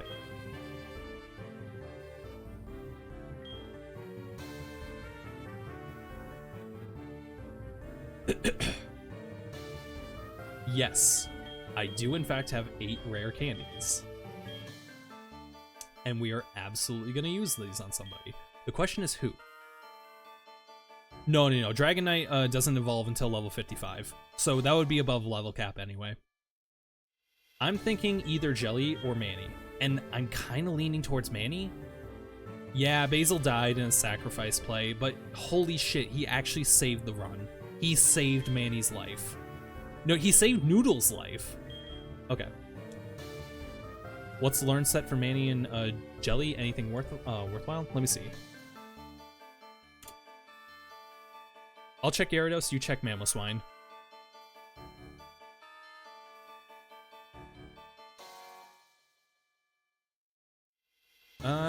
Okay.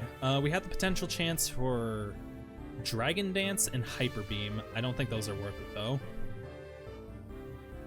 Nothing for Manny? But we could at least get like the pure power for Manny and increase the damage for Blizzard. It's just missed on Manny? Ah.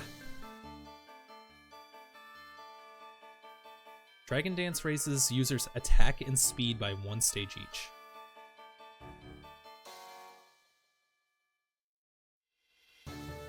Okay. Dragon Dance could be good on Jelly.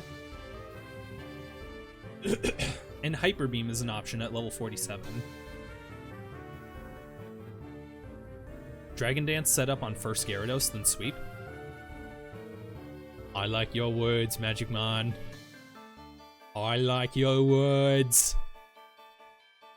And then Jelly can also hit the level cap.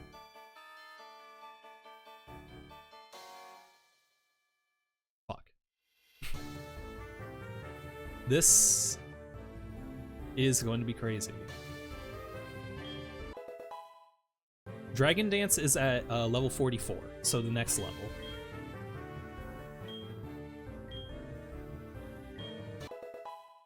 Okay. Jelly wants to learn Dragon Dance. Yes. Do we even need Thunderbolt?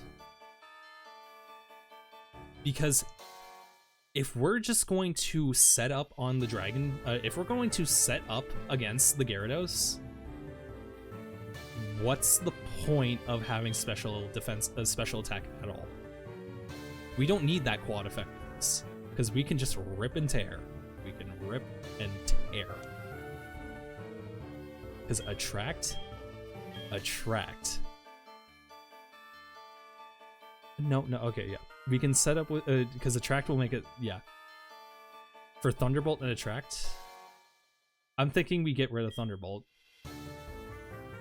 Well, what do you think?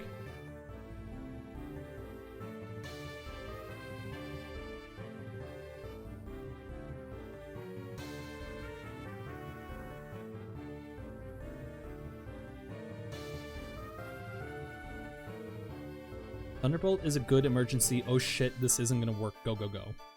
But if that doesn't happen, Attract will set up on Gyarados.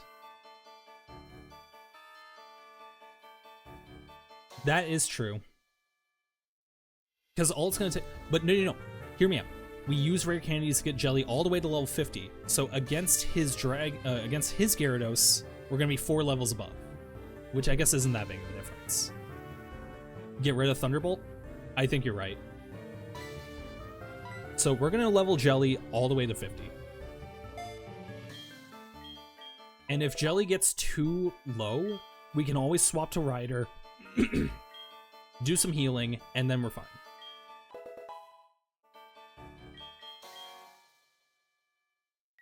Do we want to put all of our eggs in one basket? I think so. This is a good basket.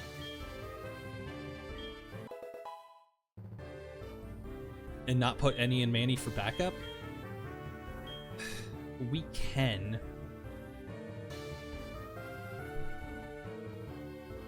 The thing is, though, is that Manny is going to outspeed most of these Pokemon. The only ones it's not going to outspeed... Oh, you are so right, actually, because we need to swap for Aerodactyl. We can't sweep the rest of the thing because it's definitely going to outspeed Jelly. And if it gets Thunderfang off, Jelly's just dead. Do we want Hyper Beam? I'm thinking no. I don't think Hyper Beam makes sense. Dragon Dance buff speed. You are so true.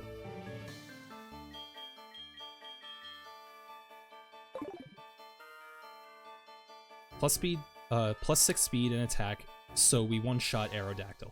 Okay, perfect. So yeah, let's stop learning Hyper Beam. We're gonna put everything into Gyarados. The one thing we need to worry about is Aerodactyl. Or the Ace Dragonite. Aqua Tail and Ice Fang are not 100%. That is also very true. So, here's the solution to that. If that is our one worry, we will give, yeah, the wide lens. The wide lens. Because this whole time I've had Never Melt Ice on Jelly, who doesn't even need Never Melt Ice anymore. We can put that on Manny. Oh my god, this is insanely perfect. It's holding Soft Sand. We don't need that. We need Never Melt Ice. Thank you. Okay. We also have a Lagging Tail, Muscle Band, Choice Scarf.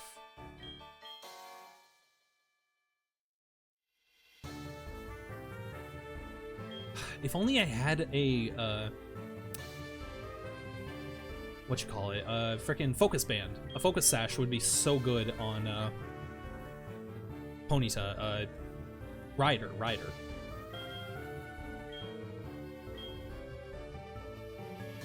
Okay. Okay. I think we're literally as ready as we're gonna get for this. Soft Sand won't do anything on Manny? Okay. I'm thinking Choice Scarf for Ryder, just because Ryder has nothing else. So what all items we got? For like actual like battle items, we got a Quick Claw, Silk Scarf, Mystic Water, Magnets, Hardstone, Poison Barb, Zoom Lens, Lagging Tail, Muscle Band, and Destiny Knot, but that's not helpful for us. Soft Sand, but that's not really useful. Muscle Band on Manny. Even though we... Because here's the thing, that would only buff Earthquake, because it's physical moves. Yeah, Never Melt Ice makes way more sense. We got the Metronome on Noodle, in case we need that. Wide Lens on Jelly, and Choice Scarf on Ryder, in case we need to do a little bit of chip damage somehow. For some reason. I doubt we'll need to, but she's here just in case. Okay. I think we're ready. Okay, so we're gonna lead with Manny, so that way Gyarados doesn't intimidate. Actually, do we care about intimidate?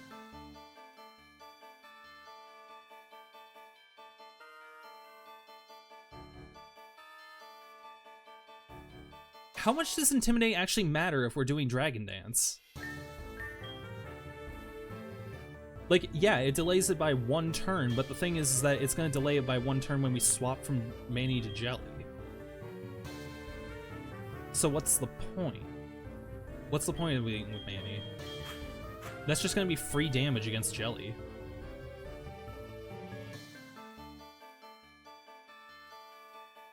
It just shortens the setup by 1 turn. But the thing is that if we have to swap from Manny to Jelly, it shortens it by 1 turn.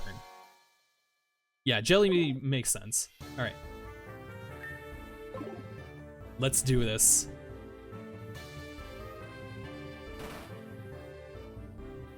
Oh, boy.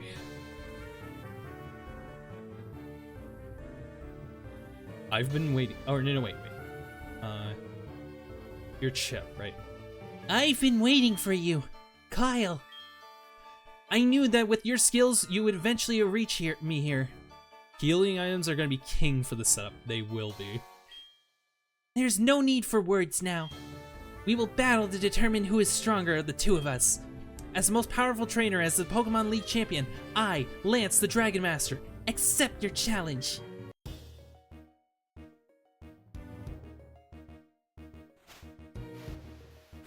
God, this song gives me chills.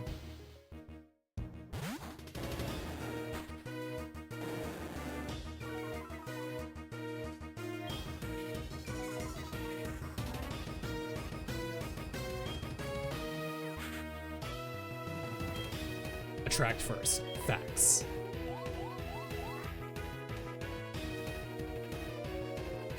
Thank you for the reminder, because I actually probably would have forgotten about that. Oh, it's so free. It's so free.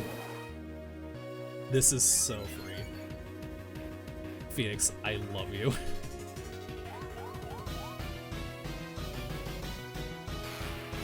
Okay, just don't crit.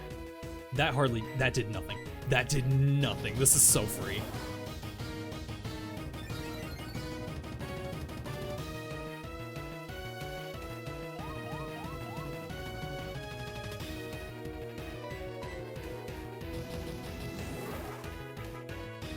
You can go when you send 7? Okay.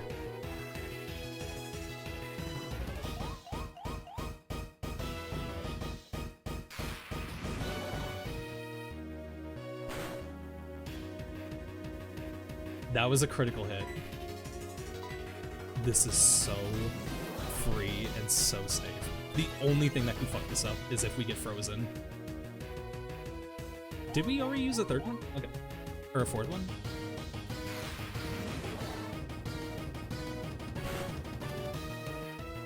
Okay. It's not quite crit range, I think, but we should just play it safe.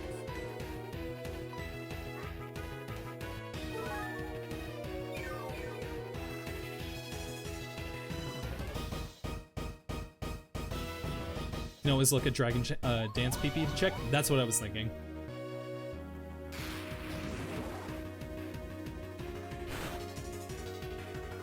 Okay. So we done 4. Okay, sweet. It's number 5. We're gonna go on number 7.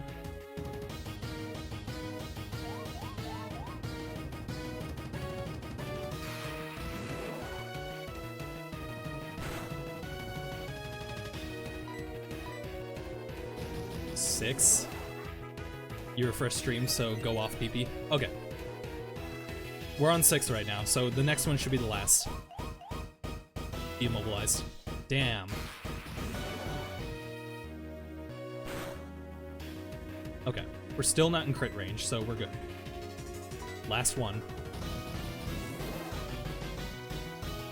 Oh, it has been a long time since I've done this. It's been a long time since I've got to do a sweep like this. Okay. So, would it be BM if I kept healing until he was immobilized by love so I would have a full heal for the rest of the fight? That would be a bit BM, but I think it's fair. Not be that's smart, yeah. Okay. Ice Fang or Aqua Tail? Let's go Ice Fang, because I think that's neutral.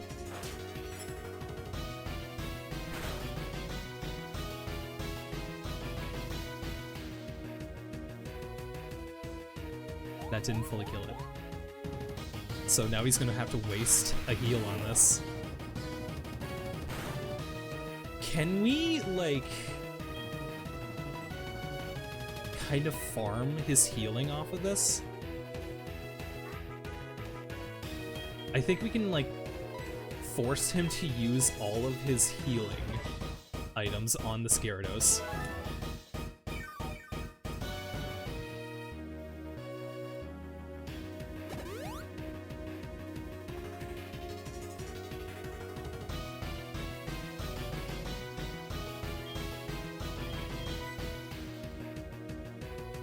First healing item used. Okay. He's got 4 in total. So let's hope damage range doesn't go off and hope crits don't go off. It was damage range. Damn! Itch. range. Yeah, we should have thought about that. That was my fault. I was thinking about going with what's the word I'm looking for? I was thinking about going with Aqua Tail because it was not going to be very effective, but it was worth it. Okay, Aqua Tail or Ice Fang? Is Aqua Tail or Ice Fang more accurate? I think it's going to be Ice Fang. 90-90, 65-95. Oh, but wide lens. Both are super effective. So we should go with Aqua Tail because it's accurate. We have the wide lens. Am I right? I want confirmation before I hit the launch nuclear bomb button. Wide lens makes Aqua Tail 99% accurate. If we fail a 1% check, I'm going to be pissed. Thank you. Imagine.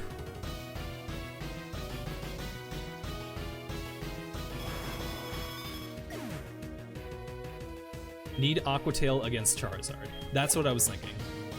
Because the rest of this is literally going to be Ice Fang. Okay. And we outspeed... I think this is literally just going to be a sweep.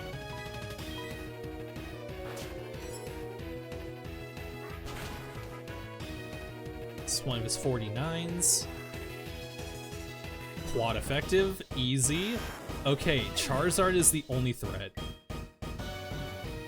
I'm at ×4 speed and attack. Okay. I should stay in, obviously. This is not his ace.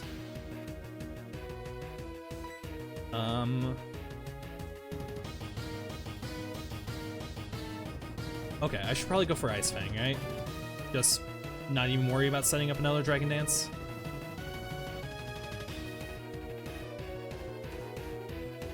Ice Fang. No reason to Dragon Dance again. Okay.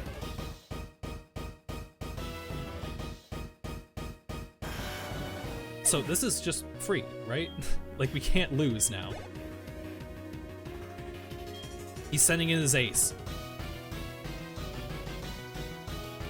Okay, so this is going to determine a bit, because Manny was the plan for this guy, because Charizard is his only other option. There's a 1% chance of Aqua Tail failing against Charizard, but it's Ice Fang against Dragonite. Okay. This is literally going to determine the run.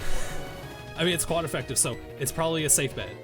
But I'm scared, because Lance instills fear in me. He is my Cynthia.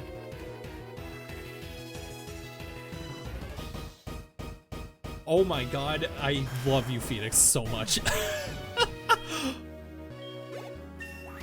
This Nuzlocke literally went from, like, fear to, like, a power trip. That was insane.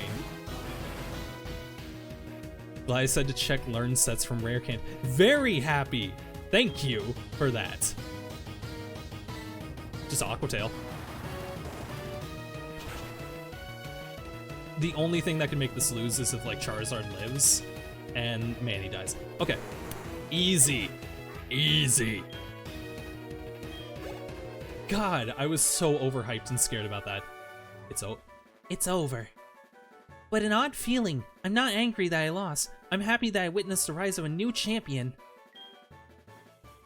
I can't believe that was that easy. Setup plus healing is why it's banned in HeartGold Nuzlocke. Yeah. Yeah. Ooh. Ooh. You've become truly powerful. Your Pokemon have responded to your strong and upstanding nature, and mostly your healing abilities. As a trainer, you will continue to grow strong with your Pokemon.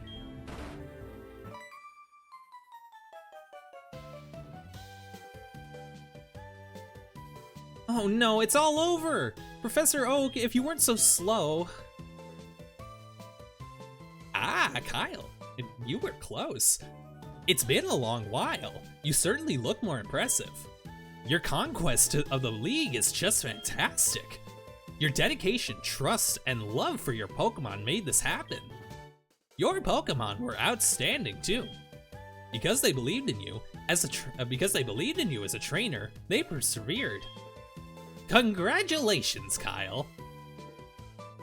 Let's interview the brand new champion. This is getting a bit too noisy. Kyle, could you come with me?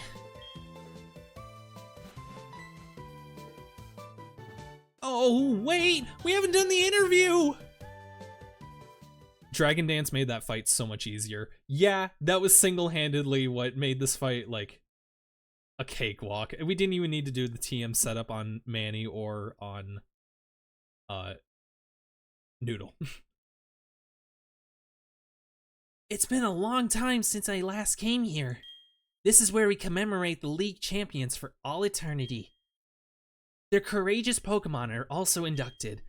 Here today, we witness the rise of a new League champion, a trainer who feels compassion for and trust towards all Pokemon, a trainer who has succeeded through perseverance and determination, and mostly healing, the new League champion who has all the makings of greatness. Kyle, allow me to register you and your partners as champions.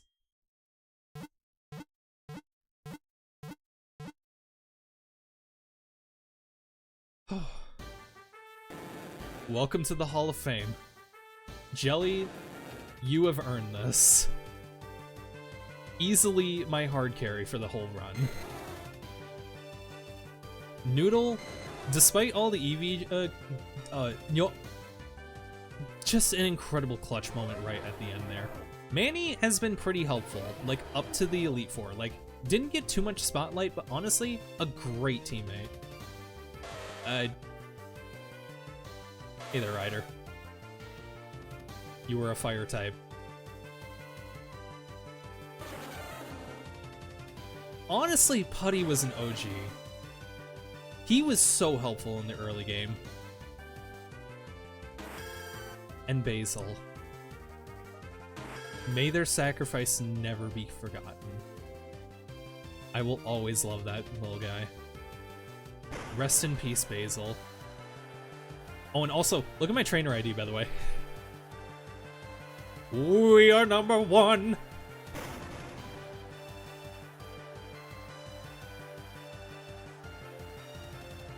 That's it? Oh my god, it is late. We have been streaming for 5 hours. That's like an hour per Elite Four member. Just an hour of planning each fight. Okay. So this credits actually looks a lot nicer this way. I'm going to grab the... where is it? There it is. Set this kind of like over here. A little bit hard for everyone to see each other, but not really much of an option. Actually, you know what? I'll just cut off the screen a little bit. But I used to love this credits as a kid. I still do. Like, there's something really cute about just like seeing like the little animations of all, not just all the Pokemon, but like all the gym leaders, because God, that is something they have flopped so hard on in the recent games. The gym leaders in the new games like have nothing to do with their lives outside of gym battles. Some of them do. Sometimes they do like occasionally get 1 or 2 of them, but it feels like a far cry from what Gen 5 and 4 used to do. And even a little bit of Gen 3. Like, there was occasional moments in Emerald where they actually made the gym leaders more interesting than in Sapphire and Ruby. I just love the Phanpy. The Phanpy is so cute. Gen 5 is easily like the best game in the series in terms of writing, but I gotta talk about this playthrough, man. I think it's convinced me that Nuzlockes are not for me, but honest to God, the moments like right there, Phoenix, the strategizing when you actually know what you're doing is so incredibly like fun, and it makes me wish I knew the battle system better. And like I'm hoping like soon enough I'll be able to like turn most of this like training into actual strategizing soon enough, because so far I'm only good at copying strategies. I'm not good at formulating them yet. And I think it's just due to the sheer number of moves and options in Pokemon. And I think by the time I finish the move decks, or like the home decks, I think I'll be more ready for actual competition in Pokemon.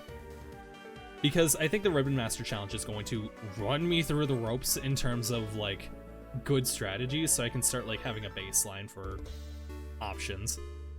Copying the strats is the first steps to making them your own. Exactly, that's just the case for like anything. Like, that's how I learned how to cook. I mean, I don't really know how to cook properly right now, but I know how to make food. I can prepare a recipe. I don't know how to like make up a recipe. And there's no shame in that.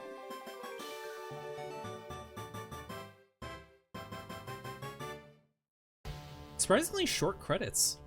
And actually, this is an interesting screen. This is actually a soft lock, technically. You have to reset your game to get out of this, which I always thought was weird with the Pokemon games.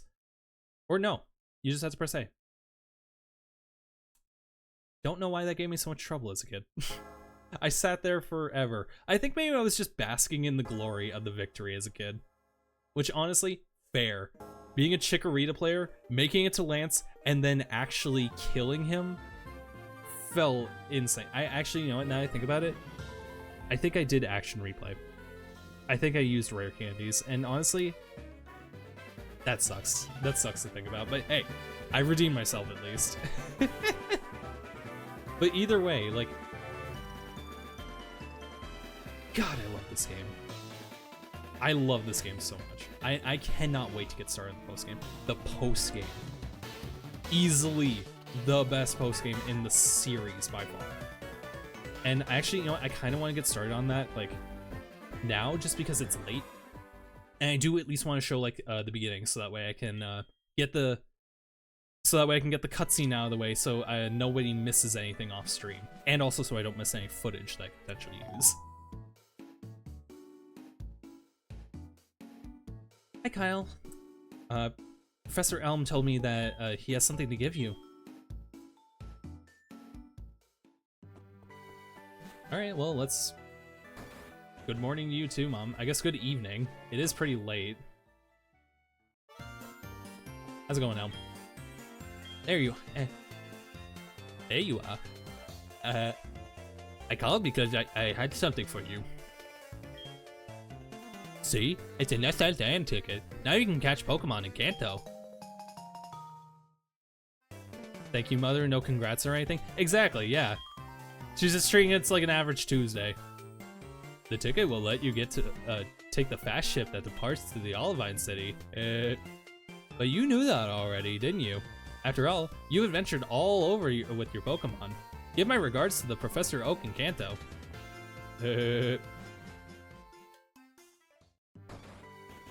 I ain't saying she a gold digger, but my mom's a gold digger.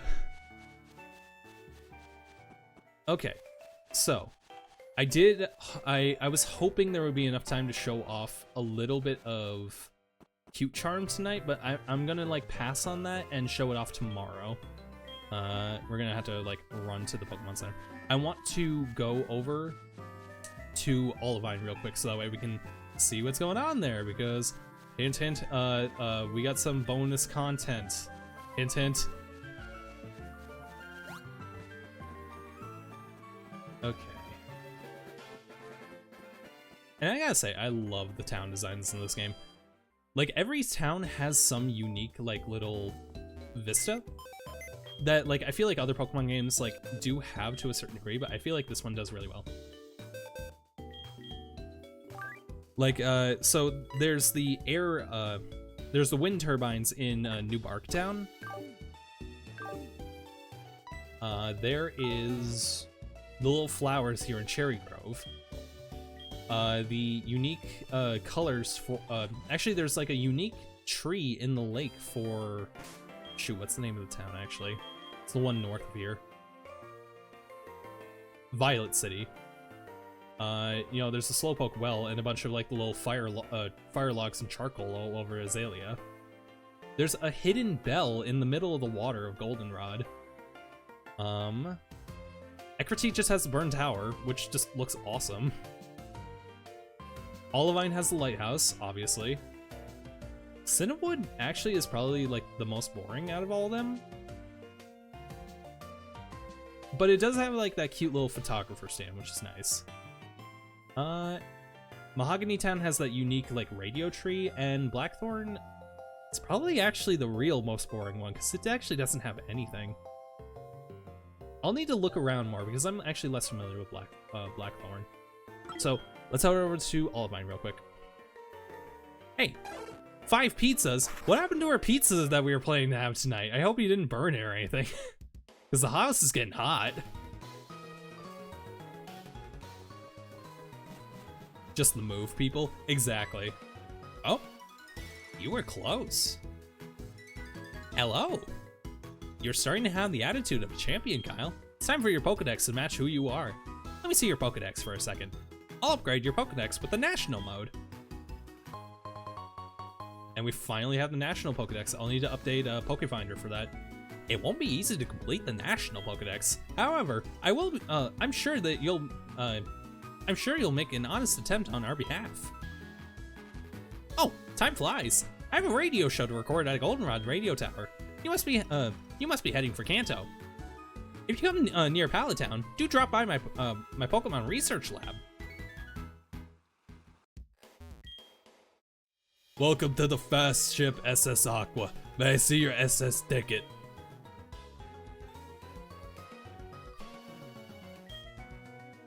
Okay, you have a ticket. We're departing soon. Get on board quick. It is extremely annoying that you can't just fly directly to Kanto. Okay, you must be the last passenger.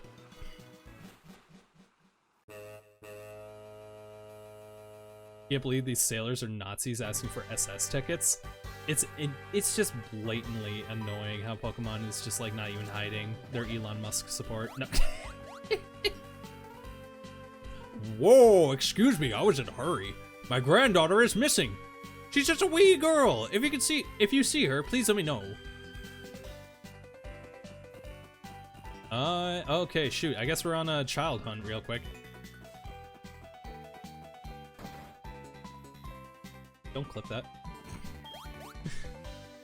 Oh, hello. My granddaughter is still missing. If she's on the ship, that's okay. She's an energetic child, so she may be bothersome. She may be bothering someone. That worries me. Should you make the pizza, or is it you're surprisingly not hungry? Honestly, we'll probably just like snack tonight. Let's be real. No hidden items. And thank God I cleared out Victory Road. I'm glad I never had to go back in there.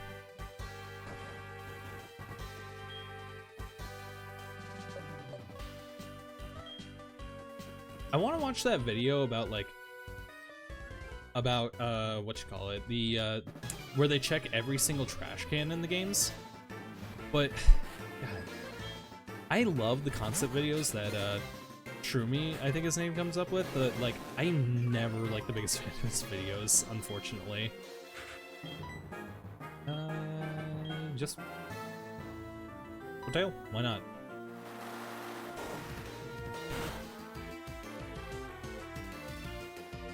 Yeah, nothing to worry about. Glad the item finder is so much better than Gen 3 one. It's better than the fucking Diamond, Pearl, and Platinum one, I'll be real. Gold. We got this. It's nice being able to walk around and search for the item at the same time. Like, how hard of a concept was that to get down? What was the Diamond, Pearl, Platinum one? It's definitely not the same as the one here in HeartGold and Soul Silver. Actually, it might even be, like, easier for the most part. What was it actually? Oh, it was the Poketch app. So honestly, I would think I feel like actually yeah, HeartGold and Soul Silver is better just because you don't have to constantly keep tapping to see where it is, and it doesn't disappear when you pull up another one or when you start moving.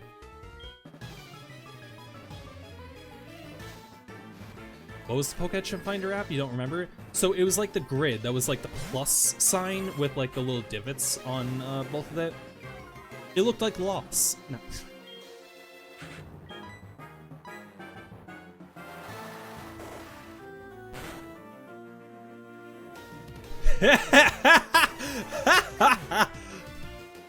Everyone point and laugh at this man.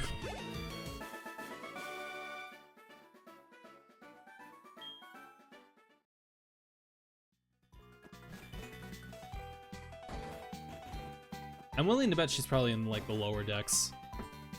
I'm probably gonna come back to this ship soon enough so that way I can actually clean it for items. Because right now I just want to be done. It is so late. I want to get to sleep. I'm not even tired. I just want to like be able to get to sleep.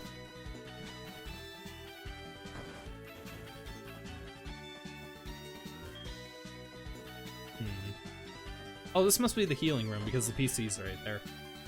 Just like the dowsing machine. Yeah, now you remember it.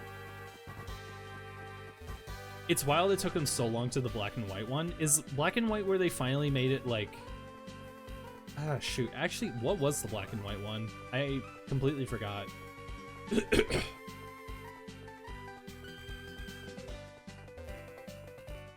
There's gotta be a hidden item in this kitchen room. There isn't. Wow. Hey kid, could you look for my buddy? He's taking it easy somewhere that's good for nothing. I want to go find him, but I'm on guard duty, so I have to stay right here. You don't have to touch the screen or anything to make the items show up. They just show up. Oh, so is it kind of the same thing where it's just on the bottom screen and you just see it all the time?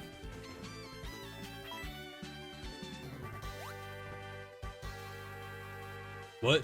You saying I was asleep? Show some respect. A crewman on duty would never be so unmindful as to take a nap in a place like this. I resent your implication. I challenge you.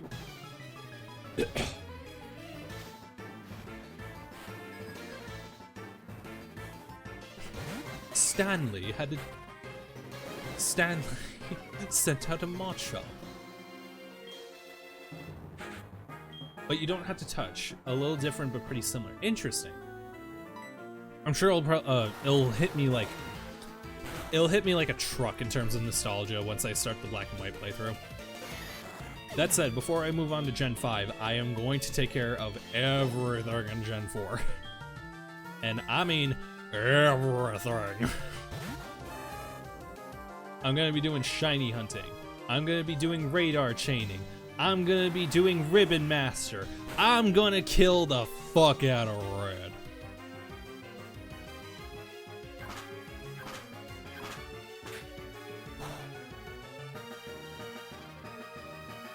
But yeah, black and white is probably gonna be a while. Maybe I'll like do it as like a break point or something. Sent a picture of it on Discord. Let's see it. Oh, that fucking thing! Like the weird little bars, yeah. It's such a simple system. I still kind of like the grid a little bit more, but honestly, not bad at all. It's so simple but so nice, and it looks aesthetically pleasing too. Like, there's something a little bit ugly about the Poketch and the HeartGold Soul Silver item finders. Like, they look fine, they're serviceable. I just feel like they just don't have a lot of aesthetic charm.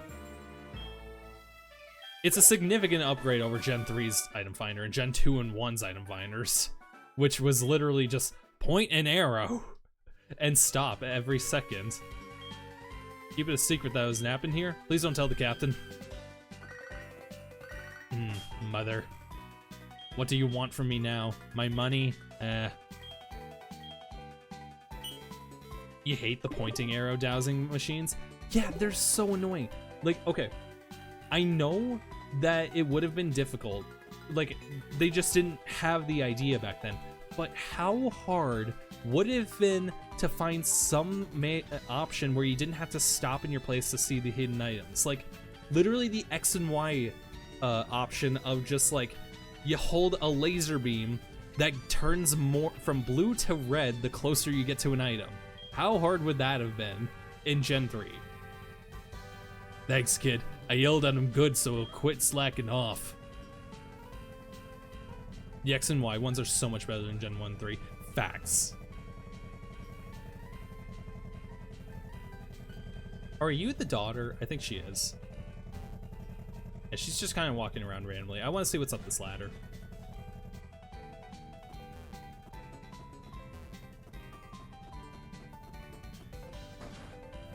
Oh, no, the daughter is in this room. Okay, so in the captain's room. Okay, maybe I should run back there as fast as I can. I'm so bored. Want to bet? What are you doing in here? Deborah, where is your father? Where is your mother? Where are your parents? Where are your parents? Is she literally a stowaway?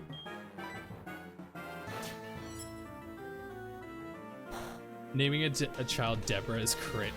Sorry all the Deborahs out there. That's brutal.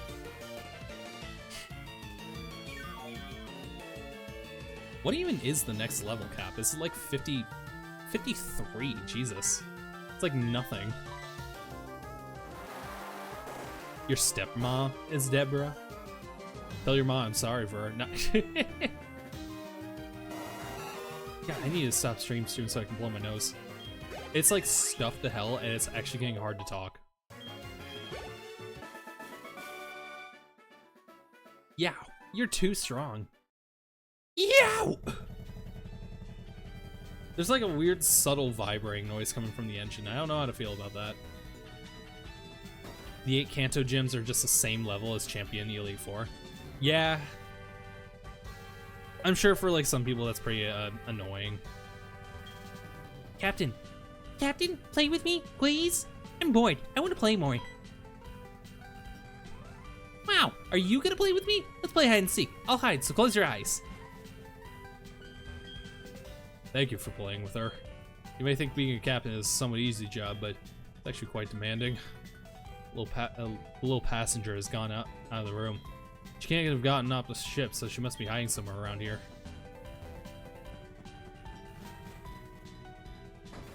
I can mute my mic, but honestly, I'm stubborn. I'm just not gonna deal with it. I'd rather just sit here and bitch and moan.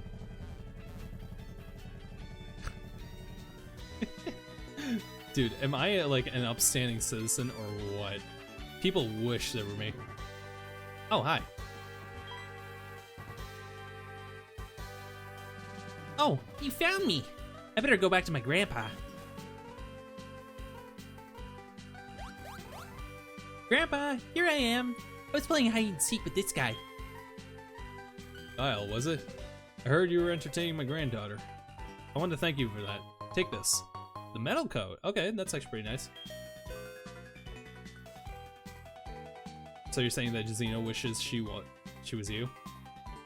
I guess. That wasn't the thought. Anyways, welcome to Vermilion City.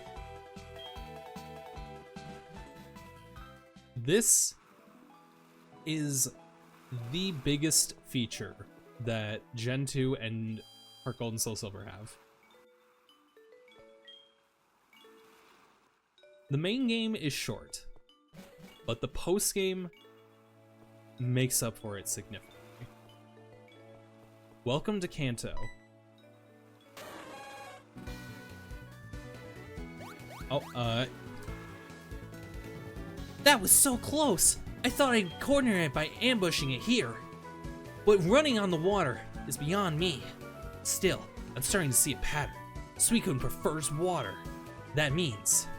Sorry, I've gotta go. I'm trying to do a silver voice for him, which is kind of shockingly hard.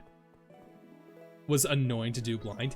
Yes, that blocked me so much as a kid. I'm going to get into it at another time. For now, though, I just want to talk about like how cool this is. We get a whole other region to explore. So yes, the Nuzlocke is technically done, but this playthrough is far from over. Am I going to stick with Nuzlocke rules? Maybe. I'm thinking I'm going to do Phoenix's suggestion of no items, set, level cap. I think that will be the most fun for me personally, because I just can't deal with the deaths anymore, and I'd rather like the grinding not be meaningless. So we have a whole new region to explore. This is so much more content than was necessary, and so much more than pretty much any Pokemon game afterwards, aside from Black and White. And Auras. And I cannot wait to run through the rest of Kanto here, because this was the moment where, when I was a kid, I felt just so, like, I felt a huge wash of just excitement running over me, because I had a whole new playground to play in. I had more than just, like, the Johto region and, like, the Pokeathlon. I had more than National Park, the Safari Zone. There's a whole new region to explore with, like, similar Pokemon, but way more variety. And that's just Kanto. That's not adding the additions that Gen 4 put in. And I cannot wait to show them. So for now, we're going to call this a stream. Tomorrow, I'm going to be showing off the cute charm glitch. And we're going to be doing some GTS stuff and events. And I cannot wait to show you. Phoenix, I love you so much for the strategies for the last bit of the Nuzlocke there. Emily, I appreciate you watching me, and any other lurkers who've been in chat, I appreciate you stopping by. This means the world to me when people just sit through all this. Like, I finally get to gush about why I love this game so much, and I cannot wait to get started. So, stream tomorrow. We're going to be rapid fire doing a bunch of little things I want to show off, and it's probably going to be a pretty chill, like, chatting stream. So, hope you guys enjoy the rest of your night, and I hope to see you tomorrow.